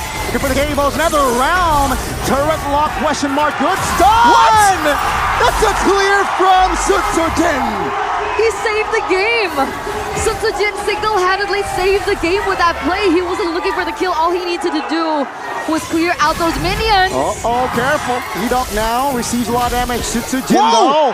That's, oh my goodness, Amon. Wind of Nature, Edok and Baron, crowd control, immortality bot. And that is the guiding win to safety. That was close. He was brought back in. And that was nearly catastrophic. Luckily, the guiding wind from Key was still there to save him. Again, it's basically pixels at this point. Tsujin, what are you made of, you absolute disgusting player? What was that? That was some nasty stuff that he did. Man, and Montu, gotta give props to him. What was that decision to go in, and he survived somehow, swapping the Wind of Nature out. He has a Wind of Nature on a Roger. You don't get the full duration on the Roger with the Wind of Nature. But yes, you can utilize that to try to outplay Eman. Now on the Immortality, actually. Did he sell the Wind of Nature? I think he did. He still has the Immortality. All right, now it's a fight. It does seem like RQ have the advantage with the far lane pushed up, but Super Luke is posturing up. Super Luke committed as well now. Oh, Skylar, half HP. Super Luke finds an Inferno Pursuit. Now in the backside is actually the Lord. Tsujin finds it. Now Skylar repositioning. RRQ concealing. Running for the hills. Amon, though, he smells blood. Good Purifier looking for Iron, and he will fall surely. He was hugging the turret, but the Lord in the top lane. Oh my goodness, Moreno. Miscalculation. Tyron with the flicker. Tyron, stop it. And there you go. There he goes. Bigatron, though, they need to take care of the lower top lane. That was huge. That was an outplay. That was a lot of time box. But look at this. I'm offended onto it too, and that will find Skylar eat up. Immortality, irrelevant. Now the turret lock from the Red Robots, Kings of Kings. Back to the drawing board. They lead the series, ladies and gentlemen. Bigatron Alpha, the final boss battle for RRQ. But remember, it's still a best of 3. But what a way to start the highlighted match of the day. A battle of gambles, we're gonna have to say at the end. Early on, it was some wise investments here and there, trying to get the lead slowly but surely. Bigatron were able to get the lead in the mid-game, utilizing the Netherrealm and the Mathilda. Man, Super Luke, I didn't know that combo was possible. Second skill, Flicker. That's the angle that you can use to actually get a lot of these members picked off and put the Demonic Force on them. That was... Hey, I personally haven't tried it. I've always been Vengeance Man on the Phoveus, but there you go. That's Flicker Man Phoveus. Man, really good stuff from Luke. Really good stuff from Luke. But, I don't know, it's 50-50 between him, Key, Eman. I think the only thing that could have been better for the side of Bigatron was the Retributions. But even then, I think they knew in these fights that they just wanted to go for some of these members. Yeah, Super Ken, it'll definitely help if you get the Retri. Let's look at this again, right? This is obviously the Mathilda and Phoveus combination that's just doing them a lot of justice. Super Ken tried to out-Retri. No, Setsujin just won that out. So this should very much be an easy Retri. Or not easy, I would say. Still 50-50, but it should be the Retri won by Super Ken with a Nolan. You have more ways to actually combo that damage. But in the end, doesn't matter. They were still able to get the job done through this play as well. They were just taking gambles at this point. And you saw that, right? Super Luke, skill 2, Flicker. He was able to get to Skylar because of that, and that gave the angle for Super Ken to walk in. Yeah, if there's anything to change, Retri on Super Ken can get better, but hey, they took a game off of BTR. That's already, they took a game off of RQ. That's already impressive. All smiles for Miracle. I was jumping, man. I'm losing weight here, just jumping. Yeah, he kept jumping. Oh my goodness. We all kept jumping. What a match. Yeah. What a game. It was entertaining. It was competitive. Everything was in that game. I don't know. I've been loving these past 2 days. Like, we got a stellar Royal Derby yesterday, and we're seeing amazing games today as well. Liquid Onyx. Like, yeah, okay. Double ouch. Granted that Onyx did lose. That first game in the Royal Derby was amazing, and now we're getting a very similar type of vibe here in our highlighted match of the day. Again, wonderful stuff from Bigatron. How did RRQ lose that, though? Like, the Faramis, bro. The Faramis. So Moreno's Faramis. It's not just the Faramis. The Faramis, the Mathilda, Phoveus combo that is still 100% win rate for BTR, and Eman, the Executor. Super Ken even. These two assassins, I will call them assassins because even though he's not an assassin, Eman, he played like an assassin, right? He did. The build was phenomenal. I was trying to find some time to actually talk about it, but the action is just always there. He bought Haas Claws in one of the fights. Actually kept the Haas Claws for quite a while. I don't know if he kept it all the way to the very end, but the Haas Claws enables him to also just get more sustain in these team fights. You already have the Mathilda giving you HP with the Guiding Wind. You get that Netherrealm down. You have a little bit of crit with the Haas Claws too, so it's surprising sometimes when a Roger is dealing this much damage. Windtalker plus the Haas Claws. Yeah, it's a sudden burst of damage when you go for the basic attack. And the Endless Battle, obviously that one is pretty normal, but it also did enable Eman to go for some of the plays onto Skylar. When he jumped in, there was a time, I think around bottom lane, purple buff when they fought. Eman got the Lycan Pounce. Skylar popped into the Nature, but still Skylar died because of the true damage proc of the Endless Battle. Here also, sublime stuff from Eman, not dying a single time this game, I think, right? I don't know what his KDA was at the end of the day, but 0 deaths. Crazy item swaps, crazy itemization. That's Eman. That's my boy right there. I think the last I checked it was 802. And it became 1005. Yeah. Your player of the game, the MVP, presented to you by the official tournament smartphone Samsung Galaxy A55, A35 5G. But if I had to give an honorable mention, I would give it to Super Luke. I think he facilitated a lot of the early game pressure that we saw. The zoning that he was able to make on the Phoveus was imperative to how Bigatron were able to put in those hooks, those anchors in the early to mid game when that mid game power spike hit for Bigatron Alpha. Yeah, I have to agree. You know, Super Luke, if we could give more MVPs out, I would honestly give it to everyone except Ken. I'm sorry, Ken, but you know, Red Trees could have been better. Moreno deserves it too for netherrealming a lot of times to save the game. Key deserves it for bringing Luke into these positions, and we can get this combo. We can see it again. This is why the Mathilda Phobius is respected so much. And the two teams who've used it are GeekFam and BTR. BTR having a little bit of geek in them, right? With Luke and Ura. A lot of these turtle fights, it was RRQ who actually got the dub with the neutral objective takes. But again, here, this power spike was still in the hands of BTR. And Eman, as we said earlier, played like an assassin, waited to the very last second, waited for these resources to be depleted. Because if Skylar doesn't have the go away anymore, even if he does earlier, as long as he doesn't have the Inspire, it's going to be tough. That's why Inspire is so crucial for the Melissa. Here too, man, you can see that was a misplay. I would say that was a misplay from Moreno, coming in a bit late. That could have been coordinated better. But even then, Eman saved the day with Luke, with Moreno. They're constantly there. Moreno actually trying to go for that chase there. It's always them setting up for each other. I think the old BTR played in a safer way. This new BTR is so bombastic in a way. They are willing to take these risks. They are willing to play with these very, very thin margins, these paper-thin margins. And you can see it again here. The risk of bringing Luke into the back with Skylar having go away, with Sutsujin able to dive into the back as well. This is a risky play, but it was calculated in the end, and Super Luke, oh man, nasty stuff.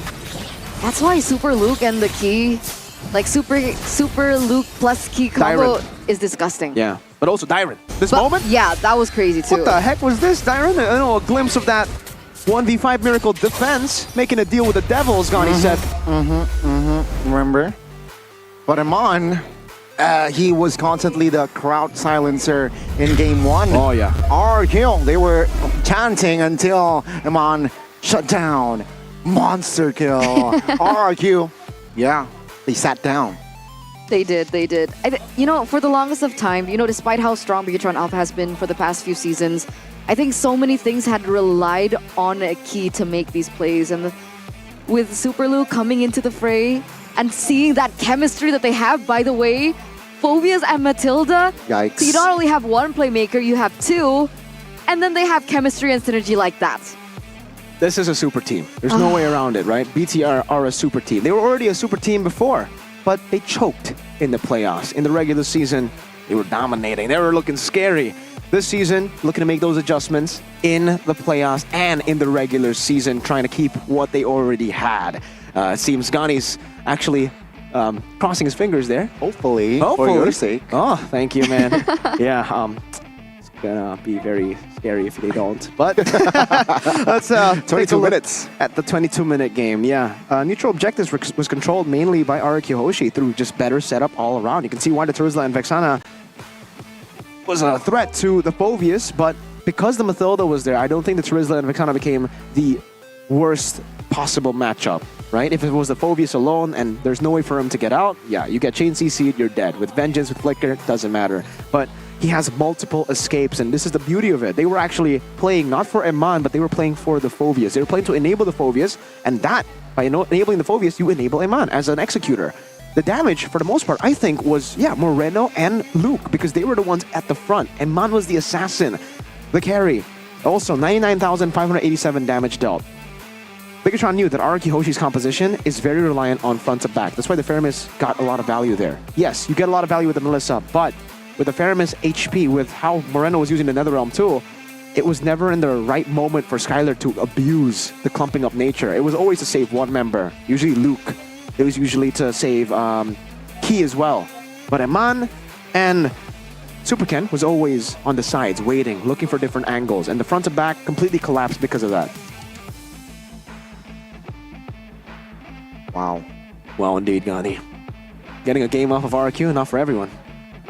I mean, yeah, we gotta give credit towards Bigatron, all right? Hey, finish the job, all right? Finish the job. If not, it would be pointless. I mean, agree. It is still possible for RRQ to come back, right? Full reverse sweep. Yeah, of course. Forcing a game number 3. Here's the thing. RRQ Hoshi, they knew it was going to be a challenge. They knew against Bigatron it was going to be a tough challenge, and they need to make a statement game 2 and game 3. They do, because, you know, both of these teams have been swapping on the leaderboards for quite some time now. number one, number two, number one, number two. Luckily for RRQ, they made it at the perfect time to become the half-season champions. But it's still a big debate which team is stronger, right? And what better way than now to make them both meet and go in a best of 3? Exactly. But even then, it won't silence the doubters. If BTR will win against RRQ, then Gotti can come up and say, well, Fnatic beat BTR. So it's like a triangle? Exactly. And then if he's up there just saying, haha, we beat BTR, RRQ can be like, bro, we got you twice. 2-0, 2-0, you know? And then TLID just in the corner, maybe they're the ones to beat them all. Who knows? They've already beaten Fnatic. Not forget about Geek, all right? Exactly. Shout out, Chefin. And then the Kingslayers, maybe they're the, you know the image usually, like of the Puppet Master opposite. Maybe that's just BBB right there. It's all according to plan. Luke to BTR was all the plan. I knew that was gonna happen, you know? Mr. BBB on top of him. Someone make that an image, you know? Just like all the teams fighting and then BBB just, I'd like that. according to my master plan. I'd like that. I'd like that. Not forget about Alter Ego too. Yeah. The GOAT, Highs. Gotti's GOAT. Highs. Stop posing. Why are you posing? His eyes. Consistency and maintaining the throne. They The need King's mission that. to conquer the last undefeated boss. We spoke about that a little bit earlier on. And again, history, it's been favoring Bigatron for quite some time. Is it the opposite now? Are Bigatron the kryptonite of RRQ? They need the big C, right? Consistent, right? Oh. They need. What you think? I don't know. Oh. What? Huh? No, she was confused with the big C. Consistent. Ah. They need consistency. They beat RRQ game 1. They need to take that momentum in game 2 because we know RRQ. If they get a game in game 2, most likely they will bring that same energy to game 3 as well. Let's see though. Cascute this time got the better of Wura. Well, opposite. No, opposites. Yeah. I forgot. Yeah, I was like, wait. Maybe. I forgot Cascute Is it was, RRQ? in RRQ for a minute, but yeah. Just for a minute. It was quick. It was really quick. Yeah. Now BTR, Wura was able to get the better of Cascute. And it seems, I don't want to go there because Cascute's my boy. I don't want to go there. But Wura, if we take it all the way from season 13, he's always had Cascute's number and NMM's number. Remember who knocked our BTR out of the playoffs? It was Geek Fam. 3-0. It was a 3-0 win to Geek Fam, and it was Cascute versus Wura and Bluffzy. So far, this season, the only team to beat RRQ has been BTR. And again, that matchup is Wura versus Cascute. Let's see. Cascute, usually, when it was last season, actually, I said if Cascute smiles, that's a win for BTR. So far, he's always been smiling. Maybe he's just having a good time. So I don't know if that's going to be the win. But again, they have made adjustments before. Even in leg number 1 against Bigatron Alpha, they lost game 1, but then in game 2, they were able to come back through punishing the Ling and getting Sutsujin on a Fredrin. That was something that was banned out by Yeb yesterday. Okay. Oh, very interesting. And let's see here. The Melissa, your hero, Miracle, well, it worked, right? To a certain extent, it worked.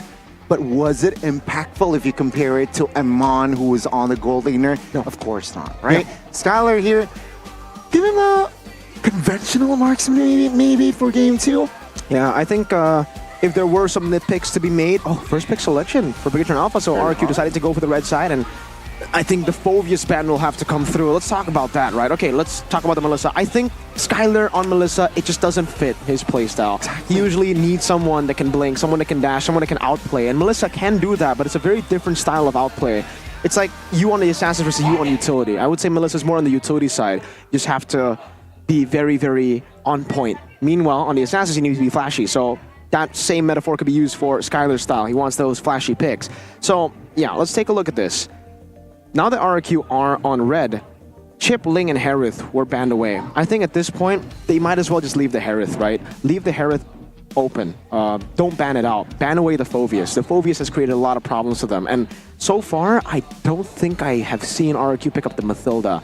That could be a big problem. Even if they double down on the Terizla Vexana, we saw exactly how Bigatron could outmaneuver the CC lockdown. It was very intelligent with the Mathilda pickup as well. was always there with the guiding winds. But ladies and gentlemen, let's start the draft for Game 2. Will Bigatron take it home, or will RRQ make us watch and sit for Game 3? Always on the way. Okay, they ban out Mathilda actually, so that's the change. They don't ban the Phobius, they ban the Mathilda. They think the Mathilda was what created the monster that we saw in Game 1, which was Luke on the Phobius. I think that's a great adjustment, by the way. It could have been the Phobius ban, that would have been definitely more in the face, but Mathilda is the better ban now that I think about it. It's like a silent MVP kind of performance, and I think RRQ, they have dismantled that composition with the Mathilda ban. Bigatron, let's see here. What will they go for the first pick? And it seems like they take their time, so they're out of their comfort zone technically, and they are the ones who responded with the Phobius ban. Yeah, they don't want that Phobius to be picked up on red side. They don't have plans to actually pick it up without the Mathilda. This changes the landscape of the game entirely. That was the big key to victory for Bigatron in game number 1, with the Phobius and the Mathilda both taken out. Chip Ling Harith was the ban for RRQ. Now one of them will be left open, together with the Alpha by Bigatron Alpha. The Alpha will be open, Ling will be banned. Harith and Alpha are the 2 picks that will be left open that was not open in game 1. All right, let's see what they prioritize here. Technically, they could still go for something as risky as... Would they go Fanny first pick? Nah. Roger first pick, right? Roger, Play good with the flex. Definitely something they can work with. We saw that it was great as well for Bigatron to play that. Oh, Ruby. Oh, they go for the Ruby instead. Still flex too. They steal the hero that was on EDOC first game, and it's still a flex, right? Triple flex. Triple flex. XP Rome Gold. Ooh, early. RRQ? Harith. You mentioned this Harith earlier, Mirko, and it does seem like that. Yeah, I think Skylar, let's just give him a conventional, strong marksman, give him the Harith. Are they concerned about the Lunox though? Well, with the pick here, it seems maybe they're not, right? You don't pick up Harith first pick if you're concerned about the Lunox. You probably have ways to counter it. Up against Onyx, actually, they pick up the Harith too, and that was in game 1. It was first pick, I believe. They pick up the Harith, and then they also pick up the Edith first pick there. Now, I wonder what's going to be picked up. Oh, Aurora. Okay, so that's the flex. Playing mind games with Bigatron, knowing that in game 2 against BTR in leg 1, RQ1 with the Aurora Rome. Yeah, that's it. The flex still coming through for both of these teams. Bigatron now, do they want to pick up the Lunox here? Do they want to go in for, I guess they do, right? Shut down Skylar in his tracks on the Harith, and then what? What's their next pick? If they want to, they can go Lunox Fanny. Then they'll have an assassin in the jungle that does physical damage, and they'll have the Lunox in the side lane, and it's also still flex, so they'll have double flex, Ruby and Lunox. Lunox has been played by Moreno together with Eman as well, so if RRQ decide to try to get that matchup win in the mid lane, Lunox could just go into gold. If RRQ decide to try to shut down the gold, go mid. Will that happen here, ladies and gentlemen?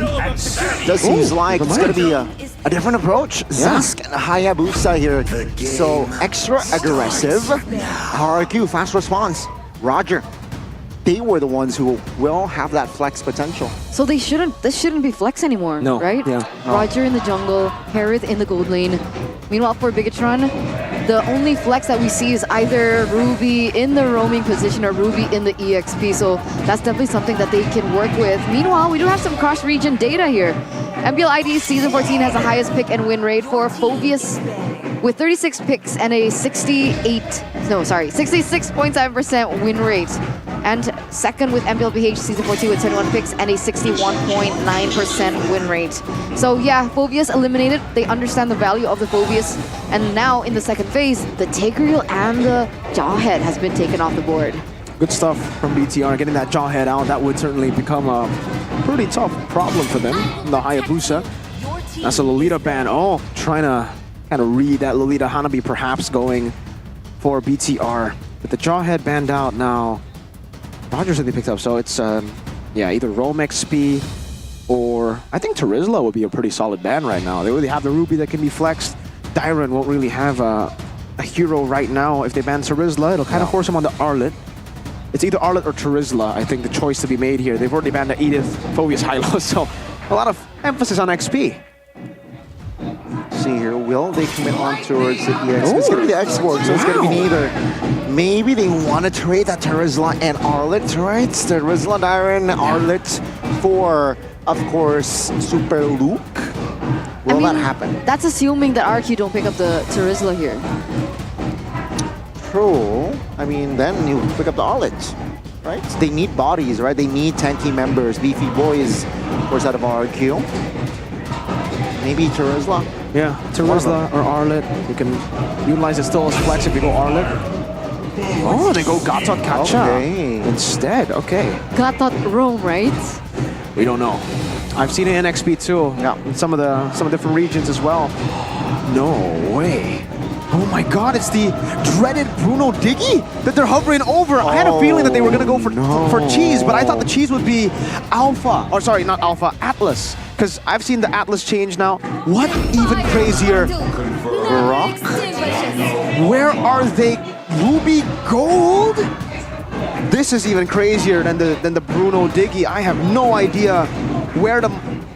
Is Masha EXP or Rome? That's the main question. I think EXP. XP Masha has to be. EXP. Ruby Gold? There is no range in this comp. But team fights are going to be up. Yeah, that's a lot of cheese, brother BTR. Wasn't the Masha counter towards conventional marksmen? What is the idea of this Masha in their lineup? It adds split push, but they have the Hayabusa. It's gonna be the Uranus. Man. Okay. I love this game. I love it already. This is an amazing game of MLBB right here. There's no burst for BTR. They can't really burst down to Uranus, so... Oh, that might have been the outsmart of the outsmart of the outsmart coming in from Kescue. But yeah, to answer your question, why Masha against this comp? Harith deals in burst, technically, right, in these skirmishes. If you get bursted on Masha, you get 3 free ultimates, baby. That is an instant dive into the Harith. You use the Monforce, you're the one that's dead. So it's kind of like they're playing with all the in-game timings and mechanics, man. Like all of the limits. We expected this matchup to be insane, but I didn't expect it to be this insane. Are these like debuts for these picks? Yeah. First Masha, first Uranus of MPL Indonesia. All right, ladies and gentlemen, I guess we're going straight into it, into the land of Dawn for game number 2. Can the Raid robots replicate their success from game number 1? Can they force it a 2-0 against the Kings of Kings, proving that they are and truly will be the final boss? Let's see, boys and girls, will Bigatron take it home, or will we see game 3? Numero 3. Ladies and gentlemen, this is still numero 2. And all right. Spell check, 3 purifies. Well, 2 purifies, 4 RQ. Yeah, and also it's Edok already going in aggressively. I think he was able to steal it away. Yeah, Edok took it from BTR. That should be a level lead for Sutsujin because they stole the green camp. Lethal Ignition, this is, man, I love these drafts already. But yeah, this is a glimpse of Season 13. Oh, that's good taunt. Oh. Super Ken still has the quad shadow though, but Sutsujin, human form, will not be able to find and close the gap. Armando in trouble. Yeah. It looks like he is in trouble. He still will be able to get out though, so that is a good thing right now. So take a look at the emblems real quick. If you take a look at the emblems, as the Master Assassin, despite the matchup against the Uranus, Super Luke is still very, very confident that he will have the better laning prowess, it seems, right? And for Dyron, I think this Purify is amazing. The fact that they have 2 Purifies and a Revitalize means that it's just going to be extremely tough for BTR. There is absolutely no way that they can actually deal with the Uranus if the Uranus even just goes even. You don't even need to talk about him getting a snowball. If he gets snowballed, no one can deal with the Uranus, but even if he goes even, which he is doing right now, he's actually getting ahead of Super Luke. Dyron taking a shot.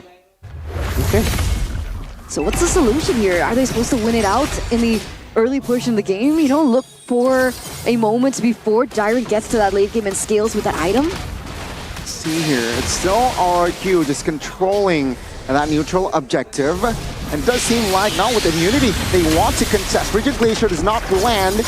Shadow Kill will not be able to find anyone. Turtle goes to the side of Kings of Kings. It didn't look like Bigatron wanted to go for the contest either. Wait a second, Dyron. He's caught low, still able to get out. And it looks like Rin's here still having a good time. Nice flicker to deny that pick over from Eman. Let's see. Let's see here. It's all okay. The first minute, no first blood. It looks like right now I'm gonna have to take a look at the emblems as well.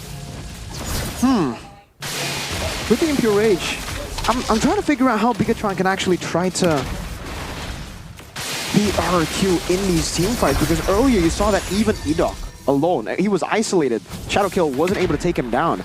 So BTR will have to look for very creative angles. They're actually gonna have to play this in a way where they'll have to dive into Skylar, kill Skylar and Rins and Sutsujin, and then hope that they'll have enough members to beat Dyron, because if not, RRQ should have the advantage. That's a big problem here. So they're working on a kind of a timeline. They're working against the clock as well. So Sutsujin now, by the way, level 7. We do see that Superkin is falling a little bit behind, but they do still have time to go back into their map and look in for a lot more value in the jungle to get that advantage, because there's still 40 seconds left for the next neutral objective to spawn. 88%, by the way. Audience prediction, not surprised at this point. Was single digit game 1. Increased 12%. Not now. The early purple buff contest. Superkin will not be able to find the purple buff. Thunderclap onto Edok. He falls first blood for Moreno. Sutsujin will not be able to close the gap as Moreno is able to get out from that Dominator's descent. Did Superkin lose the buff? Yeah, he did. Sutsujin won out the red tree battle there. And so it will be a trade of purple versus kill that actually should be worth it for RRQ. It was just a kill on Edok. I think they'll take that any day for the purple buff, because now Ken is going to be 2 whole levels down. Oh, just as I say that, he gets level 7, so 1 whole level down. But that's still something that they have to work with. And remember, even when Sutsujin was below a level, he was still able to get that advantage on that retribution. So the big question is, with Superkin down 1? Nah, yeah, that's the answer. They're not going in for the contest. No, they really can't. They cannot go for the contest here. Absolutely no way that they actually win out in the contest right now after no purple buff. Even with the purple buff earlier, Edok, again, was able to tank up the entire Shadow Kill with no problem. This Uranus is becoming a real problem already. It was a problem in the early game, now it's going to be an even bigger problem in the mid game. I guess for BTR, they're really just trying to wait for a mistake from RRQ to get a lead. But when is that going to happen? RRQ, they've been playing rather clean for the past few days, for the past few matches that they've had. And even now, again, right? Oh, Dyron on this Uranus is such an oppressive force. Exactly. The normal Uranus gameplay that we see is, I mean, honestly, so impressive now because we haven't seen it in such a long time. The cuts, Avatar will be able to be dodged by Superkin. And Bigatron, great control, right? They know that they're under here. They know that they are still waiting for the members for Eman here, but Bridget Glacier and Flicker already spent here from Rins. Let's see in the mid lane. Moreno and Super Luke here trying to go at Tyron. Easy, Purify now, Dominus Descent. Take a look at Super Luke. He's isolated, stuck, and not be able to survive. RRQ, will they have more? Tyron in trouble actually gets taken down. Both EXP laners will fall. But that took way too much time, did it not? Yeah. I mean, it took so long for them to be able to take Dyron down, and imagine this same scenario over the course of these minutes. See now? That's a good taunt, and that will force him on to use the Flicker. Abaddon does not find the mark, and that is just a distraction. Super Luke looking for a trade. It's Edok. Survives? No. He will be frozen though, and that is just Edok taken down. 2v1, Super Luke. Oh my goodness, with the burn! Oh, burn, baby, burn! But he is still able to get out. Dyron, though, on the other side, receives a lot of damage and will be able to finally taken down by Moreno and Superkin. So at the end of the day, that was a 2-for-2 trade. Meanwhile, Sutsujin is going to be able to pick up this neutral objective. Yeah, it should still be free for RRQ. I mean, yeah. There you go.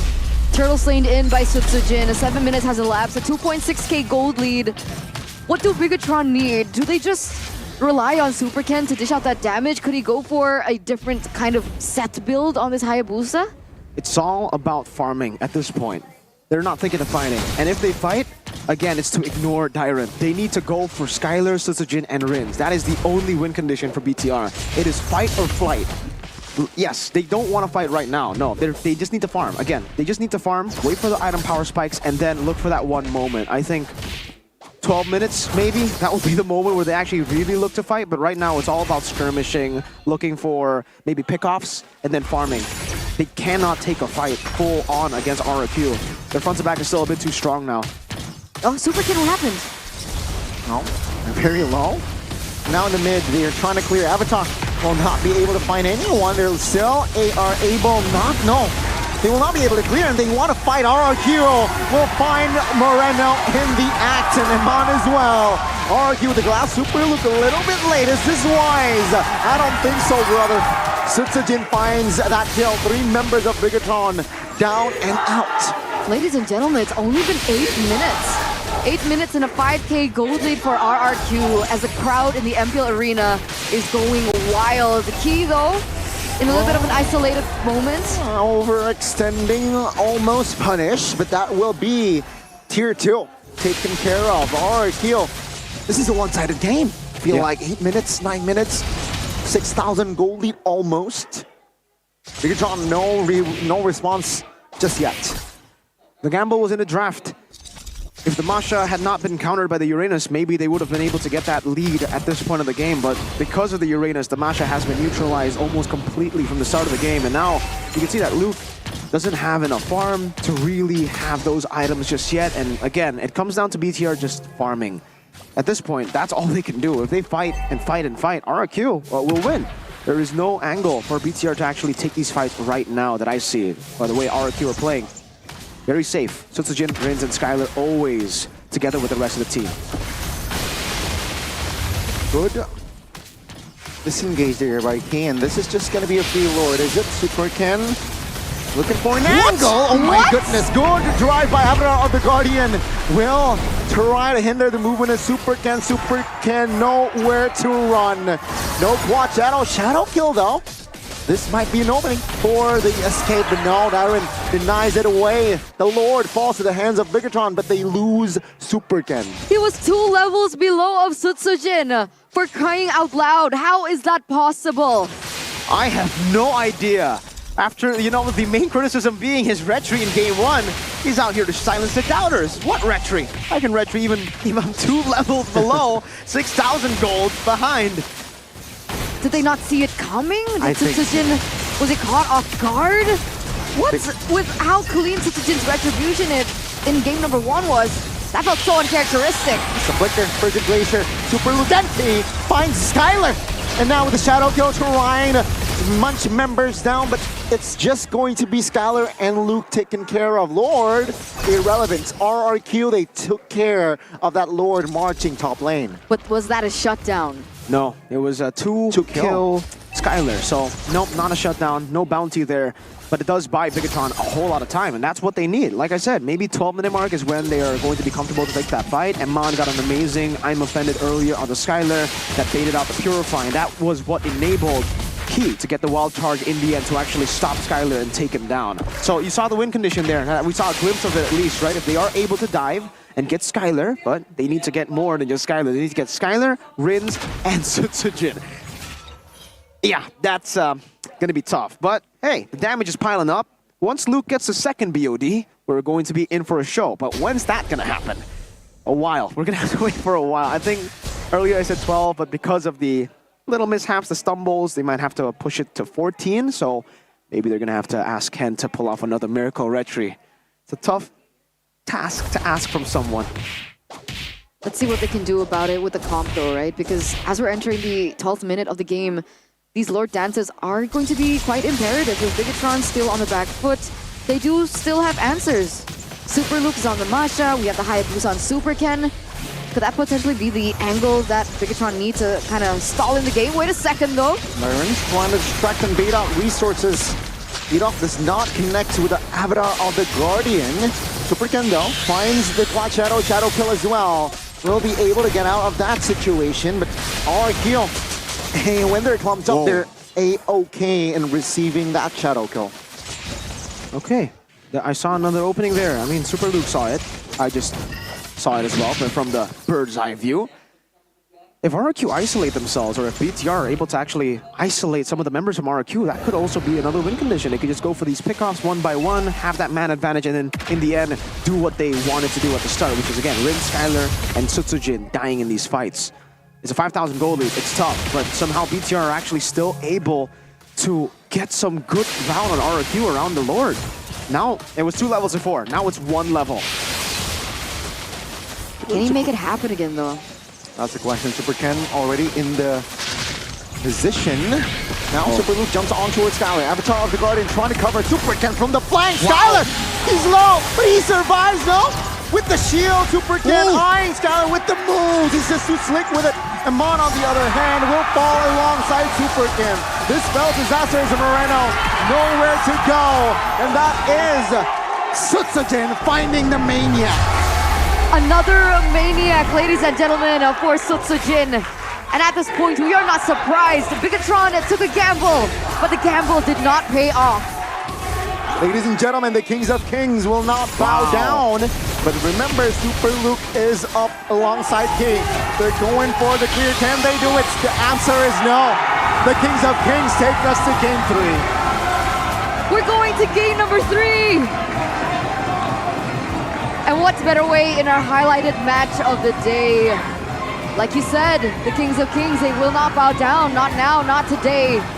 They know what they're playing with, and they're playing with fire. Bigatron, you're gonna have to play another game.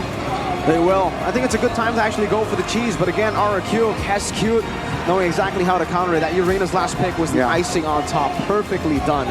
If there was an MVP for this game, I would actually, if I could, I would give it to Cute for that draft. Yeah. Or whoever decided to say, oh, Uranus is going to be a good choice here. Maybe even Dyron. But man, what a performance there from RQ Hoshi.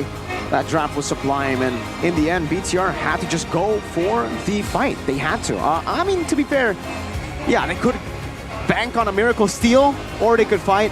Miracle Steal probably wouldn't have happened. They have a very, very bad defense composition with all of them being melee and really only Moreno being someone who can go for the wave clear. So yeah, it was either they lose out in the base or they lose out here. They ended up trying to take the gamble and it almost paid off. Skylar almost died. Nowhere near as close as what we expected though. Again, BTR are gonna have to get Skylar, Rins, and Sutsujin. And all of them were low, but none of them were dead. Skylar with the dodge. Oh. RQ, they're looking very, very disciplined in game 2. Yeah, I mean, it's from the draft, right? That Uranus pick. I knew that they needed beefy boys, but Uranus, that was a missing piece. We haven't seen that pick in so long. That's the debut of both Masha and Uranus this season. Oh, man. I love this. Me too. But like, other than, of course, looking at the beautiful execution that they have in game, it's the mind games and the drafts that just really get me. Beautiful. In that particular game, I would say, you know, usually the game is the real match, but I think the draft was the real match, specifically for game 2 there, because after Uranus, it was just like, oh, how are they going to beat this? Try to think about all the ways, and they tried to think about all the ways. In the end, they tried all the ways, but unfortunately, yeah, the Uranus was too much for them to handle. It was a really good bait, right? Because really essentially, if you see a Fanny on the opposite team, you see it in the hands of Sutsujin, for crying out loud, you'll be like, okay, let's just draft in a way that is very difficult for the Sutsujin on the Fanny to have that kill pressure. So obviously, you'd go for Ruby in the gold lane, you know, try and prevent that pick-off potential from happening, and then they just double down on the Uranus last pick. That uncalled for. I like it and I live for it. So let's take a look at the, you know, small highlights that we saw from that game. Yeah, these fights for RRQ at the start of the game is very, very evident that, again, RRQ will always have the dub when it comes to the front to backs, because BTR, they got neutralized early. I think if it was a fight early on for BTR without Uranus, that could have been a different story. But hey, the man, he did make one mistake, that red tree, but otherwise, he was pretty damn good. The case could be made for Skylar, case could be made for everyone. Well, we all know, I think Keskid or whoever said Uranus deserves the MVP here. But he will be crowned the MVP. The player of the game presented to you by the official tournament smartphone Samsung Galaxy A55, A35 5G. And it's just in true Jin fashion, you know. A maniac a day. Gives the doctor away. Yes, exactly.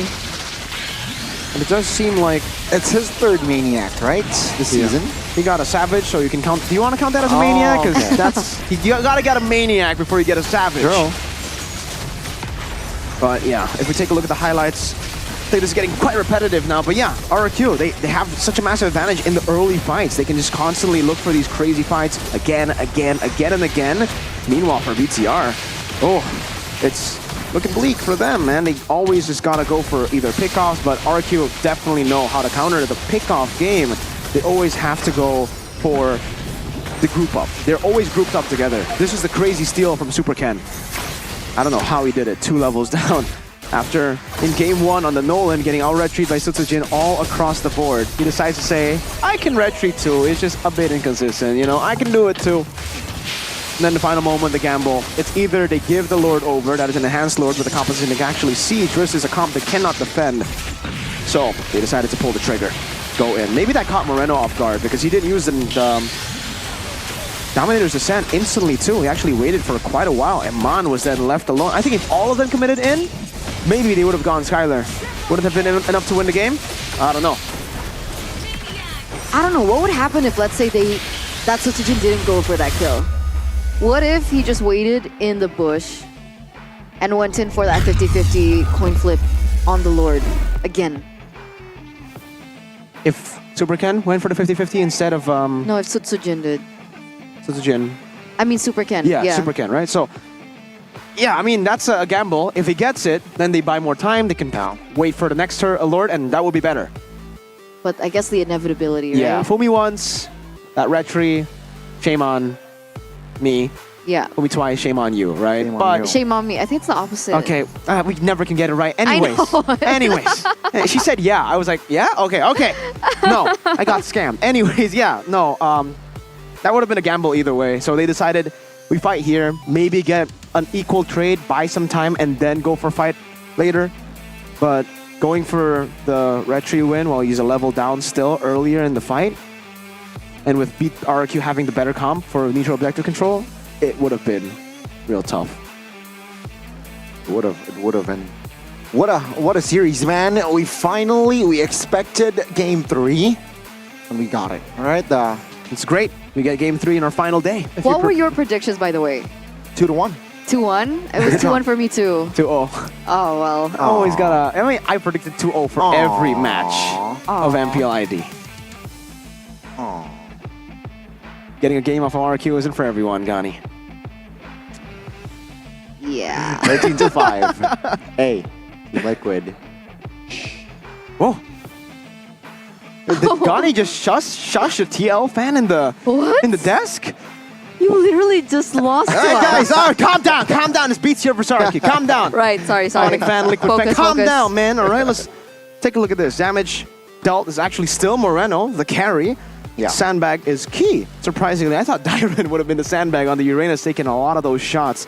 But then the best wingman, the Gatot Kacha, that was picked up for Edok. Yeah, really, really good stuff from RQ. BTR tried to go for a cheese. They could have gone for the traditional choice, which was the Lunox, right? But they went for this. It was a gamble. They played a gamble. RQ played a gamble too, but they were better with the Uranus. Yeah, I almost said that the crowd control from the side of Bigatron Alpha in this second game was insufficient, but never mind. They have the Ruby, they have the Grok. They can initiate fights, it's just they can't have the damage. You don't have the burst damage, and Moreno was not enough just yet. No. Big yikes. Big yikes indeed. It does seem like for Moreno, he was the main source of DPS in the later stage of the game. He was the only one that can actually, keep on zapping in these team fights. But it required everyone else to get those lockdowns, and Man to stun them up with the I'm Offended, and the Donor Wolf getting the wild charge as well. And then it was Luke, Ken, and Moreno's job to finish them off. Yeah, I don't know. There's not much to say there. that's it, right? Game So 3. I'm just curious how the drafts for game number 3 will be.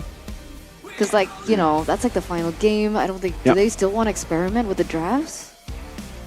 They can, but I don't think so. I think it comes down to just standard drafts again in game 3. Yeah. That Masha pick wasn't it, man. It wasn't. It would have been if it wasn't for the Uranus. No? But I know what is it. Oh, what? What is it? Erigo. Erigo? Erigo. Wherever you go, ladies and gentlemen, check out the official merchandise of Erigo X Right here. MPL ID. The designs. You can, yeah, exactly. You can have a little look into the designs. I am a personal, my personal favorite is the second one. I really like it. What do you call The this? jersey? Is this called a jersey? Yeah, I think it's a I really jersey. like this jersey for a girl. It's so easily paired in. We can wear it with pants. We can wear it with over a dress. We can wear it with a skirt. There's just so many possibilities. Very versatile. It's really comfortable as well. And you know how usually some jerseys, they're like, they make you sweat? Yeah. This one doesn't. It's very, High as quality. Arashi would say, good air circulation. Good There you air go. circulation. Is it elusive too? Maybe it is. Maybe it is elusive, right? You can, like she said, flexible. You can use it for with any style. Yeah. It's elusive. It is. Just like Saturdays. Exactly. Hey. You know Saturdays? No? Oh, we're not talking about the Glasses. day. Oh, you misunderstood. Johnson. Not the day, man. Saturday's the glasses brand here, the eyewear brand. If you guys want to start winning games, because I know you guys lose a lot of those games. Maybe for the winners, you already have Saturdays, but for the loser there, don't worry. This eyewear is a secret weapon for dominating the battlefield. Available at www.saturdays.com and all Saturdays stores. Uh-huh. Don't forget to stay up to date, ladies and gentlemen, by following @Saturdays Lifestyle on both their Instagram and their TikTok. And of course, stay tuned because apparently they do have something new coming in Whoa. for season 14. They got something new? I think they In do. season 14? So it's not out yet. Maybe for playoffs. Well, Saturdays are sneaky this time around, huh? They want to They're play the long elusive. game. They're elusive. Technically, season 13, we had to wait for the collab to come out as well. And it was a banger, right? It's The MVP collection. season 14. I really hope, I want Saturdays. because season 13 was MVP collection. What about the Bang Bang collection, right? The Bang Bang Bang collection. You can What's a hire Bang me. Bang collection. Mobile Legends Bang Bang. Get it? Because it's like a part of ML. They don't see the vision, guys. They don't see the vision. That's why I they need don't. glasses. That was That's the why they MVP need collection. and then Saturday's Bang Bang. eyewear. Yeah, like, What's the correlation there, brother? Bang Bang. You get a bang in fashion whenever you use the Oh. Saturdays, man. Bangers. These guys don't see the vision. They don't see the No, vision. not they don't, really, they, not really. They have no vision. but it's okay. It's all What? right. Did you say we don't have vision? That's interesting. And I also said you were blind. Yeah, but That's it's okay. That's not true though. You're legally blind? I mean, like when I saw the stats earlier on, I actually said 68% and it was 66 because I thought the 6 was an 8. Anyways, that's a story for another time, ladies and For sure. gentlemen. We are waiting once again for game number 3. 1-1. And guys, this is getting personal, by the way, because the Indo casters said that it was going to be RQ. But, you know, before that, we are going to take over to the stage to see what we have with Winnie Clara Mongstar. Bye-bye, guys. See you after. Namun yang menarik perhatian pastinya di sebelah Bude. Halo, Axela dan juga Rafael alias Kay. Hai. Aduh manisnya di sini. Tapi pasti pada penasaran, ini manis-manis. Boleh perkenalan diri langsung?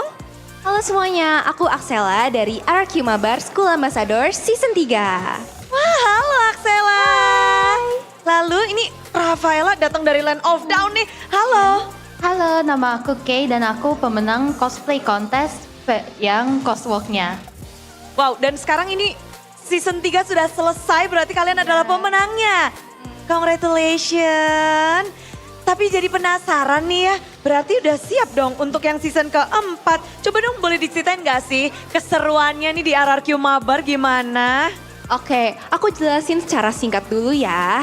Jadi, RRQ Mabar adalah program khusus anak SMA dan SMK sederajat. Nah, di dalam kompetisi ini ada 3 kompetisi utama di dalamnya, yaitu e-sport competition, school ambassador, dan juga cosplay contest. Nah, untuk e-sport competition ini adalah kompetisi Mobile Legends khusus anak SMA dan SMK sederajat se-Indonesia dari Aceh hingga Papua. Lalu selanjutnya ada School Ambassador, itu yang aku ikutin nih season lalu. Jadi School Ambassador itu waktu itu kita audisi langsung di kantornya tim RQ. Dan juga kita ngelewatin challenge yang seru-seru banget dan juga kita ngikutin kelas-kelas yang menarik banget. Dan yang paling menegangkan tapi yang seru juga, kita bakal tampil di panggung gede yang ditonton banyak orang sekaligus live streaming langsung di YouTube-nya tim RQ. Dan yang terpenting, tahu nggak nih apa? Apa tuh? Oke, jadi yang terpenting adalah pemenang dari School Ambassador bakal dapetin kontrak eksklusif langsung dari tim RQ. Wah, udah jadi talent dong berarti sekarang kamu pemenang. Yoi. Seru banget ya. Dah, terus kalau kita jadi penasaran, syaratnya apa aja sih kalau mau join pasti banyak banget kan? Karena season 4 di depan mata nih. Nah, syaratnya untuk join itu gampang sekali loh. Kalian harus murid pelajar SMA, SMK sederajat yang aktif mulai dari kelas 10, 11, dan 12 boleh ikut. Nah, tapi khususnya untuk School Ambassador sama cosplay contest itu hanya berlaku untuk Banten, Jawa Barat, dan DKI Jakarta. Nah, ini hal yang paling penting itu adalah kalian harus bersedia membawa baik nama sekolah kalian. Semuanya langsung catat nih ya. Lalu gimana caranya ikutan? Syaratnya udah, caranya gimana nih kalau mau ikutan? Nah, pastinya pada penasaran banget gak sih caranya gimana? Jadi caranya tuh gampang banget. Buat kalian yang mau ikutan kompetisi ini, langsung aja klik link di bio Instagram @rq_mabar atau kalian bisa langsung scan QR code yang ada di bawah sini. Asik. Nah, terus buat ikutan kompetisi ini sama sekali nggak dipungut biaya loh guys, alias gratis. Jadi tunggu apa lagi? Ayo kasih bangga sekolahmu, ayo kasih paham. Kasih bangga dan kasih paham. Langsung ya, scan barcode yang ada di sini. Scan guys, scan. Ayo ikutan dan biar jadi Kay dan juga Axela. Ya bener banget. Tapi bentar lagi kan ini lagi sambil pada para pelajar nih lagi pada daftar-daftar, boleh dong. Karena game ketiga akan dimulai, kasih semangat dong buat RRQ nih. Oke, semangat terus Viva RRQ! Semangat! Oke, heal for everyone. Iya, mari. Aduh, healings for everyone, semangat Viva RRQ. Healing for everyone! Asik ada Rafaela di tengah-tengah MPL Arena, namun seperti apa di tengah-tengah Land of Down? Karena Bigetron Alpha dan juga RRQC akan melanjutkan pertarungan mereka. Siapakah yang akan mendapatkan kemenangan? Langsung saja, caster, monggo.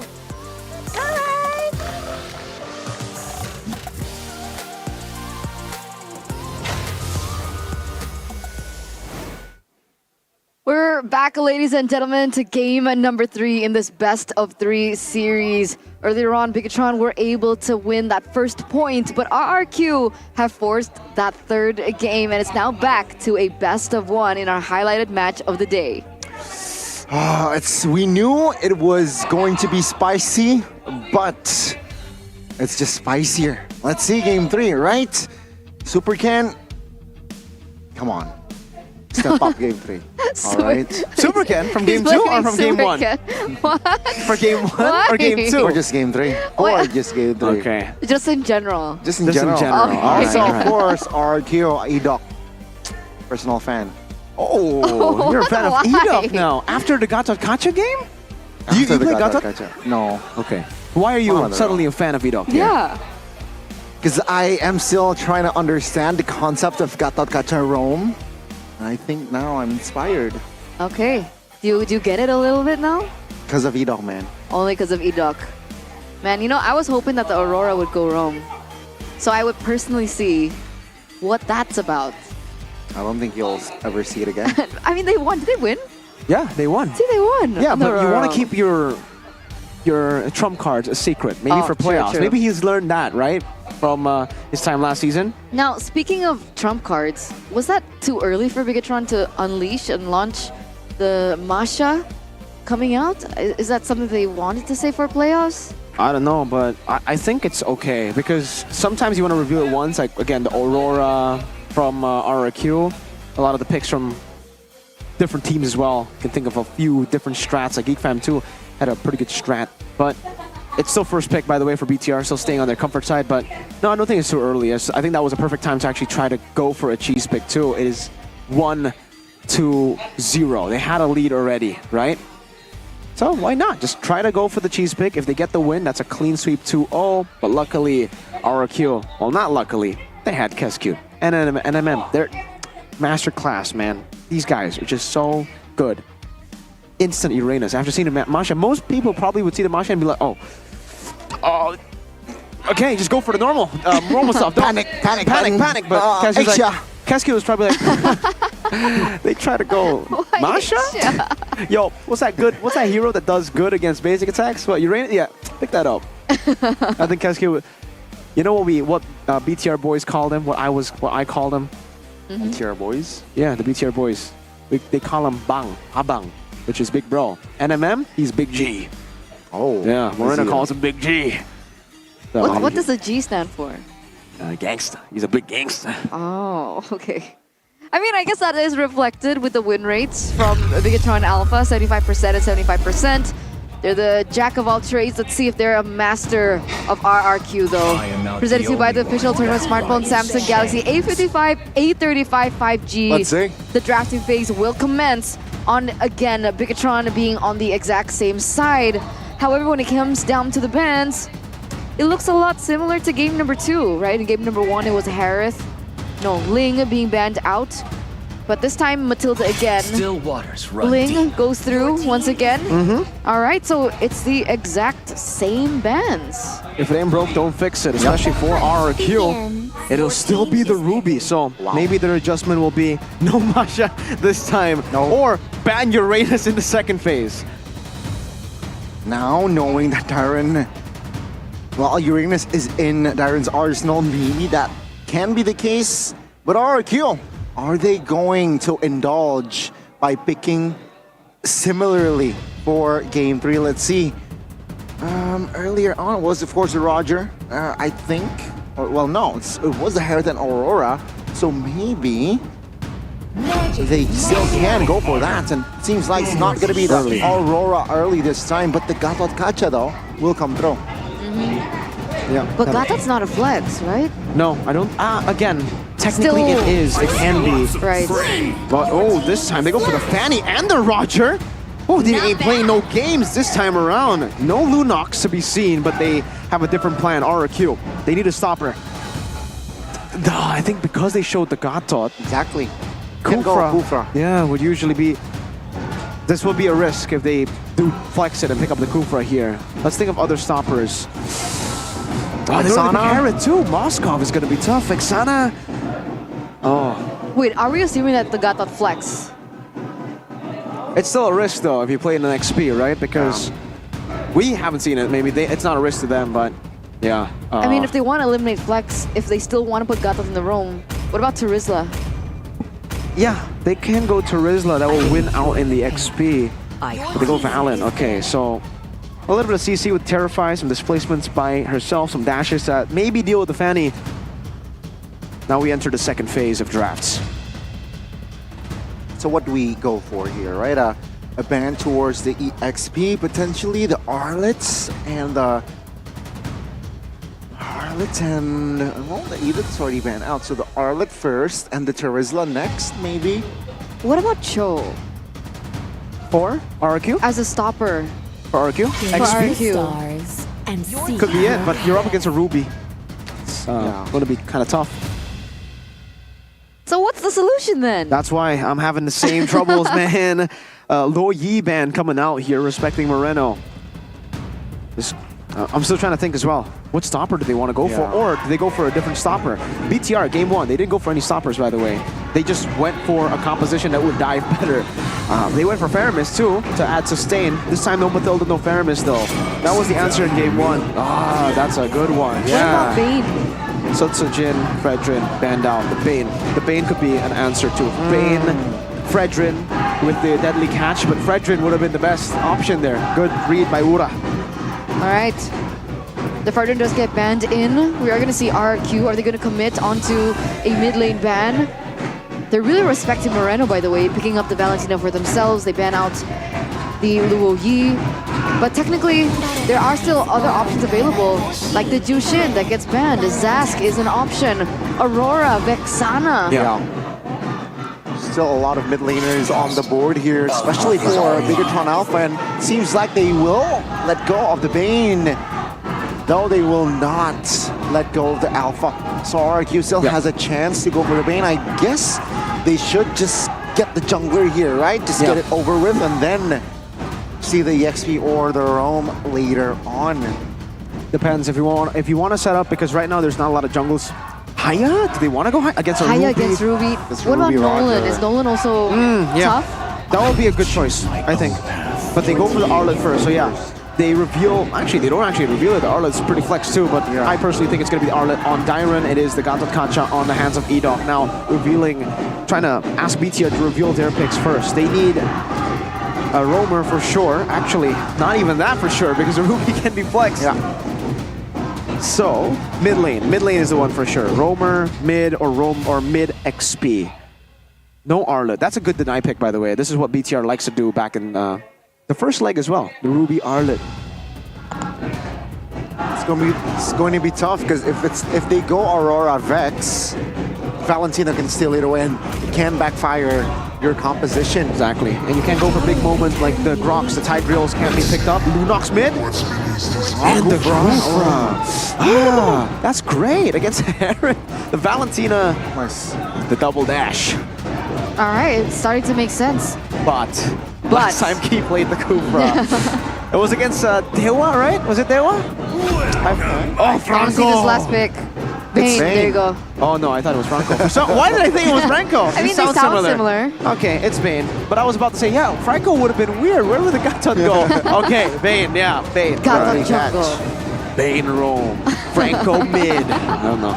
Okay, we're going a little bit crazy here on the caster desk. But overall, for our final game of our highlighted match of the day, how are we feeling about the drafts? Mirko? I think it's 50-50 at this point. I think both compositions understand what they need to do. Both compositions can get the dub. Lineup ratings, RRQ, comes down to the execution, I think. What about you? Real quick. I gotta say, if I see Kufra, me like Kufra. Okay, if you see Kufra, you like Kufra. And that means that you like Bigatron's draft. Ladies and gentlemen, which draft do you think it favors here in game number 3? Our highlighted match of the day. The match where both of these teams want to prove themselves in the upper brackets. Who will take that #1 spot as the best team in Indo as of week number 7? Let's get into the final game between Bigatron Alpha and Rex Regum Kaon. Let's see, straight off the bat in this matchup, this is a best of 1. Remember, Super Ken and Sutsujin going to go to the opposite sides in the pathing. Purple start and the orange start for Sutsujin. Also, Bigatron likes to do this a lot. I think in game 1 we saw that too, or game 2 rather, and Mon staying in mid early on. So trying to put in some poke towards the dual mid of RRQ Hoshi. And here you can already see that Eman is winning out in the lane against the Harith. Early level 1 Master Assassin, for Eman. Okay, so that winning lane that we expected. And there's also something to note in terms of these emblems. Do anything of stand out? Firmness and the Festival of Blood for Ruby, for Luke, knowing that there's not going to be a lot of tanky members in your composition aside from the Kufra and the Ruby, and Ruby in itself isn't really the tankiest of players. Okay. They find catch onto Sutsujin, no deadly catch yet, and that is Super Ken with the Mikasa skin, finding first blood. And now, it looks like for these picks, you can see the win rates there. Fanny actually is at 0-1, and that game was lost against Evo's Glory, who were able to capitalize on the Fanny and the Moscow pick from BTR with a Brody. Sally now being the main target. Cutthroat wasn't able to really be a threat. Now he jumps in on towards Edok. Eman is quite low though, and Skylar is very healthy, so they need to just go out in top lane. They will not have business. I might be wrong. Yeah, they will have to go towards the turtle. Bane is already there. I mean, technically, oh, wait a second. good stun. Byron trying to find something, not level 4 here. Moreno, all 4 members except Rinz and Dyron now. Final slash committed already. And that is Sutsujin collecting the turtle. I'm offended. That's a good outplay by Moreno and Super Luke. So Bigatron are being able to pick up the kills in the early portion of the game. Meanwhile, RRQ are able to secure that first objective. And technically, with Sutsujin on the Bane and the neutral objectives, was this the wise decision that Bigatron have took? Yeah, for sure. The Fanny needs a purple buff. Might as well just recall, or actually not recall, but don't take the fight on the turtle there. Especially with Lunox and Ruby. The fact that RRQ were able to get level 4 first, and they were able to rotate first, might as well just give it over. Dyron actually overstepped. That was a mistake from him. Got punished by Luke. And then it became kind of an even trade. 2 kills on the board for BTR, now with a bit of a lead. This is what BTR wants to do. They want to go for these team fights and picks with this composition, and RRQ need to build a lead through those neutral objectives. All right, so we can expect that RRQ want to go in for the setups first, but they're rotating towards this bottom lane here. I think looking for a pick onto Iman. They know Key is there. Don't know if they want to go for the full commit over it, but there it is. It might... Oh, no, they still don't. Yeah. They're playing it so safely, RRQ. They gotta. It's very, very tough for RRQ to even go for a dive, having a Kufa just around there. And again, Iman has Flicker. It's an anti-fighting comp in a way. They can choose whenever they want to fight. They can choose to react to a lot of these plays. Moreno in mid as well. Very hard to kill. Oh, it's Final Slash almost make Super Ken slightly uncomfortable there, but that's good recovery. So catch on towards Rinz. Moreno is there to deal damage. Purify committed. Order of Brilliance will be invested as well. No IMU. Let's see, the turtle will spawn in a bit. Yeah, it will. And that's a trade that we wanted to see. Oh, what? Moreno again with the outplay. Avatar of the Guardian, though, will force the Order of Brilliance from Moreno. Dyron eyeing up for that kill. Finds that Super Knee. Will catch a member. Edok will be taken down. Dyron now in a 3v1 situation. Good flicker, Final Slash. Mondo, he smells blood. Dyron in trouble. Will Sutsujin be able to cover him? The answer is no. Oh, Dyron! He made a deal again! How does he always do that? Dyron. Once, twice makes sense, but over multiple occasions. Mirko, what? Dyron! That's what? Dyron! Dyron! Wow. And Dyron, again, and again, always with these moments to escape.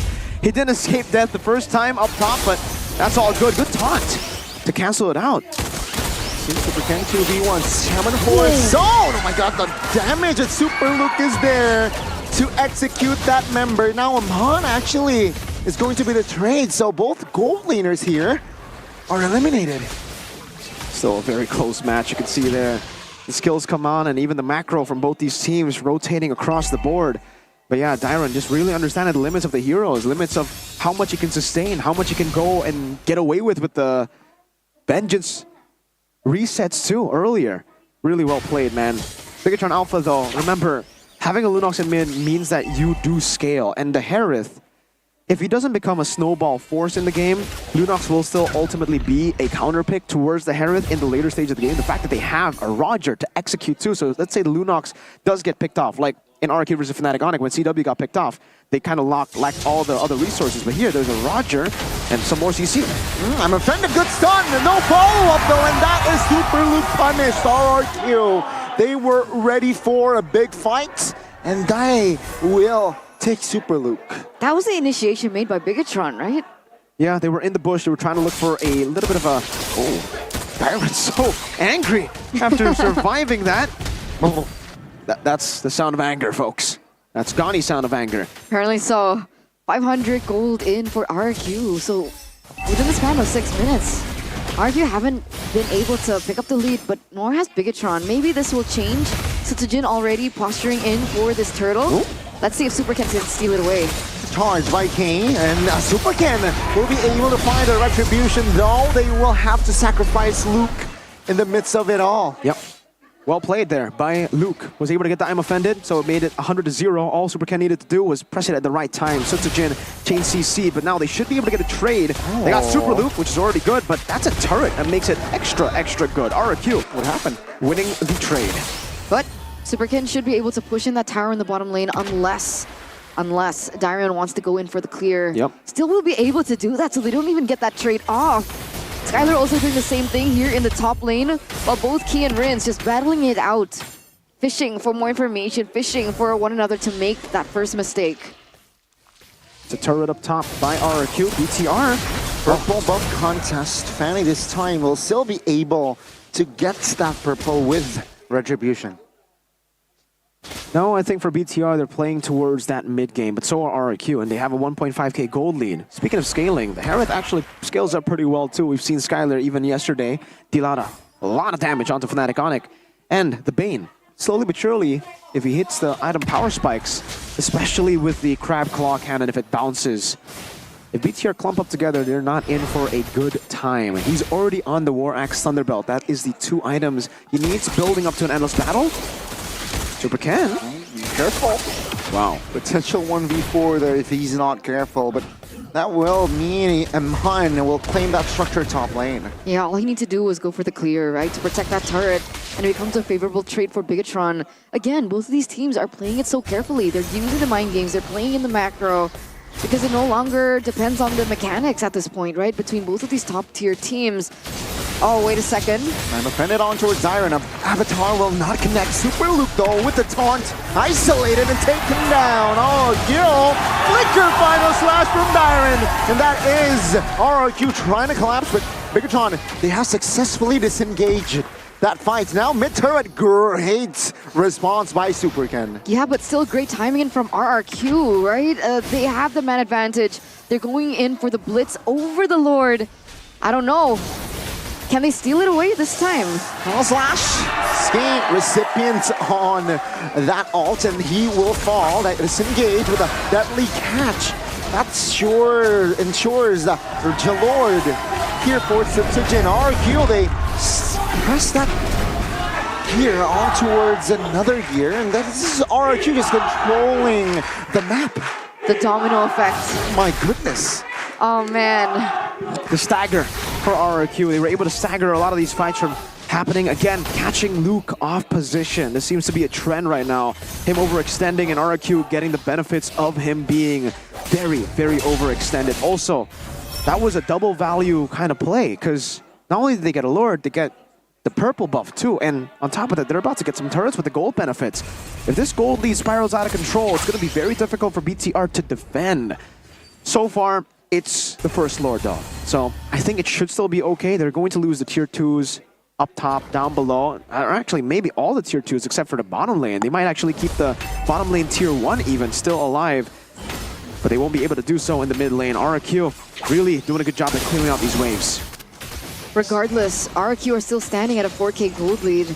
These tier 2 turrets will fall. Unfortunately, they didn't push in that bottom lane, so it will take a little bit more time, but is that the time that RQ really needed to look in for that opening? Dyron, Flicker, Final Slash has been a big problem. Is this the moment? Looking for the collapse. Final Slash does not connect on towards any member just yet, and that will be the green light for RQ to just let's go back here. Let's take our time, maintaining pressure, but keep it with control. Now Super can try to play creatively with the flanks. RQ does. Do they read the south again? Oh, still with the purple buff with the retribution. That is just Super Ken, very intelligent play. Really good stuff, but this should be a turret with a deadly catch. That's the advantage of the Bane. Oh, okay, oh, the cancel of the rage, but the stun from Edoff. Super Ken looking for more, but that will be key taken down. RRQ is still very strong with the Shaman Force in play! Double for Scarlet. This was trouble for Bigatron Alpha. 2 members taken out, ladies and gentlemen. Super Ken will try his best to clear out these lanes, but at the end of it, they're a man down. They're 2 men down. They need to clear. Skylar with Shaman Force pop deadly catch as well. Ladies and gentlemen, the Kings of Kings stay on top, solidifying themselves in the #1 position. The final boss being Bigatron Alpha. And RRQ have done it. They've beaten the final boss and they move forward as they qualify to the playoff stage. First team to qualify into the playoffs this season after being the last team to qualify into playoffs just one season ago in season 13, having to hope on Rebellion to lose against Geek Fam. Now they do it all by themselves. RQ Hoshi getting the W, a reverse sweep against Bigatron Alpha. Wow, I mean, again, the Metamorphosis didn't work out this time around. RRQ, they found their revenge and they prove again, once again, to the doubters, to the haters, hey, this is a different RRQ this season. This is a new RRQ this season. This is the #1 RRQ this season. Bigatron challenged RRQ this series, but it seems like RRQ, they're still a better team. They certainly are. RQ Hoshi, 2-1. That is the over reverse sweep. Also, avenging their only loss this season. They've only lost once, ladies and gentlemen, in season 14 thus far. It was against Bigatron in the first leg. Not today, they say. It's a good day for the Kingdom. I hope we get a little sneak peek into what Arashi is doing right now. Seems like they're celebrating together with the Kingdom. But again, what an amazing performance by RRQ to turn that completely around. As we take a look into the sneak peek of the highlights of the match. You can see this here at this point. Man, that fight, he really wanted to go for that big fight, but again, to purify that advantage from Skylar and Rins, having it up was just too much for BTR to handle. And with that, let's take it over to the stage. Take it over with the host and take it over with the victors, RRQ. RRQ Hoshi di playoff. Tim pertama yang mendapatkan tiket. Kata-katanya dulu dong untuk tiket pertama dari RRQ. Bismillah, semoga konsisten sampai playoff. Bismillah, amin. Ramai banget semuanya. Namun, match hari ini menurut kalian sendiri intens gak sih? Karena kalian ada top 2 di klasemen ini. Seberapa intens match ini untuk kalian? Apa itu intens? Seberapa ketat. Saking panasnya ya di sini ya. Ya seberapa penting mungkin ya pertahanin upper bracket kita sih.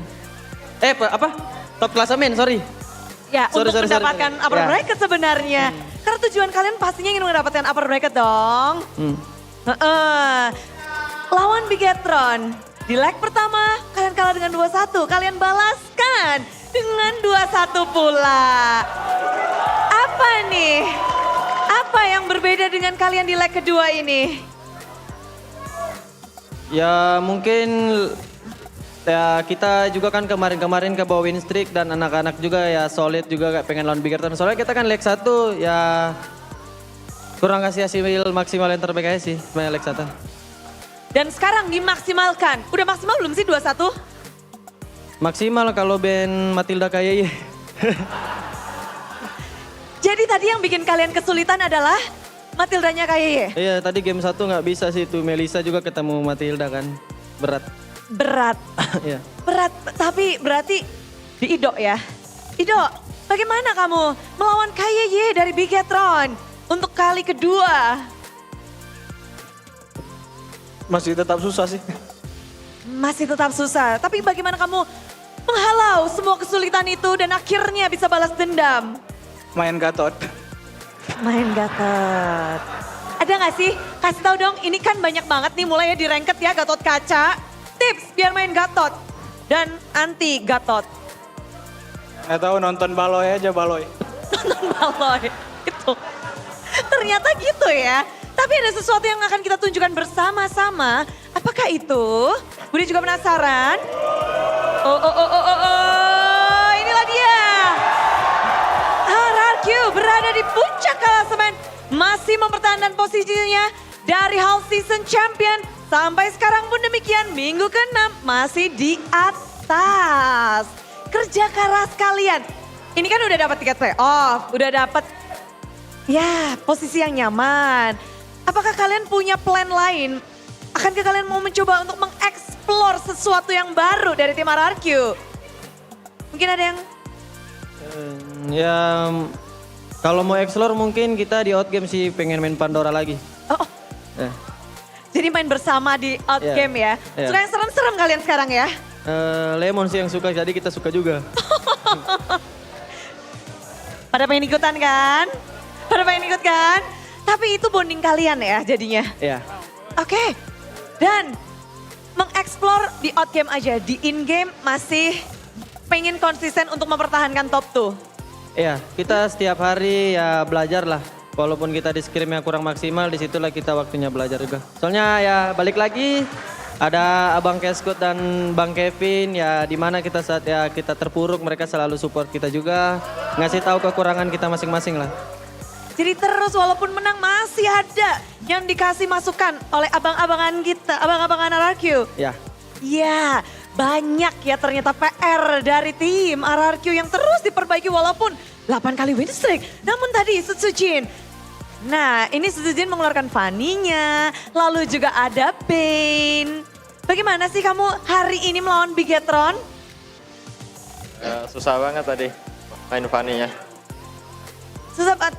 Oke, kamu kan dua-duanya main Fanny nih. Super Ken tadi juga main Fanny, kamu juga main Fanny. Bagaimana tadi? Ya gimana ya? Ya main aja sih. Ya main aja. Main aja ya. Tapi ada gak sih, Sutsujin, sesuatu yang disampaikan oleh tadi coaching staff dari tim RRQ karena mereka juga pasti nge-guide kalian untuk lebih baik untuk leg kedua ini melawan Bigetron. Ada sesuatu nggak? Ya tadi dipedein aja main Fanny-nya sama Bang Keskut. Disuruh pede, gas aja. Ya. Iya, gas aja dan selalu berani.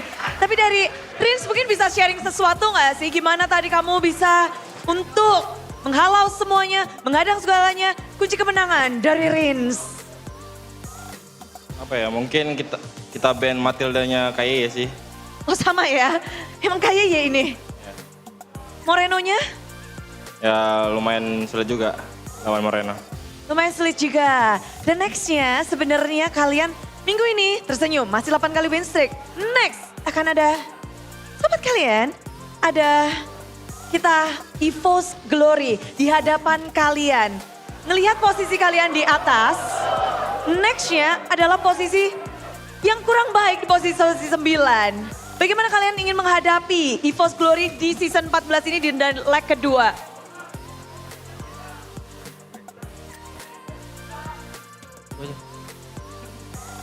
Apa tuh? Kata Sutsujin tetap respect. Tetap respect. Ada yang mau disampaikan mungkin Sutsujin kepada EVO's sebagai mantan dan akan bertemu juga? Ya semangat aja minggu depan. Semangat aja. Ya. Oke, itu aja? Ya. Semangat akan cukup untuk melawan kalian. Wah, akan menjadi PR. Namun kalau dari Diren sih belum ngomong ya. Anteng-anteng wae nih. Ren, namamu diteriakin terus kayaknya. Buset Diren! Ada gak sih motivasimu tersendiri di match kali ini? Balas dendam? Motivasi ya mungkin ketawa.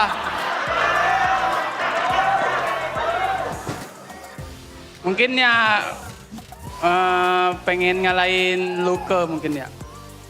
Karena kan leg 1 kalah lawan dia kan. Gitu. Dan sekarang hasilnya baik kepada Diren. Ya alhamdulillah hoki juga Bude. Hoki Bude. Tapi dari Diren, apa pelajaran dari leg 1 yang kamu mungkin implementasikan di leg kedua? Yang kamu lakuin gitu untuk melawan Super Luke nih? Mungkin batekin Luke aja. Berani aja, gas aja? Ya. Itu. Kalau leg 1 mungkin kan kita mainnya umpet-umpetan gitu, jadi perangnya di mid. Kalau di match tadi kita baku hantam aja. Baku hantam aja? Mode apa ini minggu ke-6? Kalau waktu itu mode Pakito, hantam semua? Mode botak Bang Ler. Mode botak Bang Ler, oke. Full senyum, berada di pucuk, ada yang mau disampaikan oleh RRQ Hoshi? Dari Idok. Idok. Ini Kingdom nih yang minta nih. Sampaikan sesuatu Idok. Abangnya aja katanya. Ya makasih juga lah buat Kingdom yang selalu support kita dari week 1 sampai week 6. Ya buat Kingdom juga jangan berpuas dan jangan sombong ya. Jangan berpuas diri lah. Ya tiap hari kita konsisten dan kasih hasil yang terbaik lah buat kalian. Doain kita. Thank you Kingdom. Buat Kingdom yang di Medan, yang di RKK juga, makasih yang udah datang semuanya. Gacor kali Le. Yo Ile, inilah dia. Mari beri tepuk tangan. Sang pemuncak klasemen RRQ Hoshi.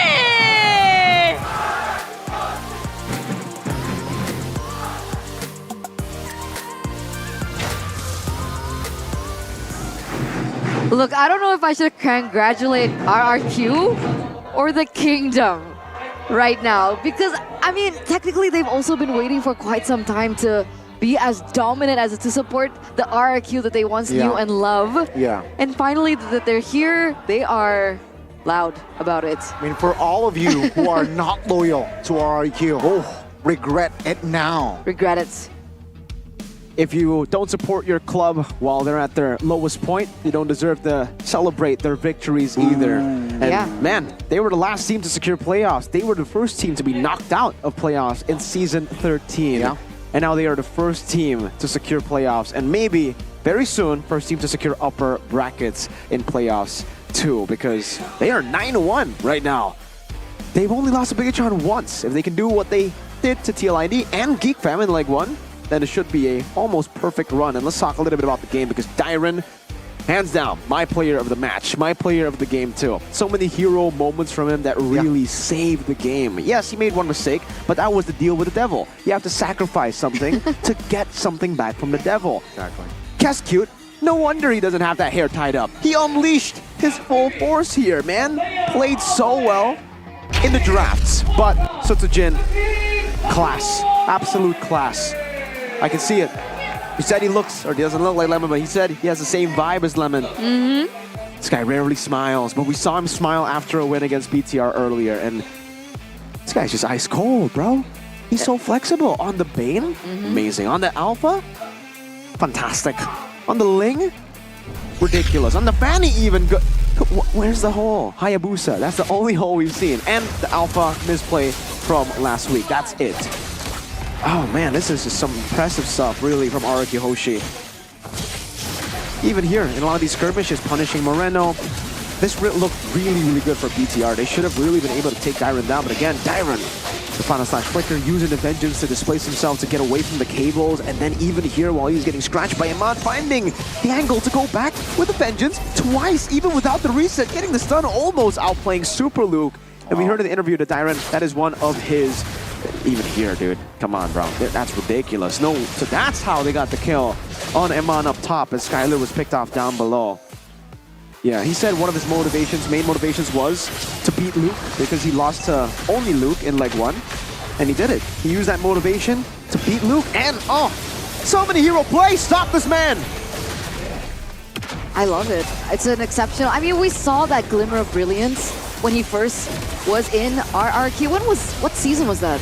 Season 11, was it? Was it season 11? 12. 12. And now he's back, and back with a vengeance.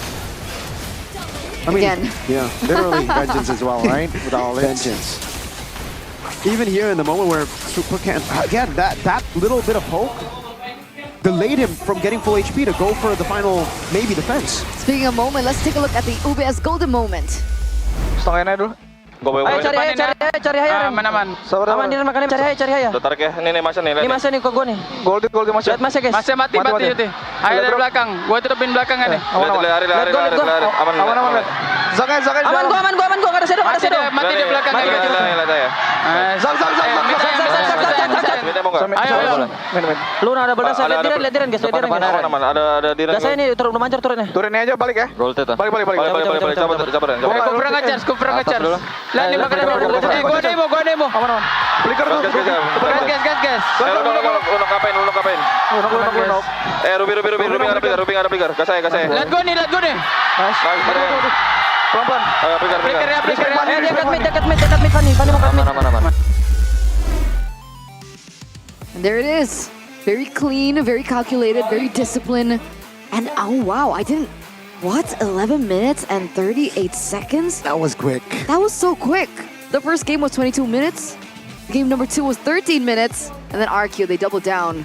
They go for 11 minutes and 38 seconds. Yeah, the scaling Lunox in the end wasn't able to scale up to the very end. Only got the Glowing Wand and the Divine Glaive, those 2 items. And you can see here, even in the gold lane, yeah, Eman wasn't really able to get those items. He's on the way to the BOD. He would have gotten it again, but RQ played in such a fast pace because of Dyron as well. The art of Arlet Dyron. He knows that he was... By the way, this is all planned by Dyron. It's not like he just found those moments. He knew that he was going to find those moments. That's why he only got the Immortality and the Thunderbelt. This is a tank build. You could replace this with Edok technically, right? And this would still be the same build. The double components to the finish item and the Immortality, so that when he makes these plays, even if he gets targeted, even if he gets in a vulnerable spot, he has the Immortality. It becomes a waste of resources for BTR to deal with him.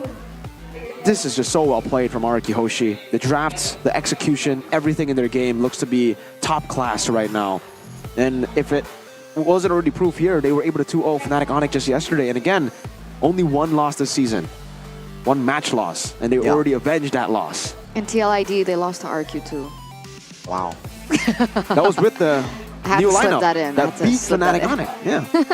But don't worry, leg 2, right? Maybe. Geek Fam have a chance. TLID have a chance. Yep.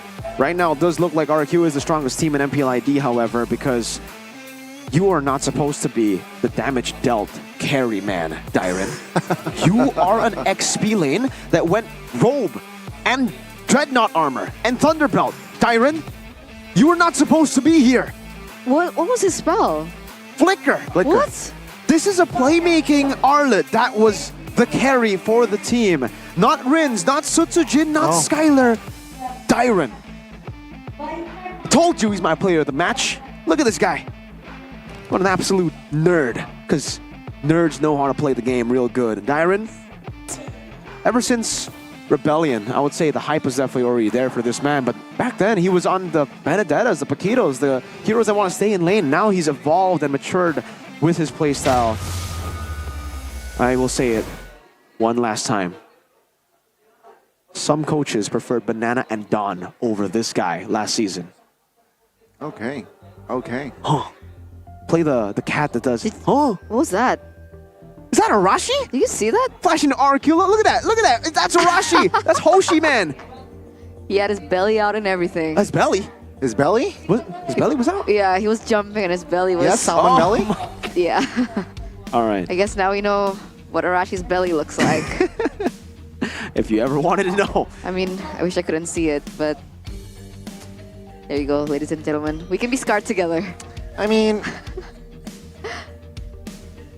We have the other team interview. Loser interview. No, other. Kemenangan di leg yang kedua. Kenapa? What happened Aya naon? Emang RRQ mainnya bagus aja. Kita belum pemain yang terbaik lah hari ini. Berarti dari RRQ-nya yang meranjak naik? Betul. Mainnya bagus, Betul. berbeda dengan leg 1 berarti? Berbeda. Improve lah mereka. Wow, bisa dijelasin nggak lebih dari sisi apanya tuh bagian improve-nya RRQ di leg kedua? Bisa kelihatan, kan mereka mostly pemainnya dari MDL semua ya. Lebih kelihatan mentalitinya aja sih buat lawan-lawan pemain yang di MPL udah lama gitu. Lebih kelihatan dari mentalitinya aja sih, lebih berani lah. Kayak inisiasinya lebih berani gitu. Berarti permainan RRQ lebih berani di leg kedua ini. Dan apakah itu mengerikan untuk Bigetron? Enggak sih, emang kitanya aja mesti belajar lagi dan improve lagi aja sih, itu aja sih. Kalau menakutkan enggak lah, Bude. Enggak. Jadi masih aman sebenarnya? Masih aman dong pasti. Masih aman. Dan apakah karena Matildanya, tadi sih pada nyebutin ya, RRQ bilang, waduh kunci kemenangannya Matilda KYY, Matildanya Ban. Apakah itu menjadi salah satu hal yang bikin kalian concern? Enggak juga sih sebetulnya, emang kita udah nyiapin banyak hero juga sih sebetulnya. Emang kurang dalam eksekusinya aja lah kita, kurang baik lah gitu. Belum baik lebih tepatnya gitu. Belum baik, 2 kali Matilda di ban masuk ke dalam respect ban RRQ. Yap. Dari Ki. Jadi ya udah gitu ya sebenarnya. Udah mikir juga sih kita, maksudnya udah planning juga. Udah pasti mikir ke arah sana. Pas kita buka di game 1 kita pakai Matilda, udah pasti di game 2, game ketiga di ban sih pasti gitu. Bukan Pove yang di ban, pasti Matildanya yang di ban. Tildanya emang serem. Dan jawabannya sebenarnya sudah punya, cuma eksekusinya. Iya betul, betul. Di game 2 ya sedikit ada misdraft lah. Good juga lah jawaban terakhir mereka pick Uranus kan Bude. Terus kayak ya kita Masya terus Uranus ya ke counter lah jujur gitu. Tapi di game 3 emang kita eksekusinya bisa lebih baik lagi. Gitu. Tapi shock gak sih bisa dengan cepatnya kalian tiba-tiba memunculkan Masya? Sebenarnya apa itu tujuan mau Masya? Mau ingetin aja hero Luke ada Masya gitu. Namun ketika ada Uranus? Ya sebenarnya nggak apa-apa, kita masih bisa coba try lagi gitu sih. Cuman kita kurang sabar aja. Harusnya ya tunggu winning condition aja sih. Dari itu semuanya dan game ketiga pada akhirnya gagal juga untuk ngedapetin? Ya kurang baik aja dalam eksekusinya. Tapi udah oke lah. Udah oke. Tapi posisi kalian sebenarnya oke, masih di top 2, berada di nomor 2 kali ini. Namun, ada nih yang lagi ngejar kalian juga. Tim Liquid ID yang menjadi lawan kalian. Kayaknya siapapun yang menang akan naik ke posisi 2 deh. Betul. Menjadi ini gak sih tantangan tersendiri buat kalian untuk melawan? Mungkin kayak kita tahu RQC, mereka punya pemain yang naik dari MDL, pemain-pemain muda. Dan tim Liquid ID pun seperti itu. Ya sama Bude. Kalau ditanya menantang atau enggak ya pasti semua tim menantang lah buat kita gitu. Tapi kita fokus ke diri kita aja sih, maksudnya ke tim kita gitu. Baik coaching staff atau player kita mau improve juga sih. Bukan playernya aja tapi coaching staffnya juga. Semua lah all of the part di timnya gitu sih. Dan kalian tentu mendapatkan kekalahan ini itu juga adalah untuk mencari cara gimana kalian bisa improve juga. Betul. Menjadi pelajaran. Betul. Tapi ya bukan sengaja kalah ya Bude. Iya, pelajaran apa di match kali ini melawan RRQ? Terpenting nih. Pelajarannya lebih ke eksekusi aja sih. Sebetulnya kalau ditanya disiplin, menurutku udah disiplin sih anak-anakku. Jadi tinggal kita diskusi bareng lagi untuk komposisi kita lebih matang lagi ya sih. Komposisi dia. Memperbaiki komposisi dan juga eksekusi. Yap. Biketron minggu ke-7 kita akan saksikan dan semoga hasil baik juga didapatkan oleh Biketron. Karena mereka sudah memberikan yang terbaik, 2-1 sudah usai. Dan kita akan langsung kembalikan kepada para caster. Monggo. Thank you, Theonail. Thank you, Bude.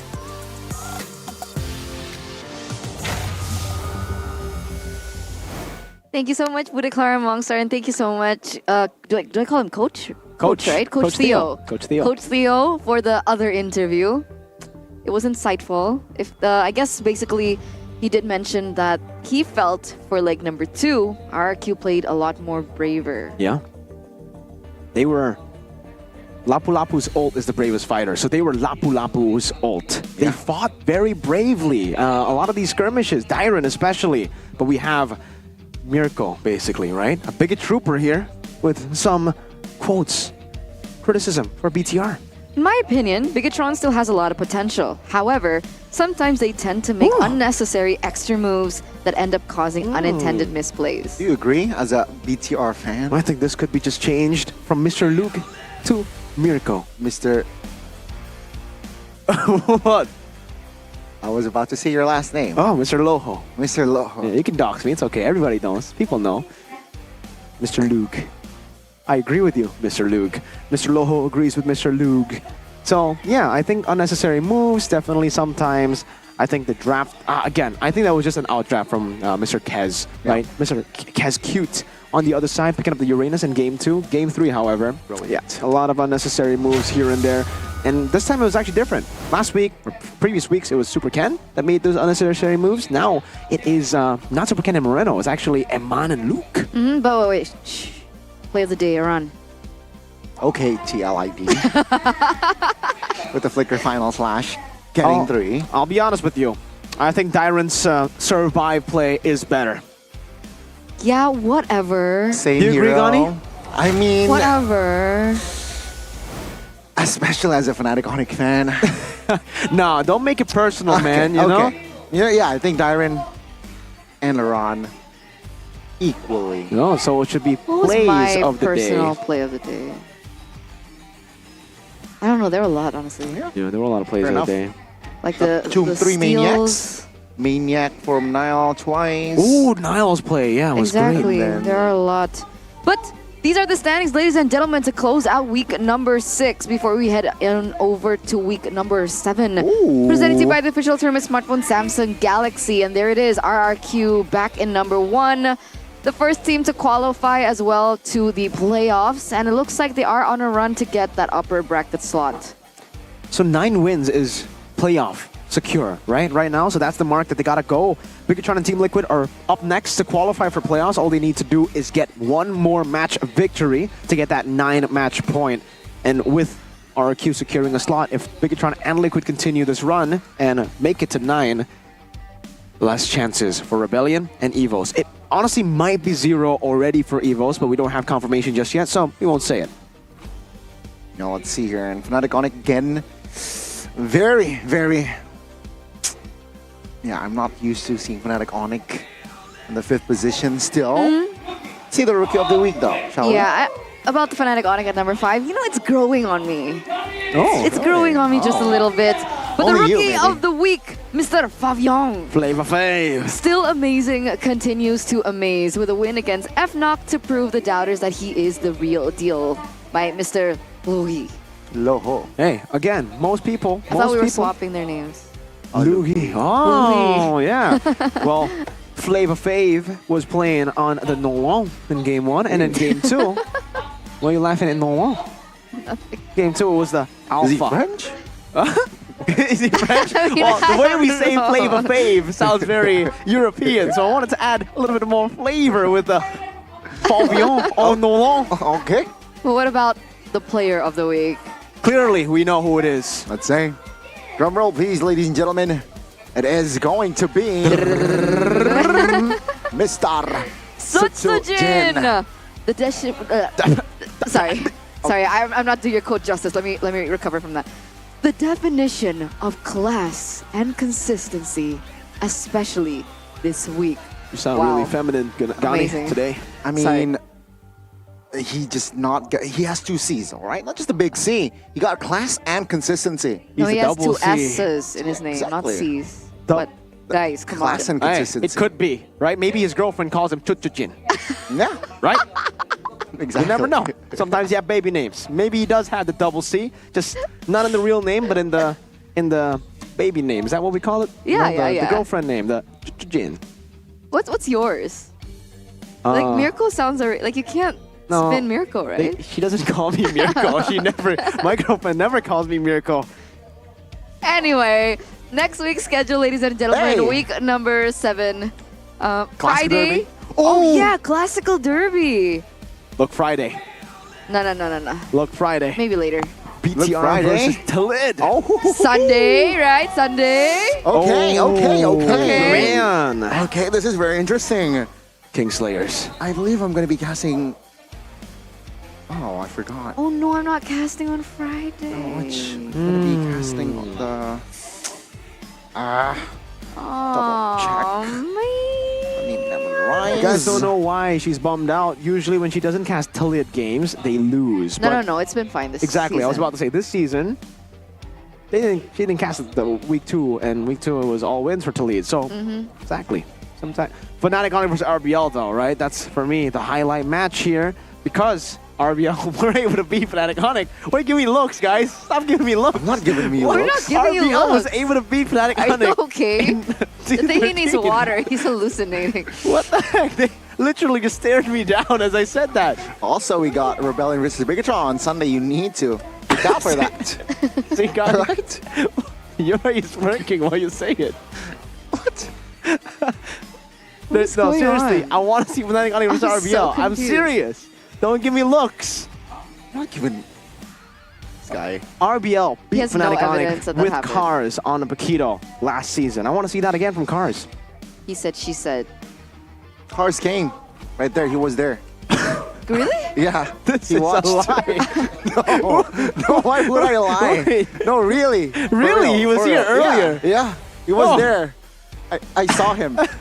I See, when Gani says something, you flip a coin, man. You know what? I saw value. We saw value. You saw cars, I saw value. All right. I saw value in GoPay. In right? GoPay, okay. Download the new GoPay app because the gamer's wallet, it packs a punch. With GoPay, you can vote for the winner of each MPL ID Season 14 match. And guarantee, guys, come on, man. What? It packs a punch. On your first vote, and 1 token with every vote. So if you collect these tokens to exchange, you can use it to exchange for free skins, GoPay coins, gaming smartphones, and even electric motorcycles. That's like value Ooh, that was over difficult. value. Value, I'm value. so sorry. I just suddenly remembered Gani's laugh last week, if you remember. You know? We'll talk about it later. Buy the latest skins to look cooler while playing as well. Top up your diamonds and pay with the GoPay app to get up to 20,000 GoPay coin cashbacks. Yeah, check it out, ladies and gentlemen. Scan the QR code below if you want more deets. You know what I'm saying. And again, what is this slang? You can also just, you know, in the GoPay app, you can buy phone credit as well at the lowest prices. Make 100 transfers per month to 100. anywhere without any additional fees, See ya, admin administration fees. All right, See ya. splitting the bill with friends is easier and faster because it's all in the GoPay app. Do you use GoPay when you split our bills? Yeah, when I'm Like when we splitting eat the together. meal. I don't know, man. Gani makes me laugh, man. I love this guy. He's so funny. Without even trying, folks, sometimes. He didn't. He just said, splitting the meal. And I laughed. I don't know. This guy's funny. Scan the QR code, guys. Scan the QR code right now. Maybe before. Maybe like 3 seconds ago. Now 5. Now 10. Anyway, Okay. upcoming match for RRQ. Let's take a look Okay. at it. We have the Classical Derby. And then we also have, RRQ versus Geek. The King Slayer. And you know, despite what number Geek is on the standings, again, it's a different Geek when they go up the toughest of opponents. So, Yeah. again, not sure what to expect for that match either. Geek Fam, for some reason, they just rise to the level of the occasion. I think it was Rebellion in the previous seasons, but I think Geek Fam have taken that Dark Horse Rebel kind of play style here to rise to the occasion this time around. They beat Fnac. They lost to RRQ, but they beat BTR. And, they lost to Talid. Maybe Talid might be wanted to take their King Slayer, or maybe Titan Slayer, name for themselves. I mean, speaking of Bigatron, let's take a look at their upcoming match as well. Yeah, Friday, we have TLID. It's a win. We're not sure yet. No. At most, You didn't hear me say anything. I didn't say anything. guys, you What did you heard it, hear? right? What? He's gaslighting me. I am Let's the king see. of gaslighting and also buying tickets. So if you want to try to beat me at buying tickets, maybe even gaslighting, you can come over to the MPL Arena by buying your tickets now to get a special discount. How? 10% off your order with GoPay and a 10,000 GoPay coin cashback for limited quota. Tickets start from 85,000 if you're wondering, so that 10% will help you a lot, and the 10K cashback will get you a lot of value. VVV, that's triple V. Triple V. And it's not 3V. V for Vendetta. No. I don't think they That's thought good. of V for Vendetta. V for Vendetta. Valuable. V for Vendetta. Yeah. It's triple value. Triple value, man. Anyway, it's been a blast on the desk with you guys. Yeah, it's been Today amazing. was, How are we feeling after that? That felt like a roller coaster today. 3-course. 3-course meal. Yeah. Are we full? Yes. Niall got 2 maniacs. See, me and Gani, both our teams lost, and we're still smiling and laughing. That just shows you Exactly. how entertained we were by the games today. Usually, if BTR loses, I would not be here. I would be on the floor crying, just like in the playoffs of season 13. He's not capping. No cap. What about you? How are you holding up? I am trying to hold on. Hold on. At the, 3 LS. Do you JE. think Fnatic Onyx choked Today, against Liquid? I think they're just on a bit of a slump. But next week, I smell it up. I smell a dub too. especially on Friday. So, ladies and gentlemen, I can't wait. So let's just say our goodbyes for now because we will be seeing you next week for week number 7. It's been me, Eterna, alongside Goni and Mirko. We'll see you soon for more MPL ID action. Bye-bye, guys. See you next week. 8 dan bahkan 9 untuk mengejar 6 slot babak playoff dan juga 2 slot untuk upper bracket. Top 2 masih dicari begitu pula dengan 6 tim yang akan melanjut ke Bandung untuk babak playoff. Siapa yang akan pergi untuk bertarung dan siapa yang pergi untuk berlibur. Dan kita semua tentunya semua super fans tugasnya adalah untuk mendukung dan memberi kritikan positif kepada tim-tim yang berlaga. Dan mereka harus berjuang untuk minggu yang ke-7.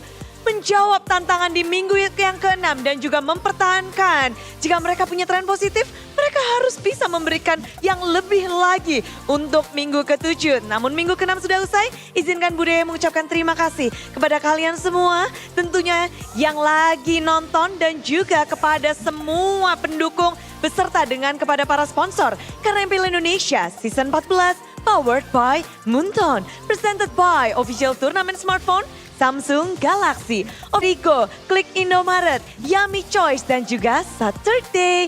Acara ini supported by PBSI. Hari yang tentunya panjang karena ada tim yang harus menelan kekalahan dengan 2-0, ada pula dengan 2-1. Namun ada pula tim yang mendapatkan senyum next week.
dan terus berlalu.